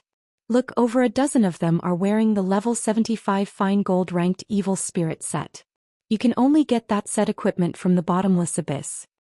None of the various major powers had even collected one complete evil spirit set yet. The level 75 set equipment was god tier equipment to most experts. They could only dream of wearing such items, yet Starlink had collected more than a dozen sets. The difference between Starlink and the various major powers' strength was like the difference between heaven and earth. When the various major powers' upper echelons who waited in the Divine Colosseum noticed Starlink's army, they were in awe of the guild's foundation. As expected of Starlink, it's no wonder why even the various super guilds are wary of it. I hadn't expected the guild to successfully annex the Battlescar workshop as well, a woman in the Divine Colosseum commented as Starlink's army entered the building. She wore a suit of pitch-black armor with long red hair spilling down her back and an intimidating aura. The woman turned to unyielding Heart, who sat in a comer, and commented, "Heart, it seems that your ally is in for a rough time." Battlescar had been a dark workshop that operated on the Western continent. Although the workshop was small with fewer than 300 members, no super guild dared to underestimate it. This was due to the many astonishing feats the workshop had achieved. Battlescar had specifically targeted the various superpowers' main force members. On the Western continent, it had focused on ambushing superpowers' main forces, and the various superpowers had suffered tremendously for it. Although many of the superpowers had tried to avenge their members, none had succeeded. On the contrary, they had only suffered further. Battles involving tens of thousands of players were little more than playing house to the Battlescar workshop. Unyielding Heart's expression was grim. He hadn't expected Starlink to hide so much of its strength. Not only had it recruited the Mad Beast Legion from the Western continent, but it had also roped in the Battlescar workshop. Blood, haven't you been focusing on the Fire Dragon Empire? Why are you here? Unyielding Heart asked the red-haired beauty walking toward him frostily. This woman was as strong and famous as the Mad Beast Legion's commander, Startled Wind. He had no choice but to treat her with caution. I'm here to see if the Dark Knight Empire has any good seedlings, of course.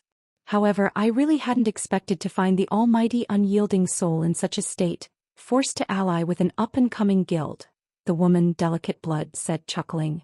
Why don't you leave Unyielding Soul, Heart? Once Zero Wing has been defeated, the situation in the Empire will be beyond salvation, and after Starlink finishes with Zero Wing, it'll turn its attention to Unyielding Soul. You know your guild is no match for Starlink. You might as well join me as my vice commander. You'll have a far better future with me than in Unyielding Soul. I will never leave Unyielding Soul. Moreover, Zero Wing's defeat isn't a guarantee, Unyielding Heart snarled softly. Perhaps. In any case, give me a call if you have nowhere to go, Delicate Blood said, chuckling. She did not try to argue with Unyielding Heart. She knew he was only trying to delude himself.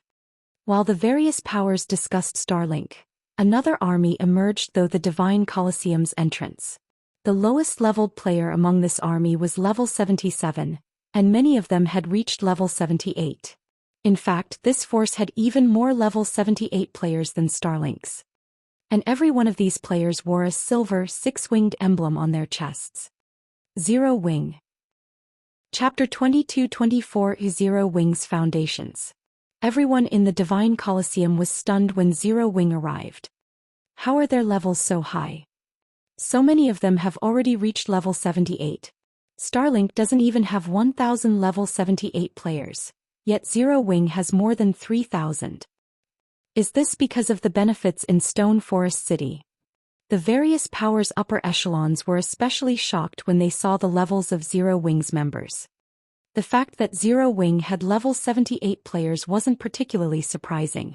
Many of God's Domain's peak experts had long since reached that level and were only a step away from level 79. What truly shocked them was the number of level 78 players Zero Wing possessed. The guild had far more than the various superpowers, which suggested that their leveling speed was even greater than the various superpowers members. Previously, the average level of Zero Wing's experts hadn't been a match for the various superpowers, but after establishing a city in the bottomless abyss not so long ago, these experts' average level was so much higher than the superpowers experts. The level difference wasn't even half a level, but as time passed that gap could grow to a full level or more. While a single level might not seem like much, the benefits of such a lead were massive. This was especially true when it came to the minor thresholds every 5 levels. A 1-level lead could give Zero Wing a 3 to 5 head start in dungeons over the various superpowers. Sure enough, Stone Forest City provides some major benefits. It's no wonder why Zero Wing dares to clash with Starlink, Delicate Blood commented. Even she was a little jealous when she saw the levels of Zero Wing's members. Levels were the foundation of players' strength in God's domain. A higher level meant players could hunt stronger monsters and gain better resources, and as players leveled up they could use higher level equipment. Moreover, as players leveled up they could also use higher leveled equipment. I told you Zero Wing's loss isn't assured, Unyielding Heart delightfully responded when he saw the envious look on Delicate Blood's face. Ordinary players might not notice anything odd about Zero Wing's levels, but guild upper echelons knew exactly what they meant. There were no leveling shortcuts in God's domain. The fact that Zero Wing's members had leveled up so quickly meant they had gained more EXP than others. The only way to do that was to kill more monsters, higher-leveled monsters, or complete more quests. Regardless of which method Zero Wing employed, it was certain that they had gained more resources than their competition. Now that Zero Wing's experts were a higher level on average than Starlink's, Zero Wing had amassed just as many if not more resources than the larger guild. That fact was also clear in the equipment Zero Wing's members wore. Even the weakest piece of equipment they wore was level 75 secret silver rank. Unyielding Heart could tell that although Starlink had explored more of the bottomless abyss's first floor than Zero Wing had secured more resources from the regional dungeon. He knew that Zero Wing didn't lack top-tier equipment. Starlink might have a large number of evil spirit sets, but Zero Wing could mass-produce the Crystal Light set, which was one rank higher. Most importantly, the Crystal Light set could level up with its user. Although the Crystal Light set would not undergo a qualitative transformation at level 78, it was still superior to level 75 Dark Gold set equipment in terms of basic attributes. Needless to say, it was leaps and bounds ahead of the level 75 Fine Gold ranked Evil Spirit set. Don't celebrate so soon, Heart. Levels are important, but a small level gap won't make a difference. The expert's quality will decide the victor of this match, Delicate Blood retorted, rolling her eyes at Unyielding Heart. Zero Wing might have a slight edge when it came to levels, but the quality of its experts still couldn't compare to Starlink's. Any Refinement Realm expert could tell the difference between Zero Wing's standards and Starlink's. Of the 10,000 experts Starlink had dispatched, more than 700 were Refinement Realm experts. A current first-rate guild would be impressive if it had 10 Refinement Realm experts. An ordinary superpower at most would only have around 400 such experts.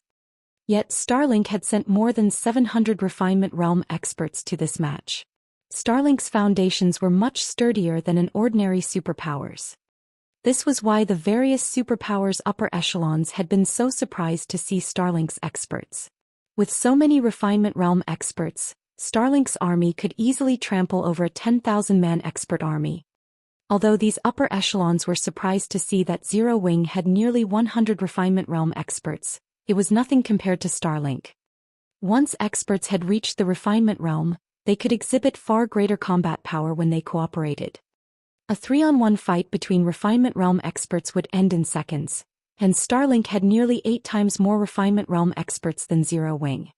7 or 8 Refinement Realm experts could even take down Flowing Water Realm experts. Unyielding Heart fell silent after Delicate Blood's last comment. Starlink's foundations were even stronger than he had expected. Even Unyielding Soul wouldn't be a match for the larger guild, much less Zero Wing. Meanwhile, a white-clad youth watched Zero Wing's members, surprised, from within one of the Divine Colosseum's VIP rooms. It was none other than 13 Thrones guild leader Melancholy. Zero Wing is certainly impressive. It has grown so powerful in such a short time. With a little more time and resources, it could certainly become a superpower in God's domain. It's a pity that it has to face Starlink. Zero Wing might have a chance of winning if it had to face any other superpower. Melancholy's investigation into the guild had been brief, and rumors circulated, stating that Zero Wing only had a handful of experts, while the rest of the guild's members were quite weak. However, seeing Zero Wing's force for this match, it seemed those rumors had been mistaken. Zero Wing had the ability to form a 100-man raid team of Refinement Realm experts. It was an amazing foundation. Not a single first-rate guild was a match for Zero Wing. Not even ordinary superpowers could shake Zero Wing's foundations without taking damage. Moreover, Melancholy was shocked to see that Zero Wing had a domain realm expert other than Shifeng. If he included Zero Wing's main force commander, Fire Dance, and vice guild leader, Gentle Snow, the guild should have 4 apex combatants in total. That was nearly as many as an ordinary superpower. If Zero Wing were truly this powerful, he'd definitely get his money's worth in the upcoming fortress siege. Although Zero Wing was still much weaker than Starlink, many of the superpowers in the Divine Colosseum reevaluated their opinions of the guild.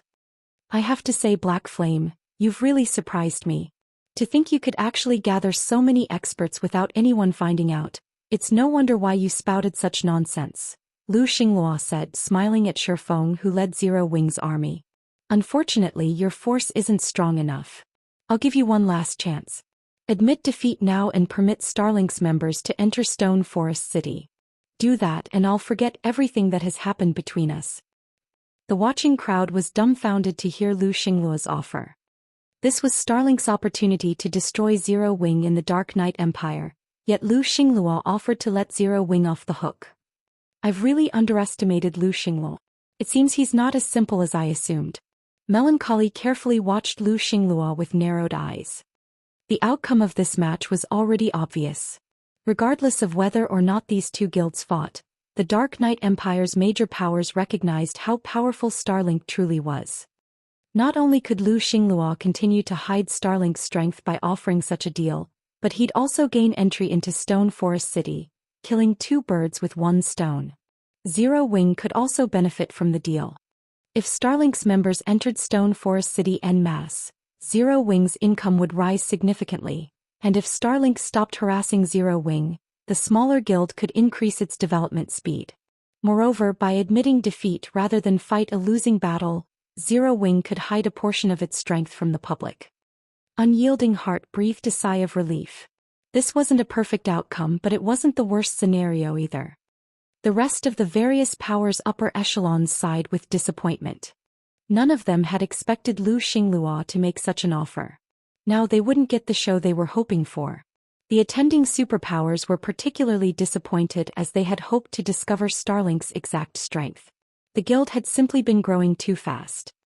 Unfortunately, that was no longer possible. Even a fool could recognize the best decision here, not to mention a guild leader like Shifeng. However, as everyone expected this farce to end, a low voice echoed throughout the hall. Admit defeat? I'm afraid you don't qualify to demand such a thing. Chapter 22-25. Shattering thousands of attacks with one move. Everyone in the Divine Colosseum turned to Shifeng in utter shock. Is Black Flame tired of living? Starlink's strength was obvious. With over 700 refinement realm experts under Starlink's command, even ordinary superpowers would have to bow their heads before the guild, not to mention Zero Wing. Furthermore, Starlink had both the Mad Beast Legion and the Battlescar Workshop, both of which were comprised of lunatics. However, rather than temporarily concede and allow his guilds to develop unimpeded, Shifeng chose to fight Starlink. For a moment, they wondered if Starlink's display had scared Shifeng silly, and he had blurted out his refusal without thinking. Haha. Heart, it seems that your ally is quite stubborn. Delicate Blood said with a glance at Unyielding Heart. Is this really necessary? Ignoring Delicate Blood's jab, Unyielding Heart could not help but shake his head as he watched Shifeng. In response, Starlink's members radiated powerful killing intent as they coldly glared at Shifeng. The combined killing intent was so powerful that even domain realm experts would likely shudder. Black Flame, our guild leader has kindly offered you this opportunity. Don't be a fool. If our guild leader gets angry, not even Unyielding Soul will survive his wrath, let alone Zero Wing. Bright Dawn, one of Starlink's vice guild leaders, declared. Everyone in the hall heard Bright Dawn's claim, but despite the arrogance in his tone, none of them tried to rebuke the statement. Not even Unyielding Heart commented on it. What Bright Dawn had said was true. A lot of things had become clear the moment Starlink had dispatched over 700 refinement realm experts.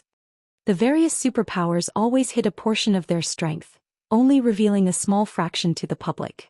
However, the small fraction Starlink had revealed was far more than Unyielding Soul's total power. If Lu Xingluo were resolved to accept some losses, Starlink could thoroughly destroy Unyielding Soul. While everyone discussed Bright Dawn's comment, Shifeng ignored the man and shifted his gaze to Lu Xingluo. You can certainly try. Shifeng's declaration further shocked the crowd. Black Flame is insane. Does he doubt that Starlink will go all out to annihilate Zero Wing? He really is courageous, but he's also doomed his guild. Black Flame's actually trying to drag his entire guild down with him. I feel sorry for Zero Wing's members. Bright Dawn's declaration proved that today's match wouldn't be a simple fight. If Zero Wing refused to admit defeat, Starlink would stop at nothing to eliminate the guild. It would no longer give Zero Wing room to breathe. Moreover, this declaration had been made before the Dark Knight Empire's various major powers, proving that it was no idle threat. And yet Shifeng still dared to oppose Starlink. He was simply insane. When Aqua Rose, Gentle Snow and Zero Wing's other experts saw the pitiful looks the crowd gave them from behind Shifeng, they could only respond with bitter smiles. In a second-floor VIP room, Happy Art watched the conversation between Shifeng and Starlink's upper echelons anxiously from her position behind Melancholy. Is there no way to stop this, guild leader? Zero Wing will be a massive help in the upcoming fortress siege with its current strength. If Starlink defeats Zero Wing, however, it will affect the siege's outcome, Happy Art said. I can't interfere. Starlink is one of our partners as well, and it will also be a great help in the siege. Black Flame is still a little naive, Melancholy said. He shook his head disappointedly as he watched Shifeng. I had hoped that we could deepen our relationship with Zero Wing since Black Flame is so capable, but it seems that I was mistaken. Guild leaders should always prioritize their guild's development over all else. When Melancholy had first met Shifeng, he had been surprised by the man's individual strength. The other guild leader had made a good impression, but the fact that Shifeng was willing to take his guild down with him for the sake of his personal reputation was simply foolish. Melancholy's opinion of Shifeng's current performance could be summed up in one word: disappointing. While everyone discussed Shifeng, Xingluo, who had been silent, finally spoke up. Good. Very good. I hope that you will be this stubborn after the match. Xingluo exclaimed with a grim expression. Even a fool could hear the fury in his tone. No one would have been surprised to hear Xingluo order his players to attack Zero Wings, ensuring that none of them left alive, if not for the Divine Colosseum's strict policy against PvP. Instead, Xingluo led his men to their designated waiting area. Although he hadn't said anything more, the crowd understood that a storm would sweep through the Dark Knight Empire after this match. Xingluo is really furious now. Your guild best be careful after this. Starlink might decide to remove Unyielding Soul from the Empire before annihilating Zero Wing to ensure absolute stability within the Dark Knight Empire. Delicate Blood warned Unyielding Heart as she watched Xingluo leave the main hall. It seems a battle is unavoidable. Unyielding Heart nodded gravely in response. He knew that Starlink had grown stronger. In fact, the guild's foundations were so solid that it had already begun its conquest of the Western continent. Very few superpowers were capable of such a feat at this stage of the game. There was a vast distance between God's domain's two continents. One could only travel between them by relying on special methods. Naturally, the ability to travel between continents would greatly benefit a guild. Each continent had different terrain, and as a result they had different specialties. If a guild could take advantage of both continents, their development would be nearly assured. As the crowd watched Zero Wing's members leave the hall as well, they turned their attention to the arena. The various superpowers' upper echelons were particularly eager for the match to start. Starlink had been developing in secret for a while, rarely clashing with other superpowers. Even when it did, it would limit the scale of the conflict. Hence, no one had any idea of the guild's depths. Now that Starlink intended to go all out against Zero Wing, this was the perfect opportunity to gain more intel on the larger guild. Although Zero Wing wasn't as strong as the various superpowers, with only 100 Refinement Realm experts, it should have enough strength to expose Starlink's experts. An expert's power wasn't limited to their combat standards. Weapons, equipment, combat techniques, skills, spells, and special items all played a role. There were many aspects of an expert's strength one couldn't see until that expert fought. Fortunately, the Divine Colosseum's 10,000-man battlefield was the perfect place to witness a guild's comprehensive strength. The 10,000-man battlefield was an outdoor map, half as large as an ordinary map in the outside world. Naturally, one had to eliminate every opponent to claim victory. After a moment, both Zero Wing and Starlink's armies appeared in the outdoor clearing. A dense forest lay behind the armies, offering cover. Zero Wing's only hope is to retreat into the forest and use guerrilla tactics against Starlink. That's right. A head-on clash would be suicide for Zero Wing, but even guerrilla tactics will be a problem for them. Starlink's 700-plus Refinement Realm experts will be a frightening force in the forest. Many of the spectators were upper echelons from major powers. They had all experienced field battles, so they knew how terrifying Refinement Realm experts could be in a dense forest. However, Zero Wing's members didn't feel into the woods as expected. Instead, they charged at Starlink's army the moment the match began. Zero Wing's going for a straight-up brawl. The development took everyone by surprise. A team would have to rely on comprehensive strength to win a frontal clash on an open clearing, and Starlink's was far greater than Zero Wing's. Bastards. Xingluo cursed as he watched Shifeng lead the charge with a 300-man team close behind him. He then commanded, "Concentrate your attacks. Get rid of them first." Following their leader's order, Starlink's ranged members took action. Thousands of spells and arrows flew toward Shifeng's group. Even peak experts' scalps would tingle against such a fierce assault. Normally, both sides' MTs would for a defensive wall, slowly advancing toward their opponents during such a large-scale battle, but Shifeng and the others disregarded normal protocol as they ran toward Starlink's army like lunatics. Every Starlink member present was an expert among experts, with far more accurate attacks than ordinary experts. Most importantly, they properly coordinated their attacks. Moreover, Starlink's Refinement Realm experts launched their attacks a moment after the first barrage, taking advantage of any blind spots players would expose after blocking the first attacks. Such an overwhelming assault could even take down peak MT experts in an instant. But just as the spells and arrows fell on Zero Wings members like ravenous wolves, Shifeng unsheathed Killing Ray and swung the blade forward. Lightning Edge. Countless arcs of lightning shot forth, forming a blue river that slammed into the descending spells and arrows. The instant these ranged attacks encountered this river of lightning, they vanished. After both sides' attacks dissipated, a small crater stretching across 50 yards separated the armies. Chapter 22-26. Annihilating Tier 3.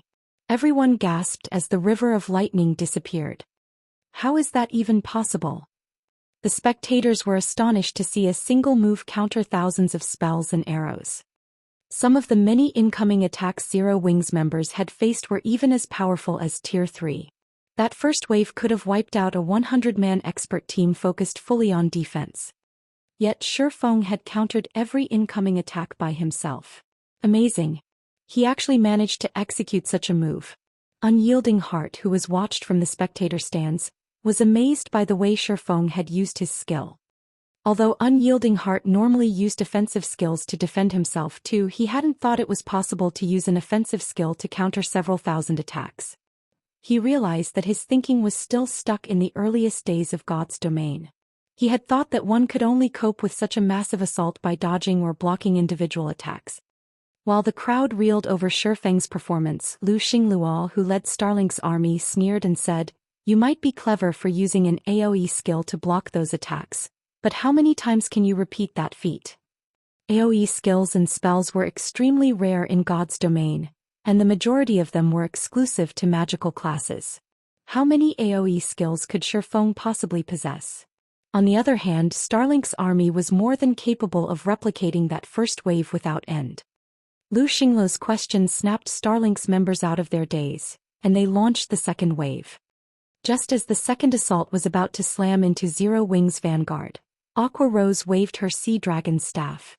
Under her command, violent, water-type mana gathered in front of Shifeng. Water Raid. The water-type mana formed an 8-meter-tall tidal wave in the blink of an eye, halting the incoming attacks as it surged towards Starlink's army. But before the tidal wave crashed into Starlink's members, the magical class forces at the rear of the army completed their incantations. As a result, defensive barriers rose before the army, blocking Aqua Rose's water raid. The various powers' upper echelons were shocked to see these defensive barriers manifest. What? Starlink already has so many defensive combination spells. Based on the power of those barriers, they must have cast Tier 2 advanced defensive spells, but how did Starlink get so many of them? Amazing. Zero Wing doesn't stand a chance against Starlink. Players were prohibited from using tools or berserk skills in the Divine Colosseum. At most, they could use their weapons and equipment skills. In other words, the defensive barriers Starlink's members had used didn't involve magic array scrolls. As players leveled up in God's domain, they'd encounter more spells and skills that required more than one player to cast. These were known as combination skills and spells, and they were far more powerful than the ordinary skills or spells. However, they were also extremely rare, and Tier 2 advanced defensive combination spells were particularly so. And yet, Starlink had clearly obtained over a dozen of these defensive spells, enough to call forth barriers to envelop its entire army. With Tier 2 advanced rank barriers, Starlink's advantage over its opponent was massive. Even a Grand Lord of the same level would struggle to destroy the barriers, not to mention Tier 2 players. So this is Starlink's foundation? Unyielding Heart felt disheartened as he gazed at the many defensive combination spells. Defensive combination spells could also be used in team dungeons, and with such powerful barriers, Starlink's teams would have a much easier time defeating dungeon bosses. Moreover, unlike magic array scrolls, players could use their combination spells as often as necessary. When the various superpowers upper echelons saw this, their fear of Starlink grew a little. Although they knew that Starlink had hidden a huge fraction of its strength, they hadn't expected it to hide this much. It was no wonder why Bright Dawn had boasted that Starlink could easily take out Unyielding Soul. It seemed that he had told the truth, and Starlink certainly was strong enough to do so. However, Xingluo watched his opponents with a gloomy expression. Everyone switch targets. Attack Zero Wings main army. Startled Wind, I want the Mad Beast Legion to form battle arrays and eliminate Zero Wings vanguard. Let's show everyone what the consequences are for defying Starlink. Xingluo snarled as he glared at Aqua Rose and the other players behind Shifeng. He had wanted to secure such an overwhelming victory that no power in the Dark Knight Empire would ever consider rebelling against Starlink in the future. Yet even after 2 waves of attacks, Starlink had failed to harm a single player from Zero Wing. It was just humiliating. We're going to use the battle array this soon? Startled Wind asked, surprised. The battle array they spoke of wasn't a weapon or equipment piece's additional skill, but a combination battle array they had obtained from a Tier 2 skill book. Up to 100 players could work together to manifest the array, and once it activated, all players involved would receive a huge boost to their physiques and basic attributes. These players would share their senses as well. With these boons, the 100 Tier 2 players involved could even contend with one Tier 3 player. Startled Wind had hoped to take his time with Shifeng, but it seemed that he wouldn't get the opportunity. Starlink had obtained 3 battle array Tier 2 skill books thus far, which gave it the equivalent of 3 Tier 3 experts. Moreover, a peak expert led the activation for each battle array. For these teams, killing Tier 2 players would be child's play. Receiving their orders, 300 players from the Mad Beast Legion moved into position to activate their battle arrays. As they did, crimson runes began to appear on their bodies, linking them together. The 300 players' combined aura even felt like impending doom to the spectators. Before anyone could react, the 3 100-man teams broke away from Starlink's army and charged for Zero Wings vanguard. Sword Demon, how many hits do you think Black Flame can take before he falls? A man with tousled hair asked from the rear of Starlink's army. This man's attitude would surprise any superpower expert. He actually had the gall to speak to Sword Demon with such disrespect. Sword Demon was a monster that had made significant progress in the domain realm. Even a super guild's guild leader would treat him with respect, yet this unkempt man dared to question him directly. What was even more surprising, however, was the fact that Sword Demon didn't seem angry with him. Rather, he simply glanced at the man. Sword Demon wouldn't hesitate to put any other expert in his place for such an insult, but he didn't dare do so with this unkempt man. The man beside him was Evil Blade, the Battlescar Workshop's commander. Evil Blade was a true lunatic and inhumanly strong. The Mad Beast Legion's strongest team leaders are leading those 3 teams. They are all peak experts who are more than capable of using the battle array's power to its fullest extent. Black Flame should only last 7 or 8 moves against any one of them. He'll have to flee if he wants to survive longer than that, Sword Demon replied after giving the matter some thought. Shifeng had defeated Sword Demon once already, so he wanted the other swordsman to last as long as possible against the Mad Beast Legion. Unfortunately, he had witnessed the battle array's power personally and knew it wasn't something current players could contend with. How boring. And I thought I had found a good opponent. It seems the rumored Sword King isn't as impressive as rumors say, Evil Blade said, the excitement in his eyes dying away. Sword Demon could not help his frown. He wanted to rebuke the man's words but decided to remain silent. Instead, he returned his gaze to Shifeng, hoping the man wouldn't fall too quickly. At this time, the Mad Beast Legion had also arrived before Zero Wings vanguard. The 300 players then spread out and accelerated toward Zero Wings members. In response, another massive lightning bolt escaped Shifeng's killing ray. Lightning slash. From the sidelines, it looked like a black screen appeared, disrupting the battlefield as it extended and sliced through the Mad Beast Legion. In the blink of an eye, several dozen Mad Beast Legion members collapsed before transforming into particles of light. Black Panther, the Guardian Knight in the core of the central battle array, flew away from the group scorched black. Before he even hit the ground, Black Panther's body had dispersed into particles of light. Chapter 22-27. Overwhelming the battle arrays. Not even domain realm experts would take a 100-man battle array lightly, but as the blue lightning bolt passed through the central array, even the charging Mad Beast Legion members were stunned when they noticed Black Panther's disappearing corpse. How is that possible? Even Sword Demon and the others watching from a distance were flabbergasted. Although Black Panther was a member of the Mad Beast Legion, they knew how strong the Guardian Knight was. Not only did Black Panther wear a full set of level 75 top-tier equipment, but he also carried an epic shield and a piece of epic equipment. Normally, he had no trouble tanking a Grand Lord of the same level by himself. With the boons from the battle array, Black Panther could even rival a Tier 3 player's physique and basic attributes. Not even domain realm experts could contend with Black Panther when he had the battle array's boons. A domain realm expert might be able to predict the Guardian Knight's movements, but Black Panther could still overwhelm them with his extraordinary reaction speed and attack speed. In the end, the domain realm experts that had sparred with Black Panther had only received a beating for their efforts. If the domain realm experts weren't careful, they could die in an instant. Yet now Shifeng had instant-killed Black Panther. However, Shifeng's damage wasn't what astonished Sword Demon and the others the most. If the skill Shifeng had used was a powerful taboo skill, Black Panther's death wouldn't be that strange. What really surprised Sword Demon was how fast Shifeng had taken action. Shifeng could execute his attacks so quickly that not even Black Panther, who had the physique of a Tier 3 player, had reacted in time. How did he attack so quickly? Sword Demon watched Shifeng in confusion. Shifeng was just a Tier 2 player. Even if his basic attributes were incredibly high, he shouldn't be able to launch an attack that not even Black Panther could block. Of course, Sword Demon and his companions didn't know that Shifeng had already reached level 90. Not only was he more than 10 levels higher than Starlink's members, but most of his weapons and equipment were epic or fragmented legendary rank as well, and they could all level with their owner. Furthermore, Shifeng possessed a bloodline and the strengthened killing ray. His basic attributes were even higher than those of a level 80 Tier 3 player, and his physique wasn't in any way inferior to a Tier 3 player's. All he was missing was the ability to use Tier 3 skills. Black Panther might be able to face a Tier 3 player, but that was limited to a player of the same level. Moreover, Black Panther had only reached the Void Realm and had no progress in the Realms of Truth. On the other hand, Shifeng had reached the Domain Realm and Ascension Realm.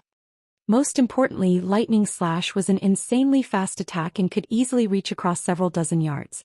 It wasn't that unusual that Black Panther had failed to cope with the attack.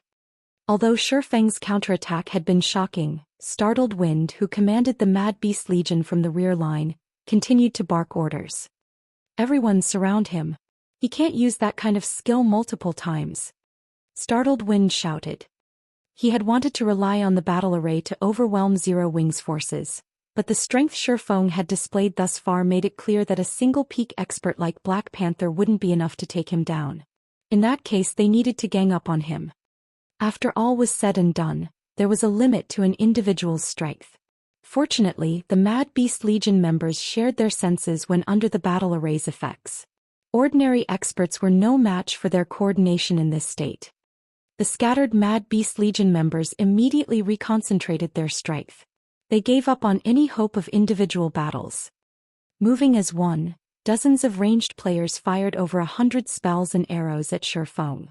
With well-practiced timing, they sealed off any path of escape for the swordsmen. These attacks were nothing like the first two waves Starlink's army had previously launched. Facing the coordinated assault, even Shifeng had to execute Sword's Orbit to defend himself. He had no room to dodge the incoming projectiles. This was where battle arrays shined the brightest. Normally, not even 100 Tier 2 experts would be a match for a single Tier 3 expert. But if these Tier 2 experts perfectly coordinated their attacks and focused their strength on a single location, they could even render Tier 3 experts powerless. As the rain of ranged attacks pinned down Shifeng, Ink Rain and Brilliant Python, who led the other two battle array teams, joined the assault. Brilliant Python was a berserker, so he took the lead in the two-man charge. When he swung his great sword, even space itself began to crack. Moreover, every one of his attacks moved like a vicious snake that struck at Shifeng's weak spots. Brilliant Python neglected his defense, focusing on his assault and fully intent on trading Shifeng blow for blow.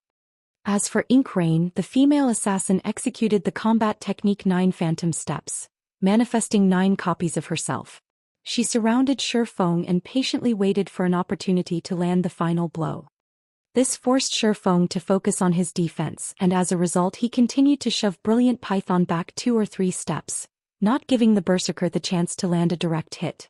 Although Shifeng wanted nothing more than to follow up with a fatal strike, Ink Rain and the Mad Beast Legion's ranged forces interrupted him before he had the chance. Whenever Shifeng tried to target the ranged players, Brilliant Python and Ink Rain did everything they could to stop him, giving the ranged players the time they needed to pull back. Although the two team leaders were no match for Shifeng's basic attributes, he couldn't kill either of them without using a powerful skill. Both had the support of more than a dozen healers. For a time the two sides were locked in a stalemate. Although Shifeng successfully suppressed the Mad Beast Legion by himself, he wasn't dealing any permanent damage.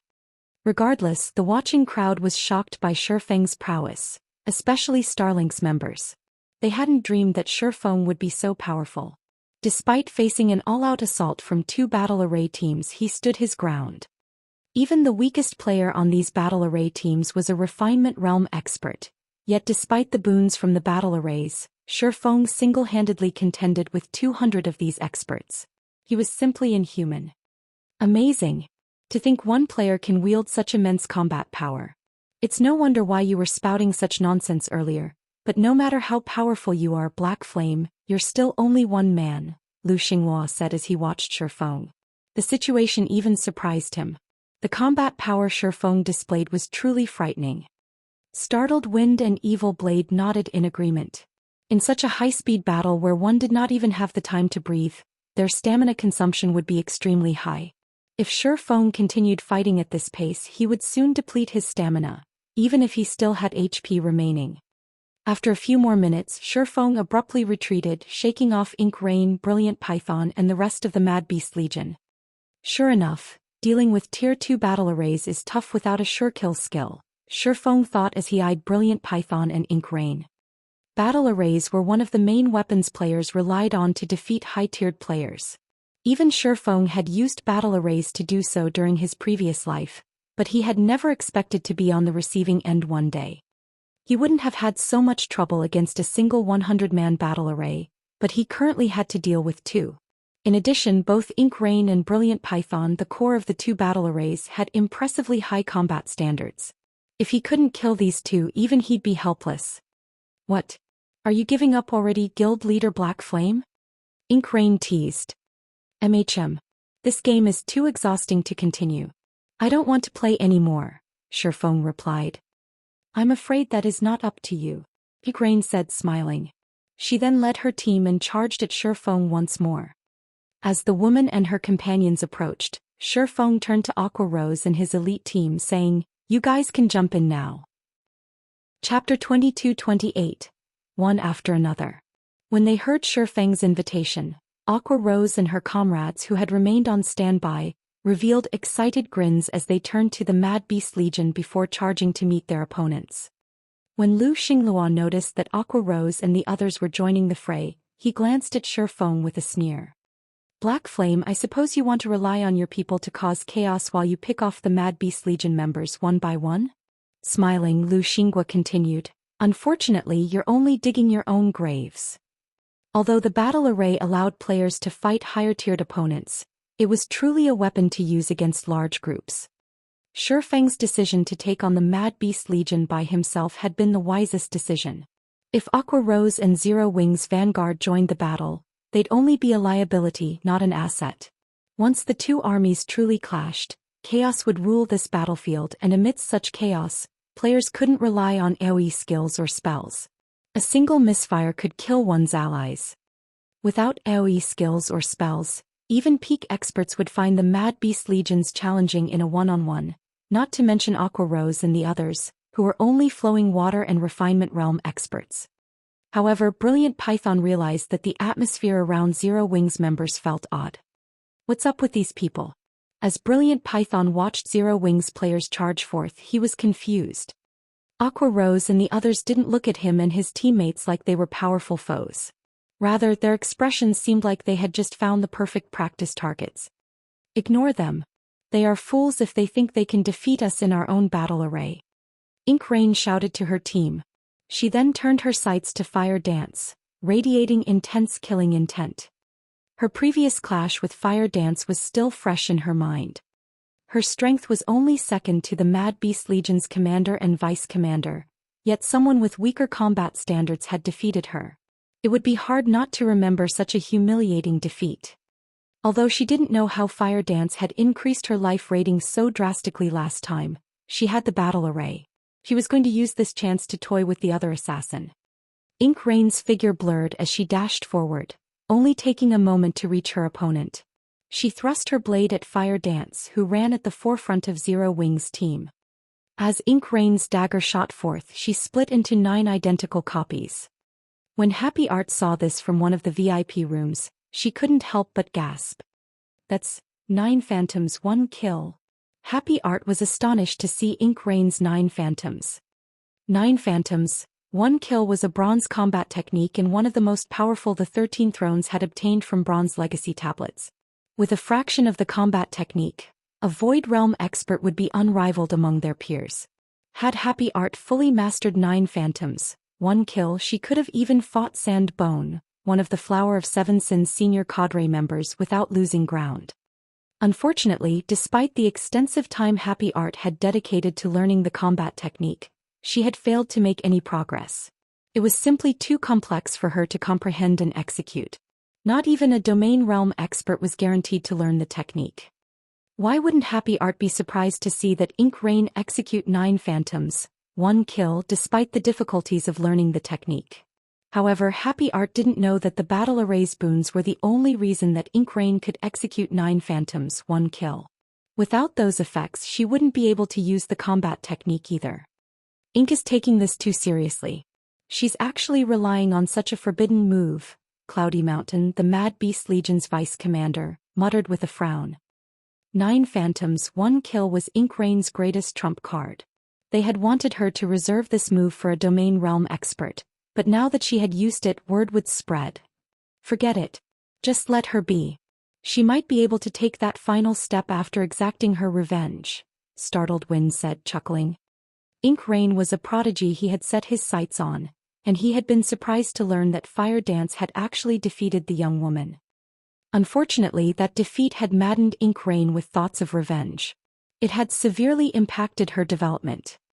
If Ink Rain could avenge her prior defeat and clear it from her mind, she would have a high chance of reaching the domain realm. Just when everyone assumed that Ink Rain's attack had been successful, a metallic clang echoed across the battlefield, stupefying the spectators. What's going on? They had only seen Fire Dance lightly swing her short sword before Ink Rain's phantoms had disappeared. Ink Rain stumbled a step back, her dagger vibrating violently as if she had struck an adamantine wall. Who is she? Happy Art muttered as she stared at Fire Dance in surprise. Ink Rain's assault could likely even kill domain realm experts, yet Fire Dance had so casually nullified the attack. Moreover, Fire Dance's strength was clearly superior to Ink Rain's. Yet Happy Art's surprise was nothing compared to the shock Starlink's members felt. Ink Rain was the core of one of the battle arrays, and the boost to her physique and basic attributes was even greater than what her comrades had received. With this boost, she shouldn't have any issues contending with Tier 3 players of the same level, yet her strength was no match for Fire Dance's. Before Ink Rain could recover from her momentary shock, Fire Dance swung 1,000 transformations once more. As the short sword sliced through the air, countless blades bit into Ink Rain, giving the woman no room to dodge. Ping! This time, Ink Rain felt as if a hammer had struck her hand, leaving it completely numb. She was forced to stumble 2 steps backward as well. Seeing the weakness in Ink Rain's defense, Fire Dance didn't hold back as she continued to attack the enemy assassin. She continued to push Ink Rain back, forcing the woman to defend herself. The Mad Beast Legion members who were preparing to face off against Zero Wings members were stunned. They had never expected to find yet another powerful player among Zero Wings members. Before anyone could recover from their shock, however, the battle between Zero Wings Vanguard and the Mad Beast Legion stunned the spectators once more. The clash hadn't ended as everyone had expected.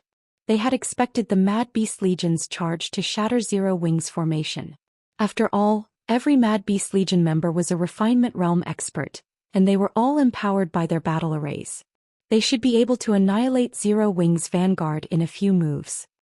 However, Zero Wings Vanguard pushed back the powerful Mad Beast Legion, and even Brilliant Python, one of the battle array's cores, suffered a worse fate than Ink Rain at Gentle Snow's hands.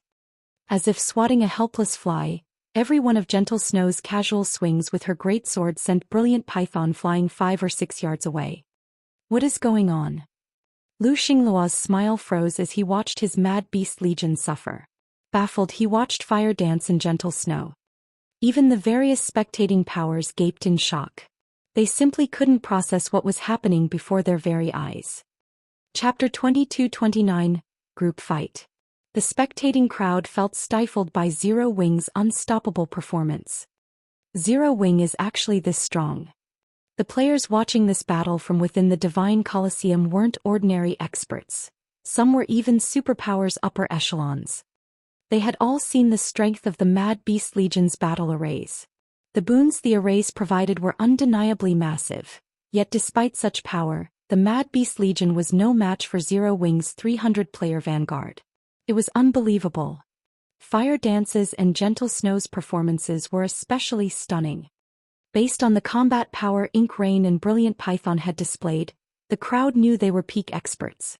Even in a super guild, they'd be top-ranked players. With the boots from the battle array, even Domain Realm experts would have to avoid a fight with those two. But neither Ink Rain nor Brilliant Python was a match for Fire Dance and Gentle Snow. The spectators simply couldn't understand how Zero Wing had gained two such powerful experts. Even Delicate Blood, who sat in the stands, was surprised as she watched the women. How are their attributes so high? Delicate Blood had a better understanding of what was happening on the battlefield than many of the experts around her.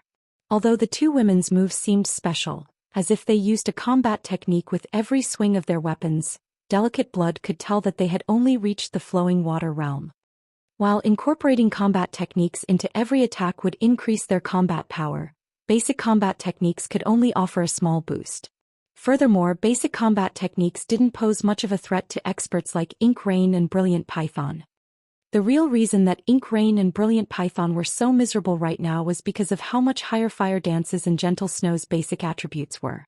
However, the two team leaders served as the cores for their respective battle arrays, and the attribute boots they had received was no trivial matter. Moreover, they should be wearing multiple pieces of epic equipment as peak experts, yet for some reason they were no match for Fire Dance and Gentle Snow. In contrast, Unyielding Heart brimmed with joy. His eyes were practically glowing as he watched Fire Dance and Gentle Snow. He didn't know how the two women had amassed such high basic attributes either, but with their strength, there was no doubt that Zero Wings Vanguard could suppress the Mad Beast Legion. In fact, it was only a matter of time before the Vanguard annihilated the 300 Mad Beast Legion members. The 300 Mad Beast Legion members were Refinement Realm experts, and if Zero Wing's peak combatants could suppress these players, it would prove that Zero Wing had its own peak legion that could rival the various superpowers.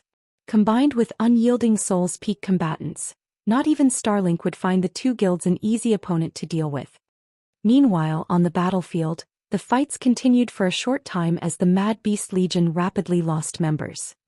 Guild Leader, I'm afraid that the Mad Beast Legion won't last much longer at this rate, Startled Wind reported as he watched one Legion member die after another. He didn't want to admit it, but Zero Wing was stronger than he had expected. The team Fire Dance and Gentle Snow led was more than capable of rivaling a superpower's main force. There was also Shurfeng to take into account, and he was capable of suppressing two battle array teams by himself. Alright, join the battle. But make sure that you end it quickly, Xingluo said as he shot Shurfeng a fierce look. Lu Xingluo wanted to hide as much of Starlink's strength as possible, but Shifeng had given him no choice but to reveal his cards. Startled Wind nodded sharply and left to gather Sword Demon, Evil Blade, and the guild's other domain realm experts. The watching superpowers gasped as these experts broke away from Starlink's main force. Even Unyielding Heart felt a chill crawl down his spine. They watched as Startled Wind, the Mad Beast Legion's commander Cloudy Mountain, its vice commander the 4 Shadow Demons 3 kills and the Battlescar Workshop's commander Evil Blade charged forth. That was a total of 8 domain realm experts, and among them, Startled Wind and Evil Blade were powerful enough to have shaken the western continent in God's domain. Moreover, all 8 experts radiated strange auras. A crimson mark also graced their foreheads and their eyes were completely black. Not one of them looked like an ordinary human. Demon God transformation. So that's what Starlink has been hiding? Delicate Blood was stunned as she watched Starlink's 8 domain realm experts. Most superpowers were likely still unfamiliar with the term, Demon God transformation. Only an extremely small number of players knew about what it was right now. The Demon God transformation was one of the few ways players could increase their life ratings, but trying to perform the act was extremely difficult. Not only did it require a ton of super rare materials, but the players undergoing the transformation also had to find the legacy entrance and clear the Demon God's trial. The materials alone were an intense challenge to procure. Any superpower would struggle to secure a single set, yet Starlink had collected at least 8. Startled Wind and his companions had reached Fire Dance and Gentle Snow before Delicate Blood could even react. Although Startled Wind and the others' basic attributes and physiques weren't quite as powerful as Ink Rain and Brilliant Pythons, their combat standards were leagues above. Among the 8, Startled Wind and Evil Blade's basic attributes and physiques could rival Ink Rain and Brilliant Pythons, and as a result they led the charge. Relying on their superior combat standards, Startled Wind and Evil Blade deflected all of Fire Dance and Gentle Snow's attacks. They responded with their own advanced combat techniques, targeting the women's weak points. At the same time, Cloudy Mountain, Sword Demon, and the domain realm experts coordinated their attacks with Startled Wind and Evil Blades. After just a few exchanges, Fire Dance and Gentle Snow had taken several hits. They had no choice but to use their skills and focus on defense. It seems that this fight ends here. Although Zero Wings experts have higher basic attributes, it still lacks capable manpower. Delicate Blood could not help but sigh as she watched Starlink's experts push back Fire Dance and Gentle Snow. At the end of the day, Zero Wings' foundations weren't solid enough. Fire Dance and Gentle Snow might be very strong, but God's Domain was not a single-player game. Starlink's foundations were far too sturdy. It had 8 domain realm experts that had undergone the Demon God transformation, and with that kind of strength Starlink could decimate any ordinary superpower. Only super guilds would have a chance of putting Starlink in its place. But before Startled Wind and his team could land the final blow, 10 sword lights rained down on them from above. Not only were these sword lights incredibly powerful, but they were also quite fast and accurate. Startled Wind and his companions had no choice but to defend themselves. Ping. The crowd heard a series of metallic clangs as Startled Wind and the others were forced 2 or 3 steps back. All 8 domain realm experts instantly turned toward the sword light's origin, and they clearly weren't happy with what they found. Their attacker was none other than Shifeng. Shifeng's attacks were even heavier than Gentle Snow's. If any of them had to face the 10 sword lights alone, they'd likely take immense damage. 8 domain realm experts dare to gang up on 2 players who haven't even reached the Void Realm yet. You must be insane. Shifeng said as he looked at Startled Wind and the others. Don't insult us, Black Flame. This is war. There is only victory or defeat. We'll still fight with everything we have even if you join the fight. Startled Wind stated, unperturbed by Shifeng's provocation. However, Startled Wind and his companions still watched Shifeng with serious expressions. They hadn't fought him yet, so they didn't know exactly how high Shifeng's strength was, but after blocking the previous attack, they knew it must be horrifically high. None of them would be a match for him in a one-on-one. Indeed, this is a war. Since that is how you feel. Everyone, Shifeng ordered. Aqua Rose, Violet Cloud, Shadow Sword, Yen Tianxing, Alluring Summer, Eluofei, Flying Shadow, Zhao Yueru, and a dozen or so other core upper echelons from Zero Wing, who had refrained from combat, surrounded Shifeng. Chapter 2230 Violent Suppression. When Aqua Rose and the others stepped forward, they unleashed the auras they had kept contained. Although each of their auras was not as powerful as Fire Dance and Gentle Snows, the combined pressure easily surpassed their two comrades. Startled Wind and his team were stunned. Aqua Rose and the others hadn't seriously joined the battle yet, so Fire Dance and Gentle Snow's brilliance had easily overshadowed their performances. As a result, Startled Wind and his companions hadn't been able to get a clear estimation of their strength. However, as Aqua Rose's group revealed their true selves, Startled Wind and Starlink's other domain realm experts recognized how powerful these players were. Are you kidding me? How can a guild like Zero Wing have so many experts with such incredible attributes? Aqua Rose and her comrades no longer felt like current players. The weakest among them likely had basic attributes that could even rival Ink Rain and Brilliant Python. Aqua Rose, Violet Cloud, Cola, and Zhao Yueru were only slightly weaker than Fire Dance and Gentle Snow. When the Mad Beast Legion members felt this combined aura, they couldn't help their instinct to retreat. None of them dared to approach Aqua Rose's group. Only the Legion's peak experts withstood the powerful aura, although they were still afraid. The Mad Beast Legion felt as if they stood before over 20 great lords. How could they possibly face such a powerful force? Have they already reached Tier 3? Brilliant Python muttered in shock. Brilliant Python was his battle array's core, and the boost was even great enough that he could contend with a Tier 3 player of the same level. Yet Aqua Rose and the others' auras were no weaker than his own. He couldn't think of any possibility other than the fact that they must have reached Tier 3. No, that's not possible. Players can't take the Tier 3 promotion quest until they've reached level 100. No matter how incredible their leveling speed is, it's not possible to reach level 100 at this stage of the game. Even if they have reached that level, they'd still have to complete their promotion quests. They can't even challenge the quest until they've met the minimum equipment standards, not to mention complete it, Ink Rain said, shaking her head. Ink Rain refused to believe that Aqua Rose and the others had reached Tier 3 already. Just from their life ratings she could tell they hadn't. There was, after all, a significant difference between a Tier 2 player's life rating and that of a Tier 3 player. Ink Rain didn't feel the pressure that would result from such a difference in life ratings. However, even if Aqua Rose and the others weren't Tier 3, they weren't any weaker than an actual Tier 3 player of the same level. Calm down, everyone. These people might have very high attributes, but their combat standards are subpar. Our refinement realm experts easily outnumber theirs by several times. Avoid direct fights.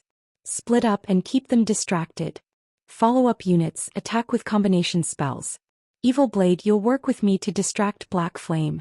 I want everyone else to work with the combination spells to keep Zero Wing's vanguard busy.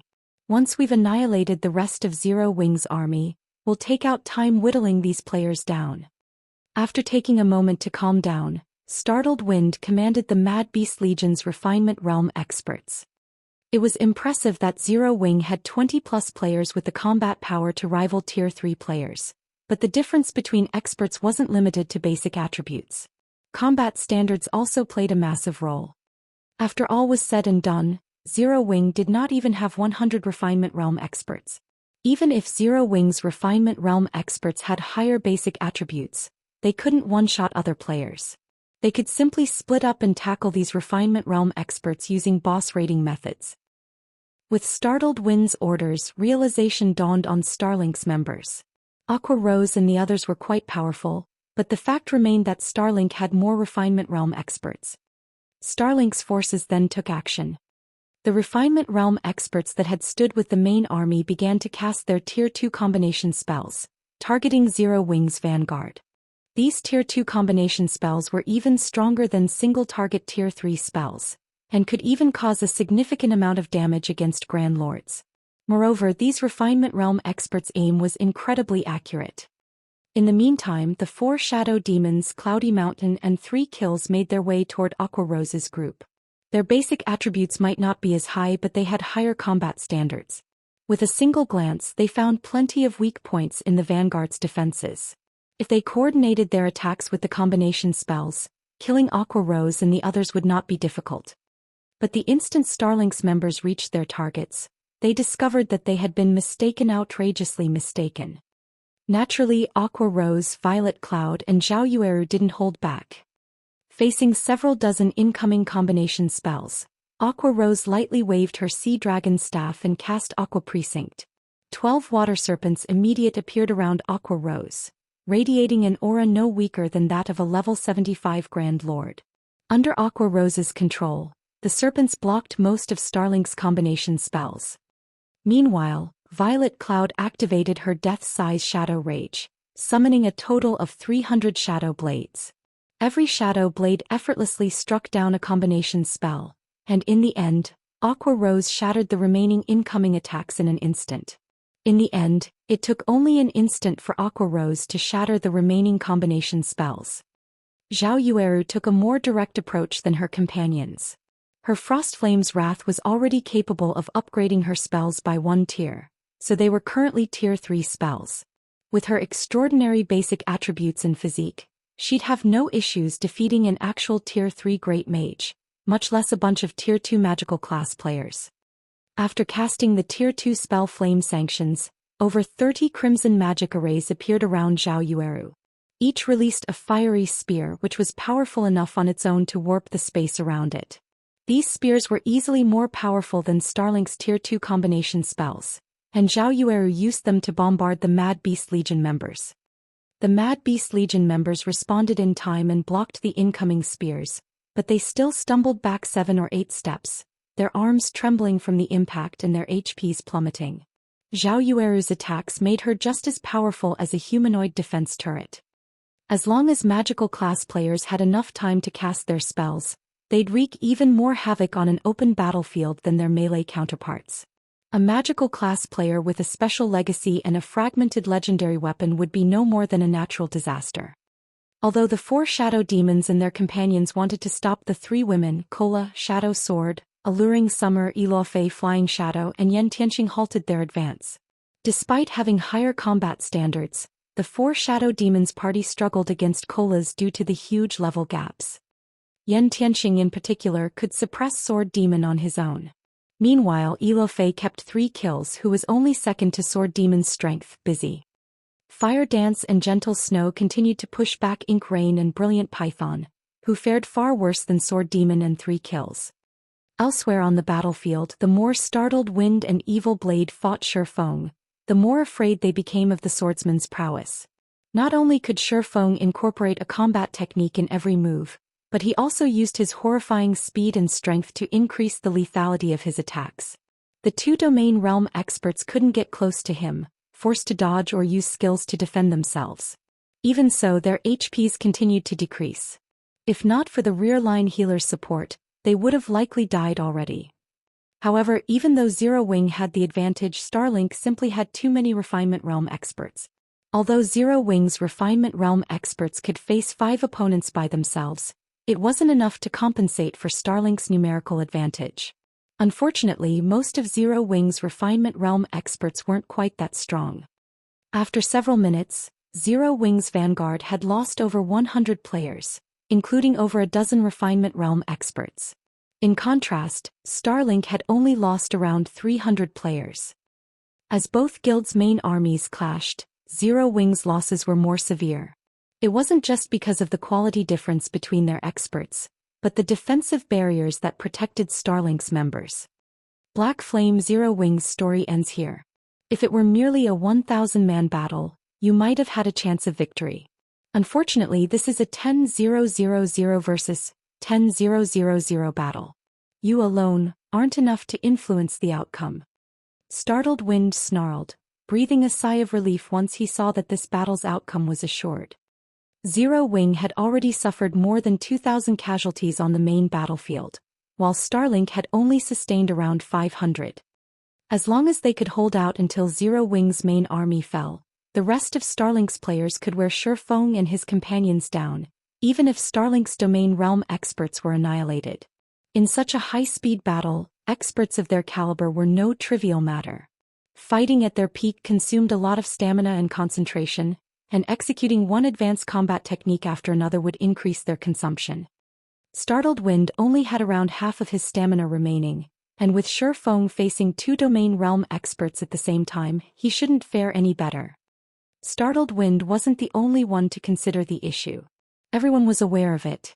Aqua Rose and Zero Wing's other magical class experts had already blown through more than half of their mana. Even if Zero Wing's Vanguard team eliminated Starlink's 700+ refinement realm experts before its main army fell, the surviving Vanguard members wouldn't be useful combat power. How exactly did Zero Wing plan to defeat Starlink's forces? You're not wrong. I can't turn the tide of this battle by myself, but what happens if I'm not alone? Shifeng asked, flashing a grin at Startled Wind and Evil Blade. Shifeng's question made them realize something, and they stared at him with grim expressions. The moment Shifeng finished his question, he activated Twilight's Shadow and Twilight of the Gods.